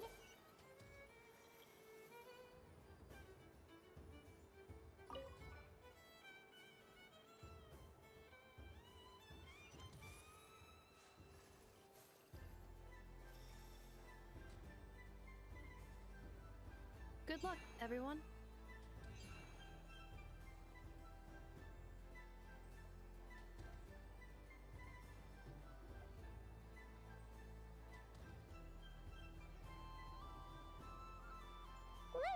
like a good one.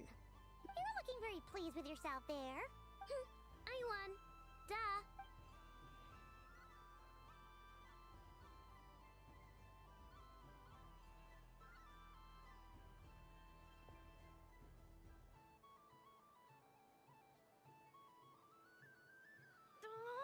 Don't fidget too much, I know, or the sticker's going to fall off. I don't care. If it falls off, it falls off. If a pair of Kuhengi get discarded, why not a pair of...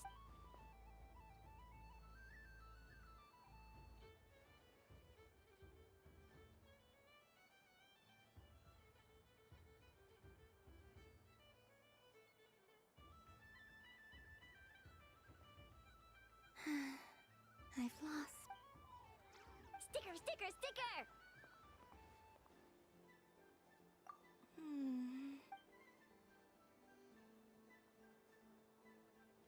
Cute! You think so? Shame.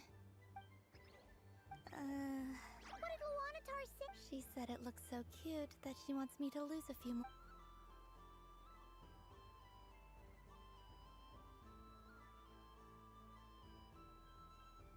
Who put these stickers on Paima's eyebrows? Ugh, she can barely see! Alright, now, I think we got enough evidence to prove that there's a serious... Yes. The culprit is... Ineffa! Culprit? Quit acting dumb, Ineffa! You're not wriggling your way out. Not only did you remember whose side Luanatar started at, but every time someone drew which Kuhengi pairs were gone, who had what color Kuhengi in their head... Exactly!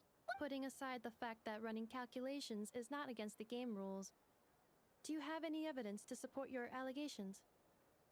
But that's not against the rules, So, she admits. She certainly does. Alright, everyone grab a stick. But...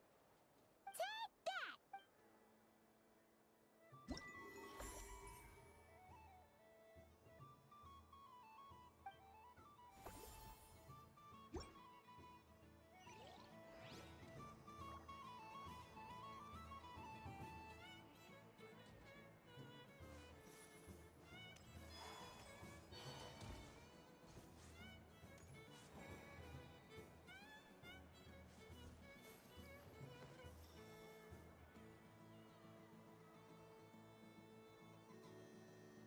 Well, look who it is.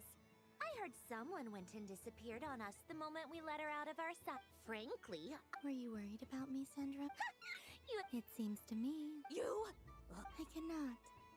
Based on what I know about... Shut up! I'm only here to protect the Fatui's interests. Really? It's Columbina hyposelenia now. Tell someone who cares. I've missed you, Sandrone. The whole time I was... I hope I get a chance to say some ugly words. Is that supposed... Anyway, let's go play that game. What? You mean that frostfin whale? Yes. It's some kind of game where you get bitten if you...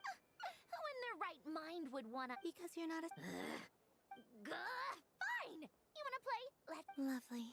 You old geezer! I'm gonna beat... I almost...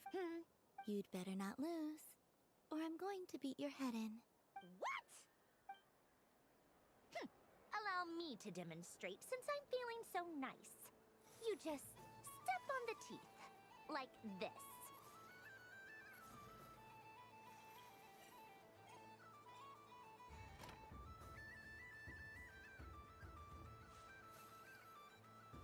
Which should I pick?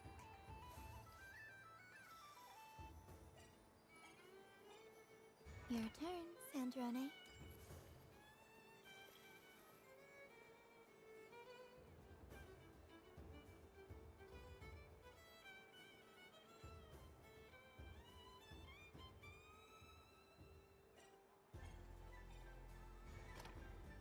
Don't come crying to me if you get bitten.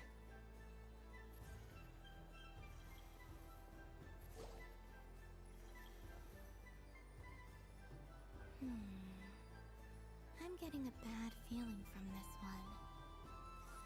Sensing Kuvaki doesn't count as cheating, there are less and less teeth remaining.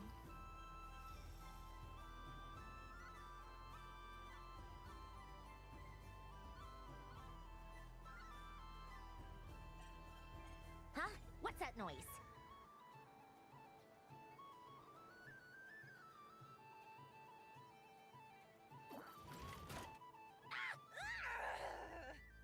I think you might have picked a bad... Do you need any help? It seems like you're stuck. It's just a blasted... Stop laughing! All right. Well, you... Hiya! Why you... Rematch! Are you all right, Sandrone? That was quite a strong bite. Are your clockwork parts... Quit your fussing! I don't need... All right. I'll go.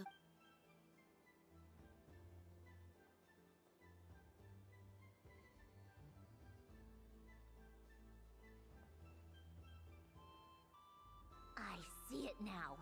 She can... So I just need to avoid the same ones that she does.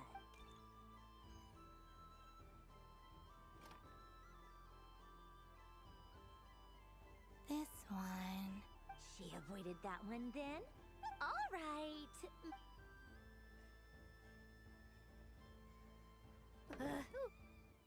What? Looks like you lost again, Sand... Wait!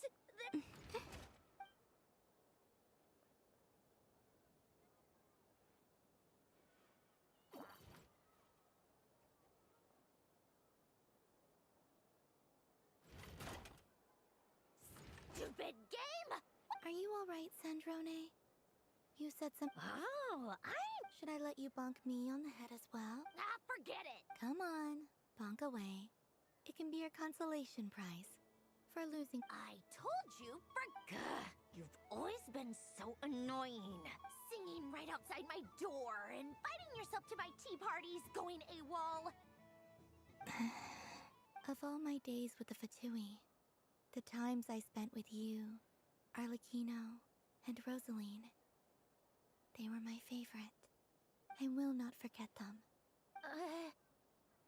We'll always be friends, no matter where we are, right? Who would want to be your...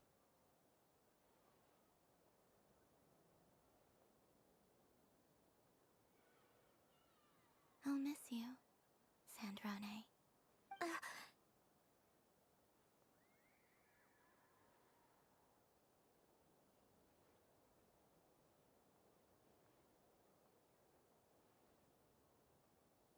Goodbye, Sandrone.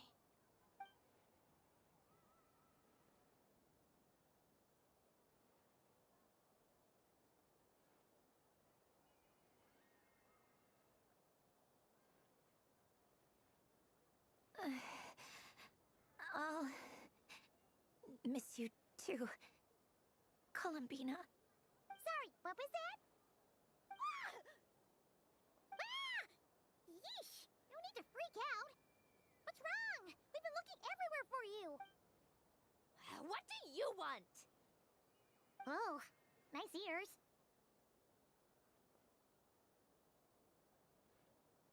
What do you want? This. Huh? It's your turn to draw something. You're one of... Doesn't know how lucky she is. Sorry? Nothing. I'm done. Take it. Oh, that was fast. Oh, and one more thing. Last time we spoke, you mentioned you were interested in the Narcissan Kreuz Ordo's research. Remember? There were too many people in my lab. What are you talking about?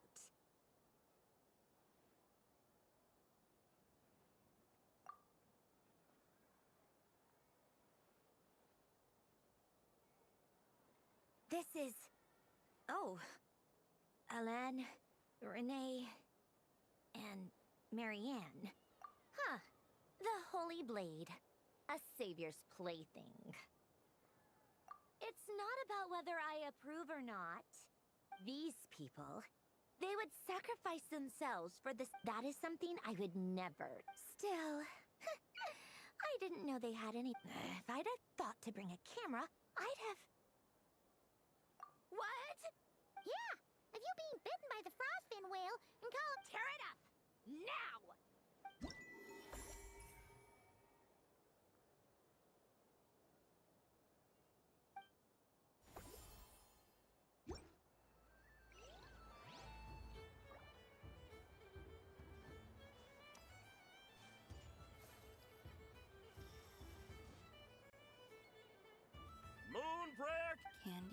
Welcome home, Moon Goddess. Sure.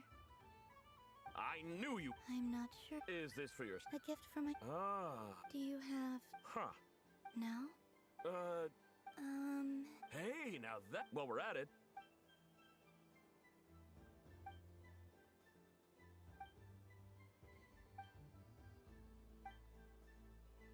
Here you go. Thank you. I hope you and your...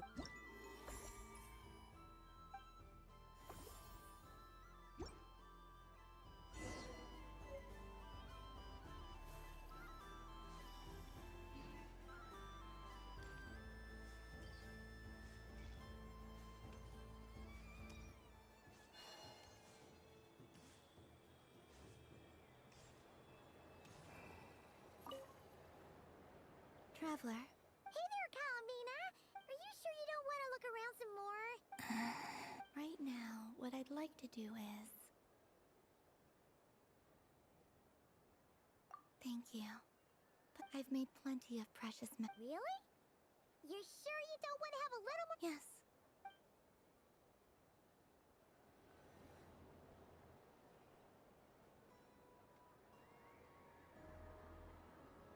This was the most fun I've ever had on a moon prayer night.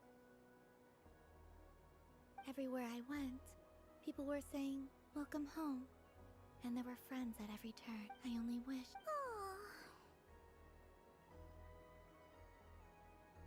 Yes, you're right.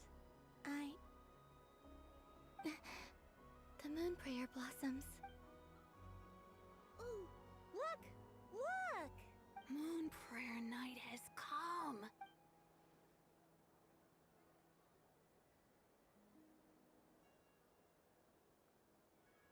The moon. Happy moon prayer night, dear. Happy moon prayer night. Happy moon prayer night.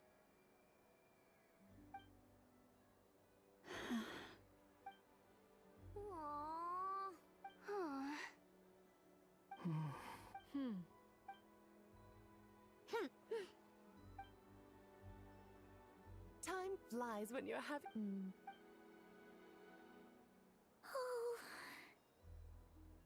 Looks like the time has come. Columbina. You're heading off, then? Yes, to the ruins you mentioned. And from... Wait! I know? At least... Take one of our craft shops Krumkakis up to the moon with... The Curatorium of Secrets believes in proper... Never. Farewells are an important affair for the Ratniki, too. We never know when we might meet again. Ha-ha! And here I thought grand farewells wouldn't suit... We made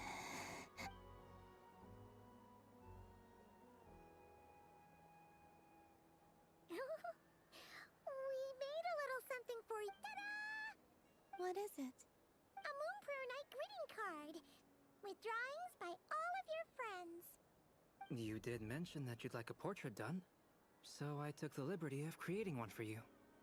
I, meanwhile, did the portrait of Mr. Albedo. And Mr. Varka did the same for me. I mean, I think my work was pretty true to life, don't you think? The picture of Ashru was my doing. The two of you seem to get along rather well. Wait, was I the only one who did a full body picture? That's so embarrassing. I did pictures of me and Anefa. I did my own portrait and one for Hat Guy. Plus, there's the two mages, Arlecchino and Sandrone. So, if you ever miss us, just flip the card open and we'll all be right there with you. I don't know what to say. Thank you so much, everyone. This whole moon prayer night was more than I could have ever asked for. Lama, I figured it out. Remember how the Frost Moon Scions used to use milk as invisible ink to write hidden messages? That was a very long time ago. Yes. When I miss you all, I shall use moonlight in the same... Wow, that sounds lovely. Quite.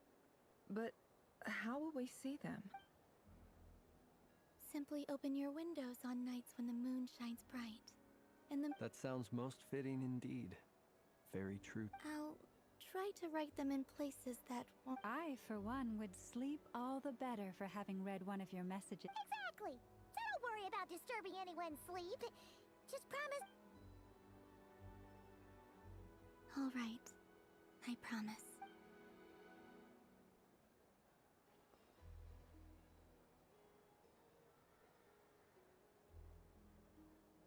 In that case, Columbina. I'm ready. Very well.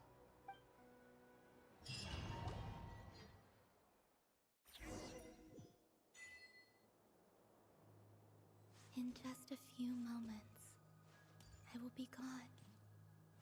I still don't know what to expect on the moon. Will I really be able to send messages to my friends?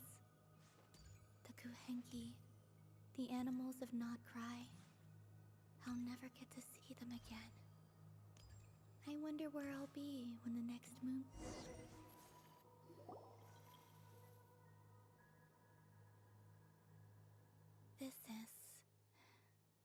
This is where the people of Hyperborea used to communicate with the moons.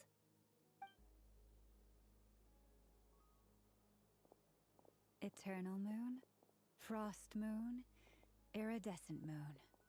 When the power of all three converge... The gate to the moons. Moon marrow preparations are complete. Only the final step remains. I'm sure Nasha Town is livelier than ever at this moment. Yeah. It's a shame you couldn't be there for it. It's fine.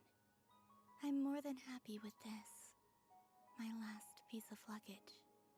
My only piece of luggage.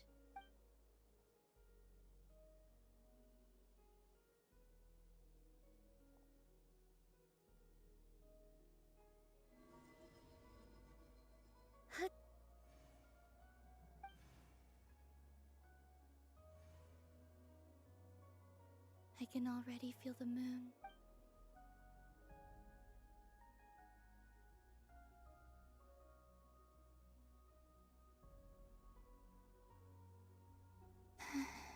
Your home lies on the far side of this light, Columbina. From now on, we will at last have a reason to pray to Columbina. Yes? I'm listening. Be sure to come back and see us when you get the chance.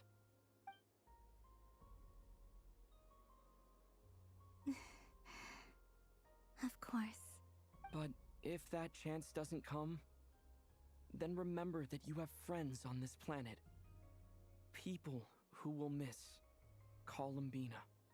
Yes, I will. Thank you for everything you've done for me. And remember, come night or day, the moonlight shall always connect us. Well then, farewell, my friends.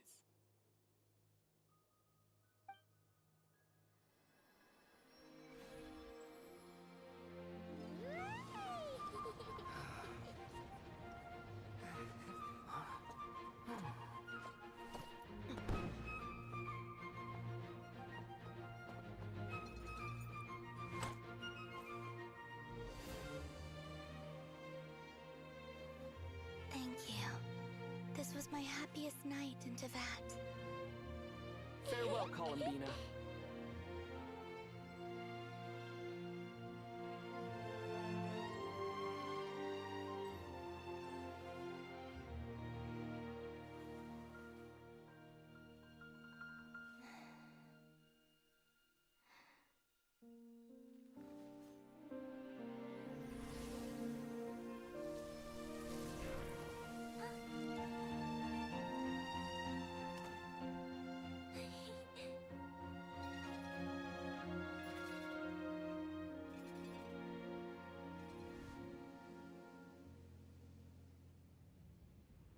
The moon really is closer than ever tonight.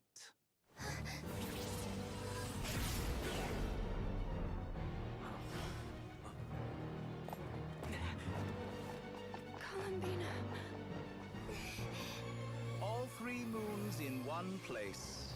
Time for one final experiment. Reason, life, death, time, and space. They all believed I would fail.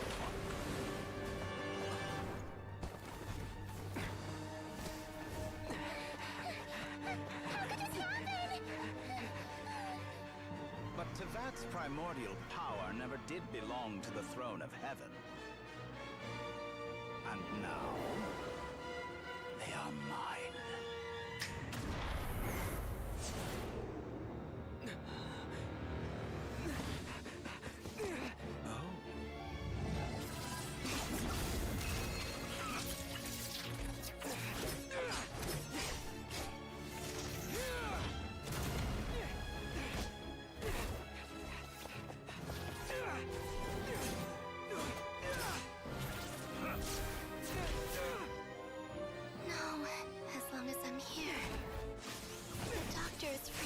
The Three Moons' power.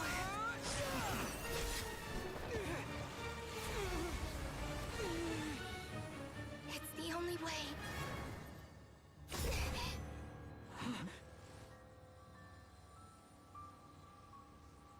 I guess I won't be going home today.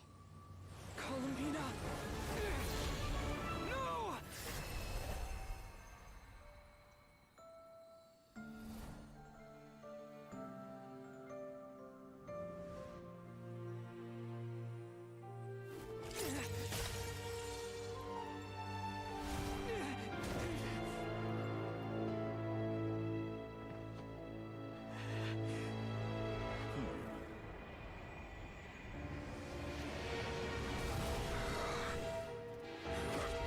Stubborn world, do not try to control me.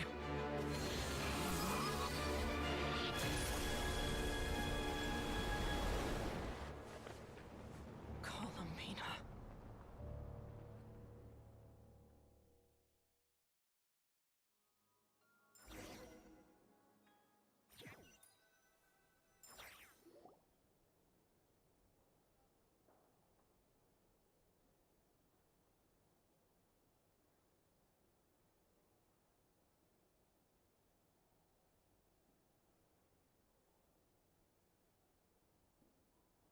Are you all right? Do your wounds still hurt? I had someone prepare a little medicine that could prove effective.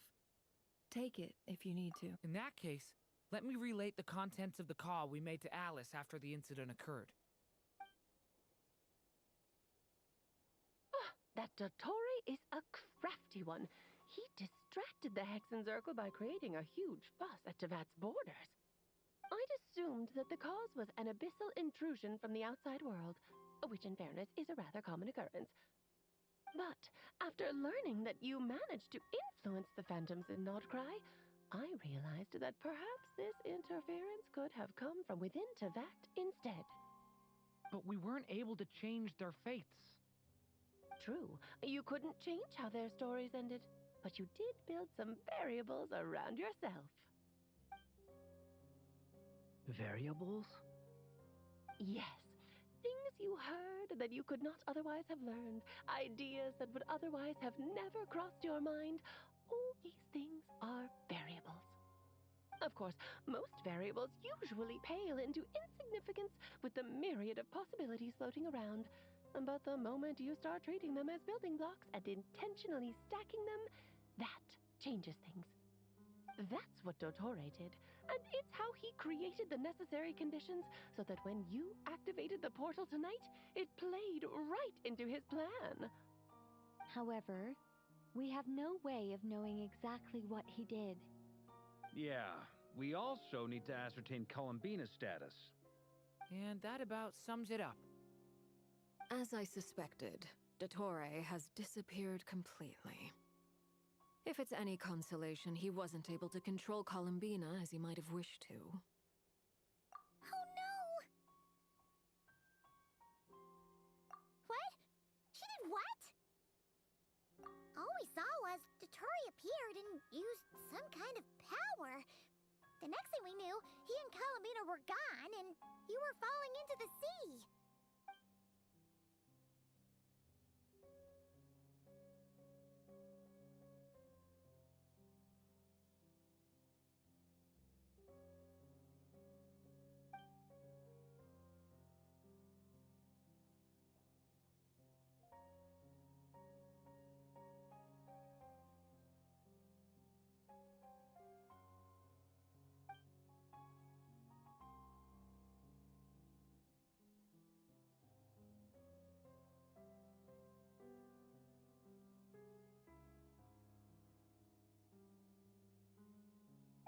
So, Columbina intentionally opened the moon gate and escaped into the same mysterious world as Rarier and Thalindus.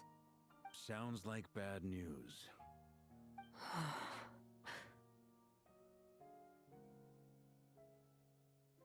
Seen in that way, the Trilunar Syzygy and Rarier's emergence, Dottore might have been pulling the strings in both cases. According to Miss Alice, he is attempting to transcend his destiny and finish an experiment that only a god might complete. An utter lunatic. Wait a sec! Where's Hat Guy? Seems like he'd want to be here for this. He took off with the Dodo communication device after we spoke to Alice. He said he had a hunch that he wanted to investigate by himself. The look on his face was terrifying. I've never seen him like that before.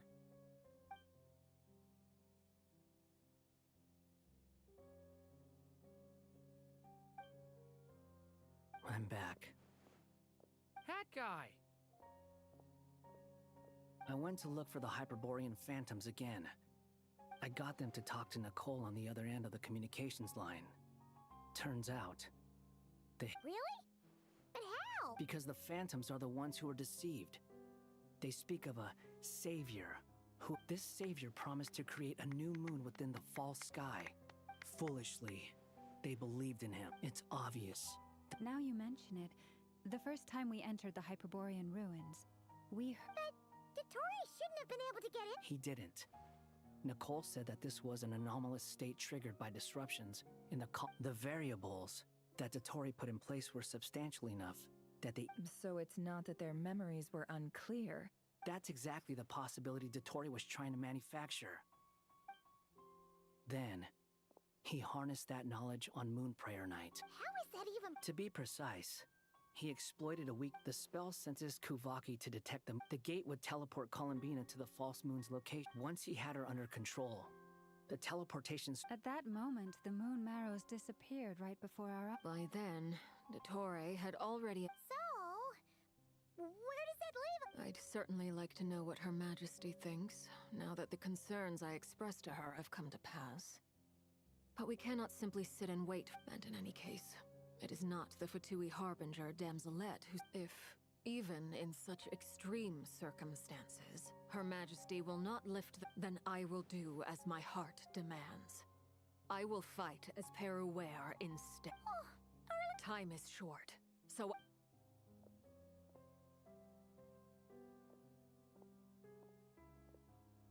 Whew. You and our...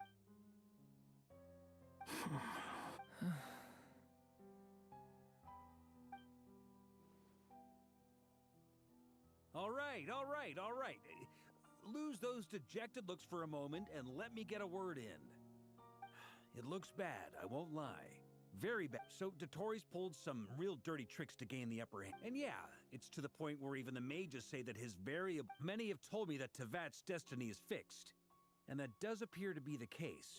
And since he was able to stack these variables up, who's to say we can't? You of all people should not be discouraged, traveler from afar. This isn't over yet.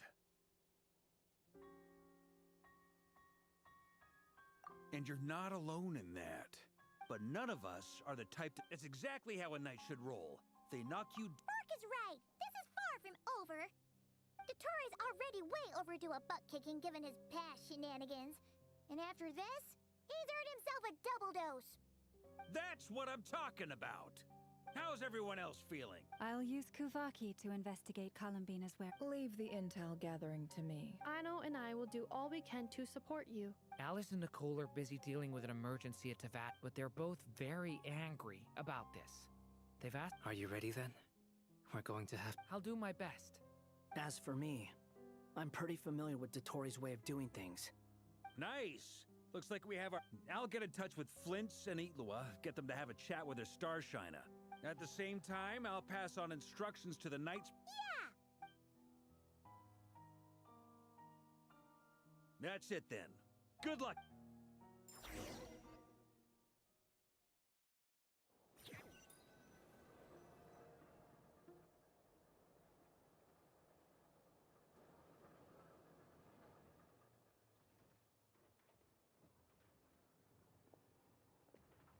I never thought that Columbina would become my real name. It went from being a Fatui code name, and remember, come night or day, the moonlight.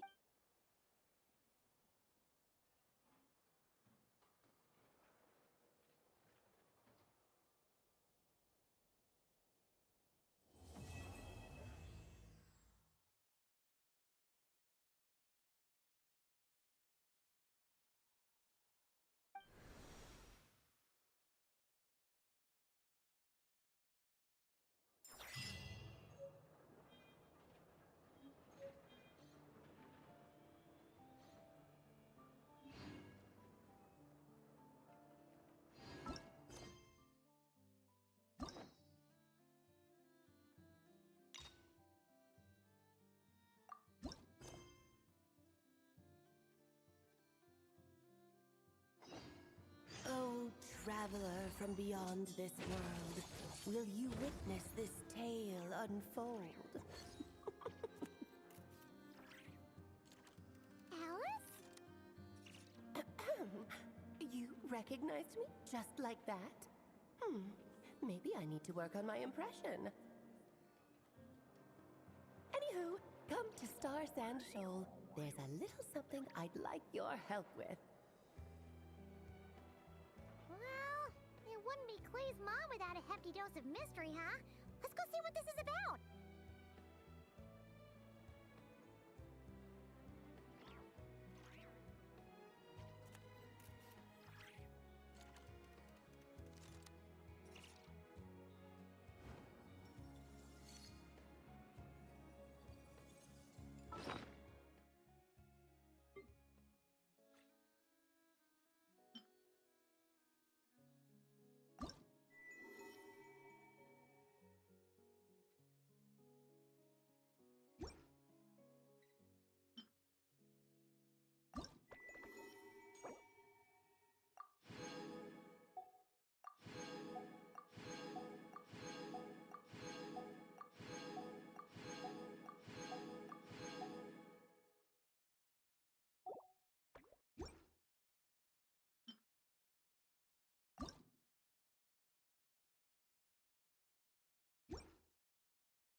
do we come from? And where are we going?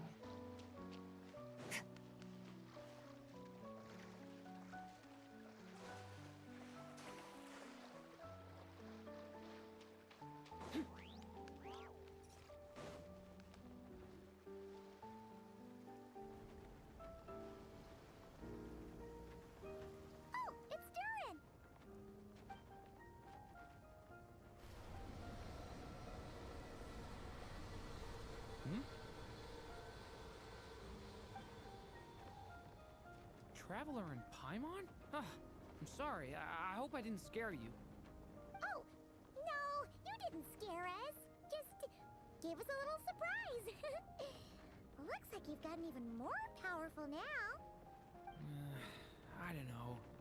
It just feels like it's gotten harder to control. I didn't mean to strike so hard. I'm so relieved you didn't get hurt. It's all good. We've had worse. Ah, no, don't worry about that. It's been very stable ever since I got this body. Albedo made sure of that. What you saw just now is something that only started happening recently. Maybe I'm still acclimating or something. I'm sure it'll clear up over time. Anyway, what brings you here? Did you need something? Well... The day that the writer and the watcher crossed paths was the day that the magic known as storytelling was born. So, she asked us to come. Miss Alice? Oh, you too? I guess I really do need to work on my impression. Well, never mind that. It's been too long, Minnie Duran. And please, that's Aunt Alice to you. I have brought you and the Traveler together here for a very important purpose. It has to do with your mom. My mom? Indeed. Fairy tale author extraordinaire, Anya Marie Andersdottir. See, I knew this would be right up your alley. Now then, if you'll open the book, I will begin narrating.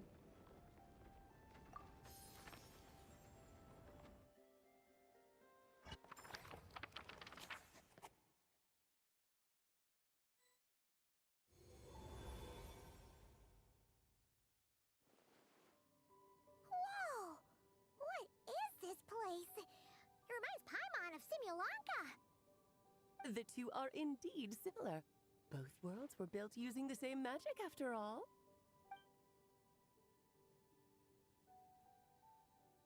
Aha! So it is Alice! Hello, Aunt Alice? Oh, no need to be shy. Just think of me as one of your mother's dearest friends. You keep talking about stories and magic. What's this all about? Simulanka 2.0 or something? Certainly not. Simulanka was a peerless masterpiece. Without the original author, it would be impossible to create a sequel, even for me. But you are right about one thing. Just like last time, I want to show you a work of magic that has to do with storytelling. What's this?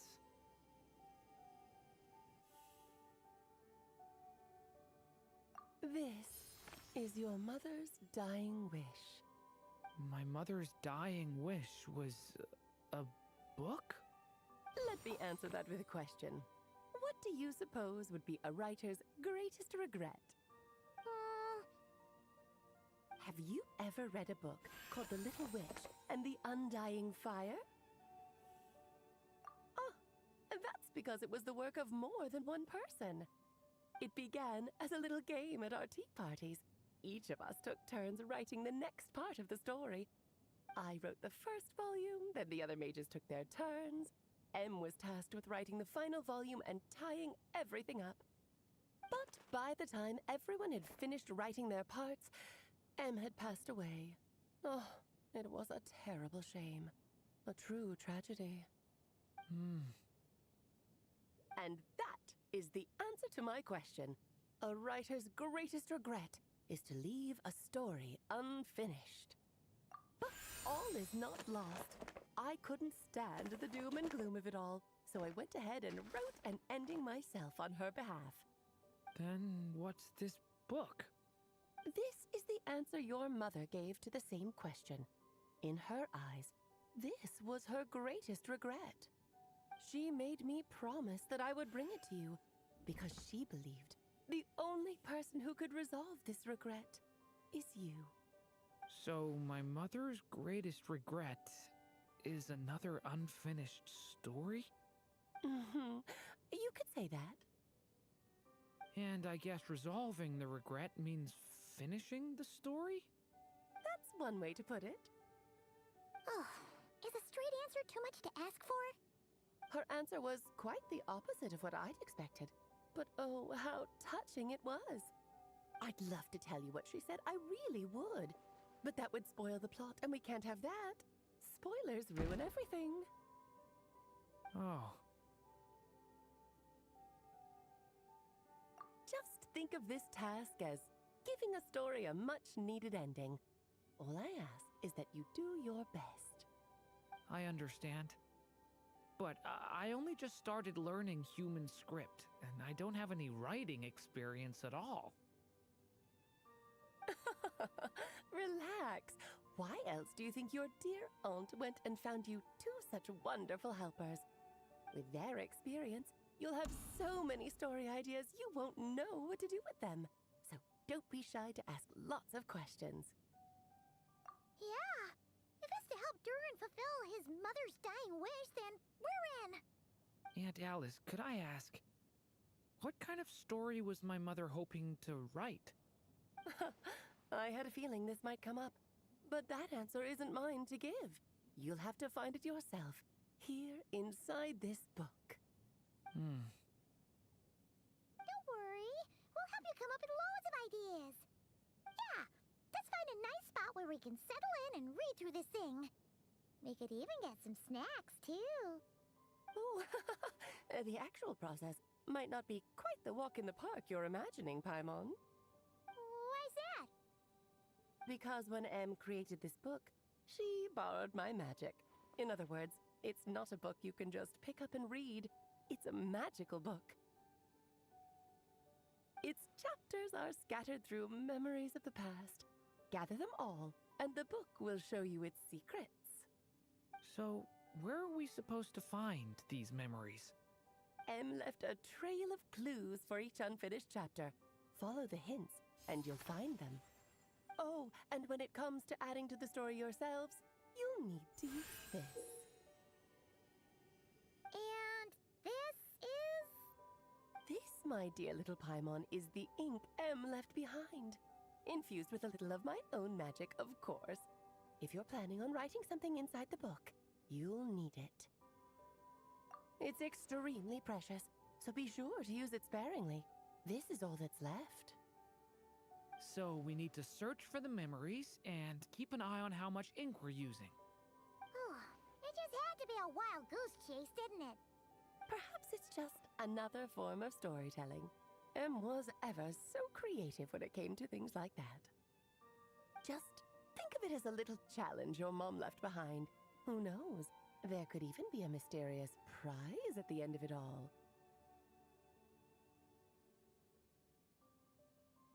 I don't care about that. This was my mother's dying wish. Whatever it takes, I'll find a way. Yep. With the two of us by your side, you'll be just fine. Okie dokie. That should be pretty much all you need to know. Oh, and once the story's complete, do let me have a little look-see, okay? I've read everything she ever wrote, so naturally, I can't miss this one. Yeah! Most of the time, you're pretty hard to pin down. Don't worry, I'll know when you're finished. Just wait for me to reach out. All right, off you go. I can't wait to hear how the story ends.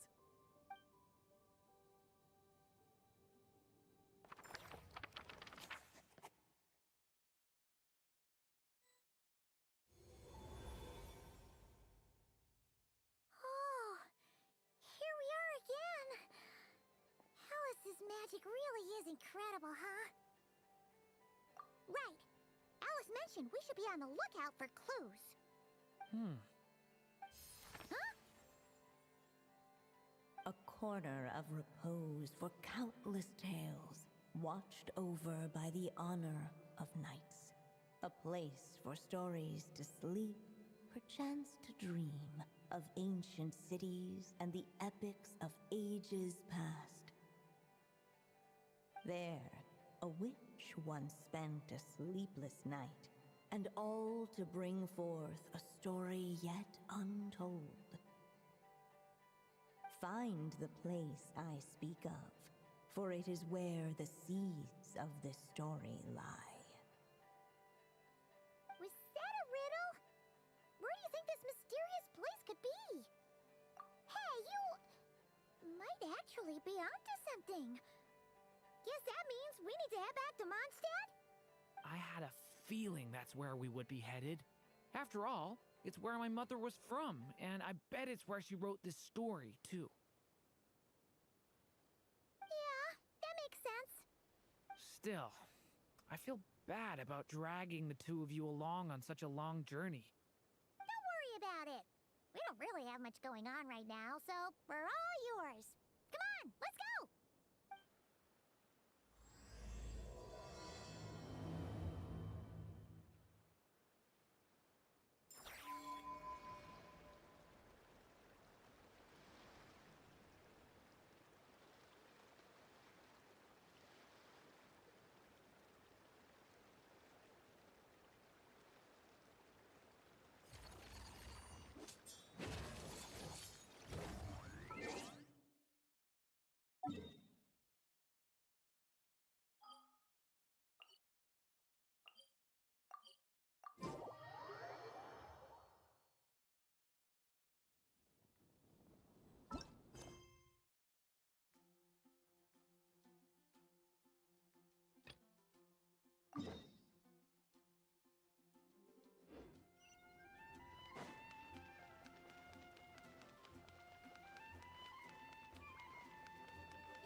This library organizing job was classified as a premium commission, Paimon came mentally prepared, you know? But seeing it in person is something else. Why, if it isn't Cutie and Paimon, what brings you back to Mondstadt? Let me guess. You missed me so much you just had to come visit. Is that it?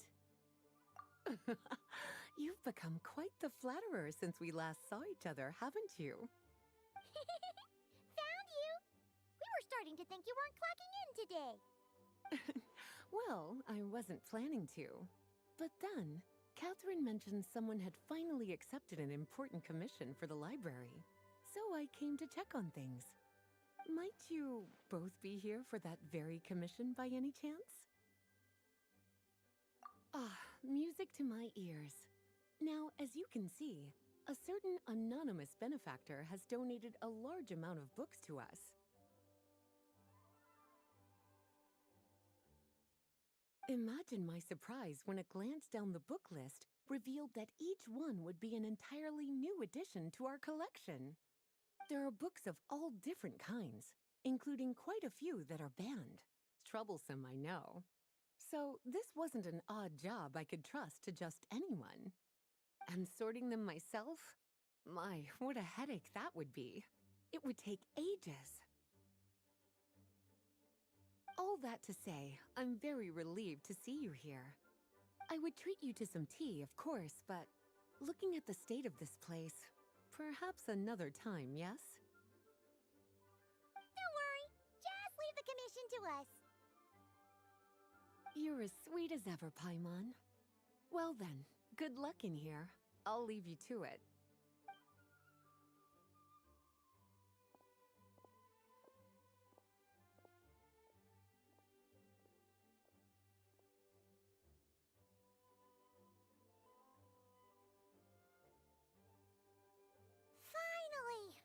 to the last stack! What even are some of these books? A Hilichurl's Guide to Running for Your Life? Do Hilichurls even read? Oh, and Basics of Whopper Flower Cultivation. Who'd grow one of those, anyway? And what's this one? The Little Witch's Dictionary? Huh. That title's kind of suspicious. And didn't we already sort this area? Did you notice it earlier? Huh. Well, witches always make Paimon think of, you know.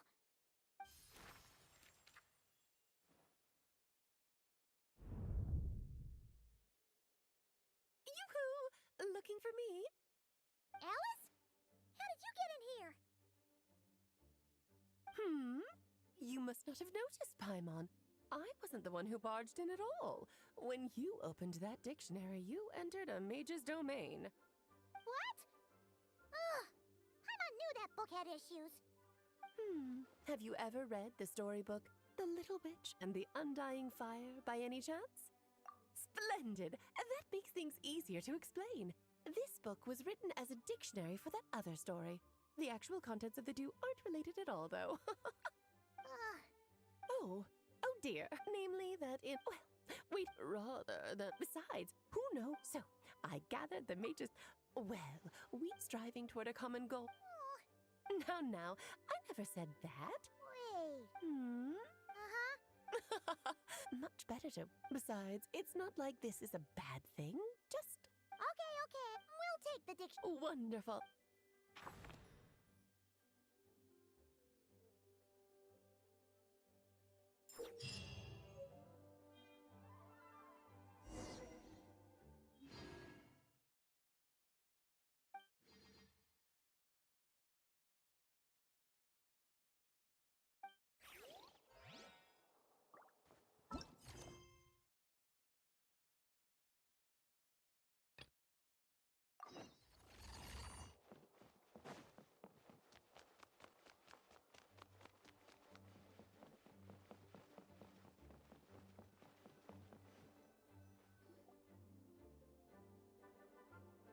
Back in the Mondstadt Library, huh? Talk about a trip down memory lane. So we're supposed to find the seeds of the story, right? What do you think that means? Well, we're in a library, so it's gotta be books, right? But seriously, there's so many here. How are we supposed to know which ones we need? Making a racket in a library? You should know better than that. Lisa! Oh, sorry about that. Now, who do we have here? Ah, my golden-haired cutie. And my little horn cutie, too. Sorry, Miss Lisa. I know you taught me to be quiet in the library, but Paimon was just trying to help. Please don't be too hard on her. Well, it has been far too long since we saw each other, so I suppose I can let it slide just this once.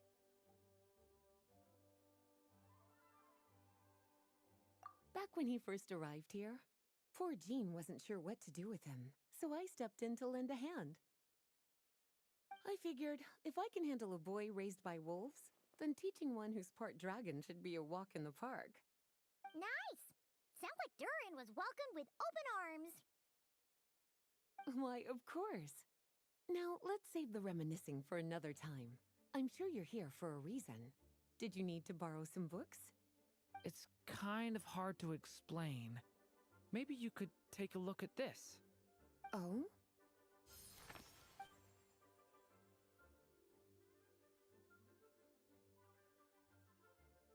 Ah, I see. These so-called seeds of the story must be the books that inspired its creation. That's just how it is with stories. They grow out of the tales that came before them. And that mage, I can almost picture her here, hundreds of years ago, scribbling away at one of these very desks. But we don't know anything about this story. How are we supposed to figure out which books inspired it? As it happens, just before I found you here, I was looking into something rather peculiar. One of the knights reported seeing some books that weren't listed anywhere in our catalog. Stranger still, just as he went to reach out for them, the books vanished into thin air. And then, a while later, while he was browsing through other shelves, there they were again. Seriously? That particular knight knows this library inside and out. I'd be very surprised if he was seeing things. Something tells me these might just be the magical books you're after.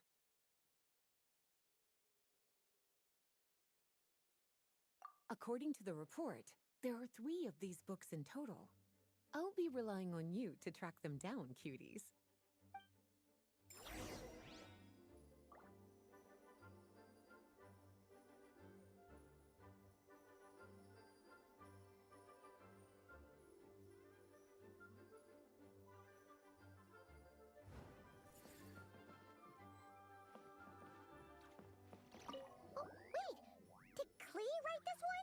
Should this even be here? We better show it to Lee.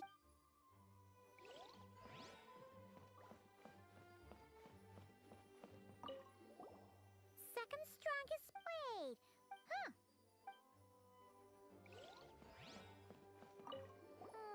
It's one of M's.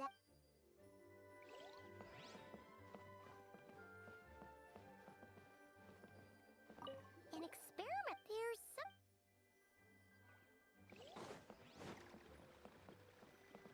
Kinda looks like. Let's see what Lisa.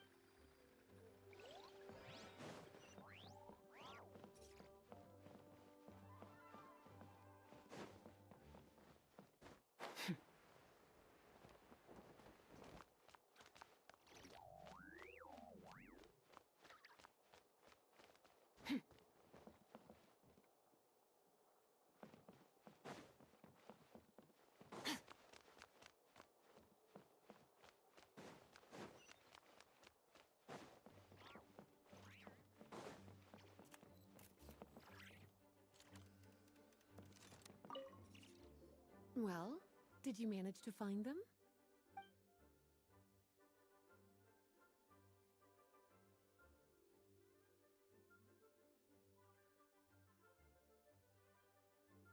Huh.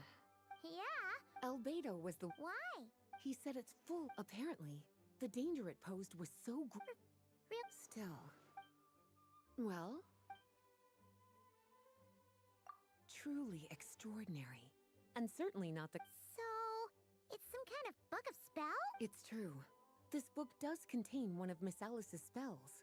But honestly, virtually no one... The only reason it's even meant to be in the restricted section is because we can't let Klee get her hands on it. After Klee was... So... Well... Yes, this is a restricted book, all right. It certainly isn't supposed to be here. Huh.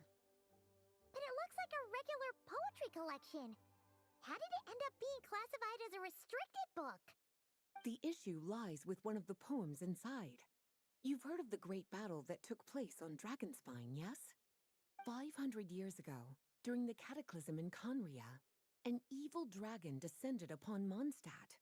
A fierce battle with Dvalin ensued, but in the end, the evil dragon fell, and Dragonspine became its resting place. We're talking about Durin. The Durin of Dragonspine.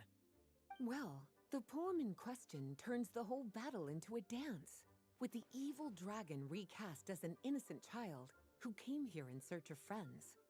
But given all the suffering experienced at the claws of that dragon, how could the people of Mondstadt accept such a retelling?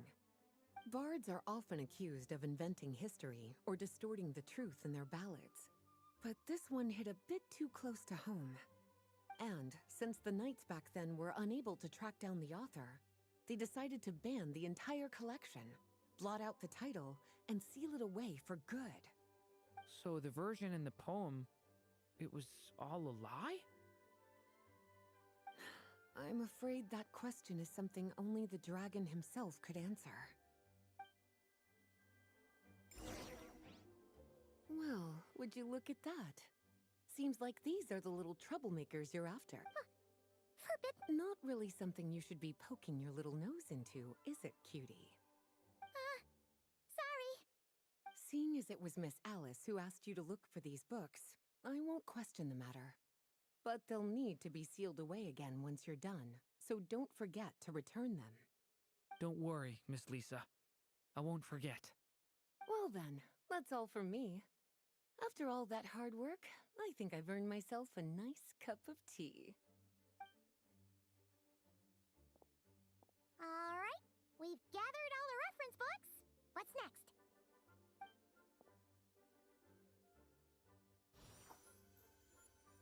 Wait, look!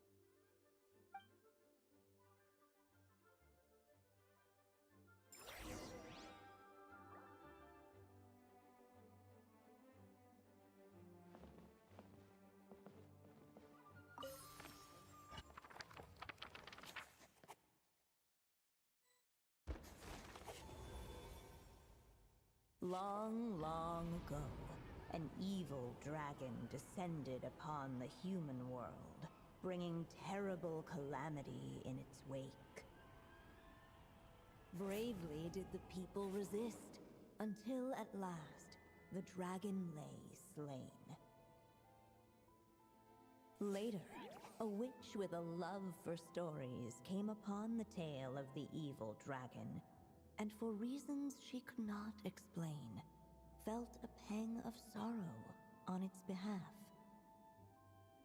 For she knew, despite its body being born of wicked alchemy, all along, the dragon's soul was that of an innocent child. Right up to the moment of its death, it had no choice in becoming a vessel of calamity, nor could it fathom the cruel fate that lay before it. Though the witch had a love of stories, she was not pleased with how this one ended. No, that won't do, she thought. I'll write you a better ending instead. And so she set off to do just that, borrowing a little magic from her friend. With it, she wove a dragon's egg, resolving to rear a dragon child of her own. Yet long in thought she lingered, wondering what kind of world her little dragon ought to behold upon waking.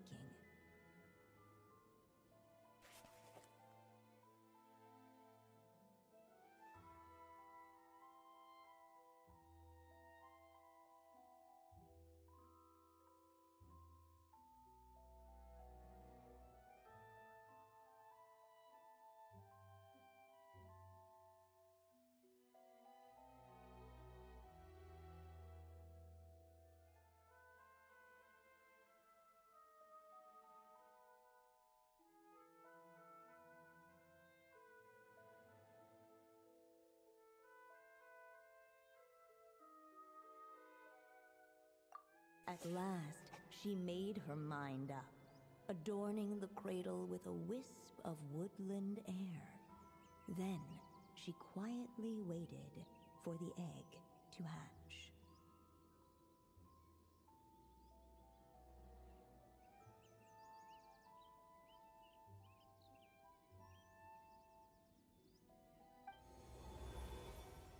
Whoa! We're actually inside the story! This must be Aunt Alice's magic. Yeah. A story about me? Why don't we just see where the story takes us? All we know is the beginning at this point. Okay. And now a golden-haired traveler, a silvery sprite, and a dragonborn. Whoa! That came out of nowhere! Was that the same voice we heard just now?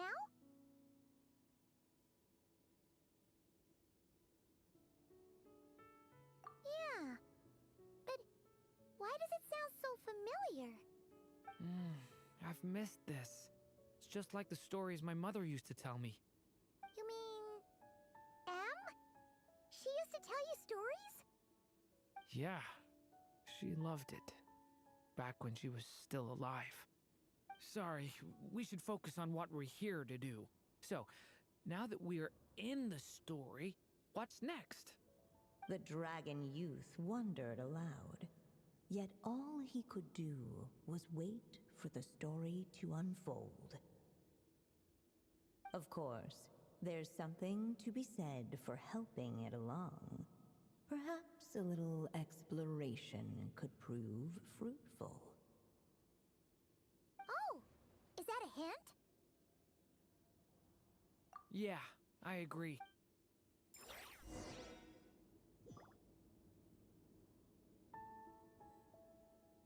For a moment, the story crashers fell silent. Perhaps waiting around wasn't such a bad idea after all. Yet those who never stray beyond the main plot. This must be the dragon egg, right? Looks like it's gonna hatch any moment now. So we've got a dragon egg about to hatch, a witch who loves stories, and that evil dragon we heard about at the beginning. Yep, it all adds up. This is my story, isn't it? Okay, so how are we supposed to help the story along? It feels like all we can do right now is wait. Apparently, it hadn't dawned on the group to look for a way to help the egg hatch faster. Oh, right! With the flame, What? You want us to roast the dragon egg? the silvery sprite's surprise betrayed her lack of reading. For encounter. Huh, you... Okay, I'll see what I can do.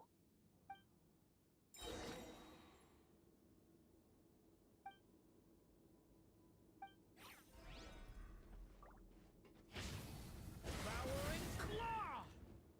The abyss is burning shadow! Clearly, both the golden-haired traveler and the dragon youth were eagerly awaiting the little dragon's birth. Though perhaps their longing burned a little too brightly. Still, such fiery anticipation might itself become a blessing.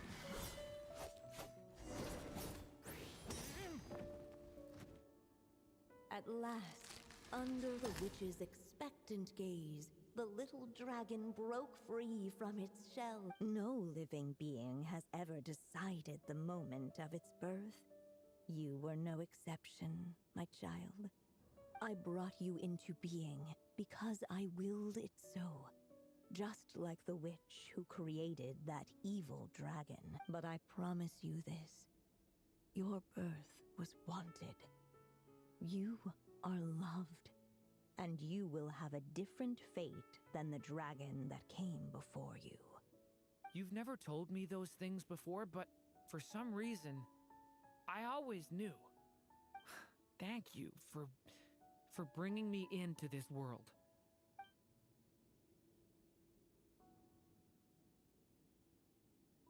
The waiting witch did not feel lonely, for she had 3 visitors by her side. Together, they beheld the hatchling's first breath of life.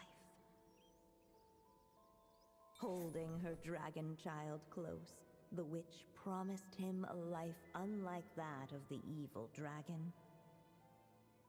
And so, nestled in his mother's warm embrace, did the little dragon's story begin.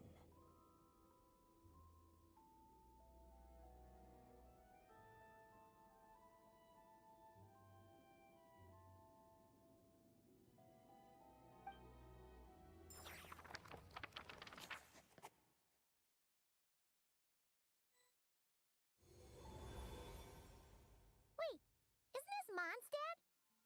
Looks like we're back in the real world. Looks like there's more written on the page now and less ink left than before. So, does that mean we've completed this chapter?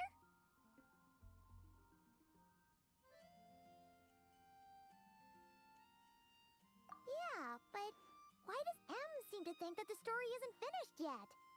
Durin broke free from the curse, came into this world with a new body, and even made a bunch of new friends. That already sounds like a happy ending to Paimon.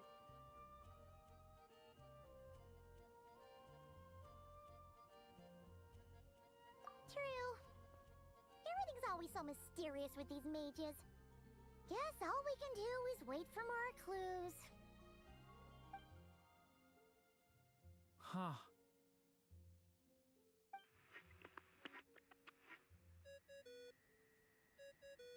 Is this thing on? All right, that should do it. Hey, that's Alice's voice. Hello there, children. If you're hearing this, you've stumbled upon the little recording I left for you. I thought you could use a few hints about how the book works. By now, I'm guessing you've already begun to leave your mark on the story. You should know, however, that the book needs time to absorb the ink, so the next chapter's clues won't show up right away. Wait, so even magic ink needs time to dry? The good news is, you can return to any chapter you've already completed and continue to explore the mystical, magical storybook world you helped create. Have fun, dearies. Toodles! Oh, man. Paimon was so ready to knock this out in one go. Maybe it's for the best. Sooner or later, we'll end up being whisked off to another world again, and if that happens, who knows when we'll be able to come back. So it might be good to take a break while we can. A break.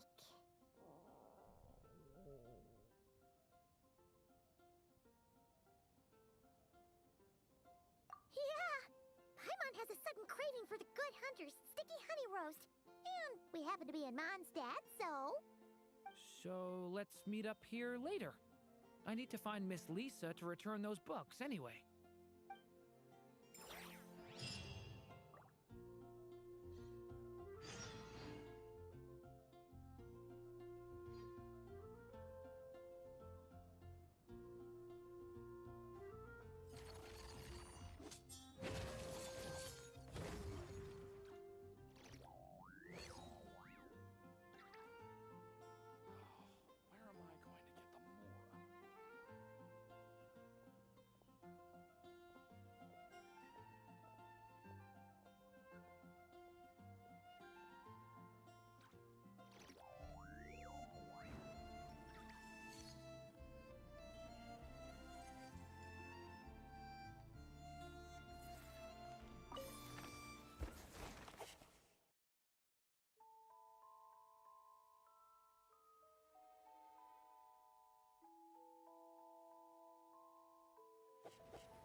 Doesn't remember so weird. Wonder which story these are for. Well...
doesn't remember seeing this many manuscripts. So, she wrote this many books? Weird. Is it just that Paimon has... Wonder which story these are for? Well, looks like a lot of work went into it, so...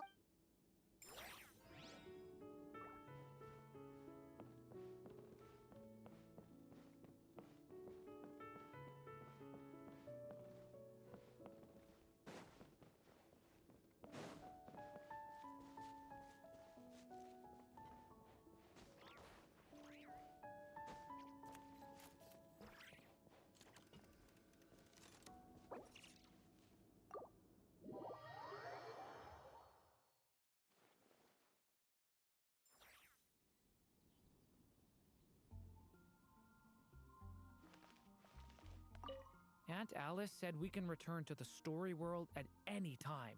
If you feel like checking it out again,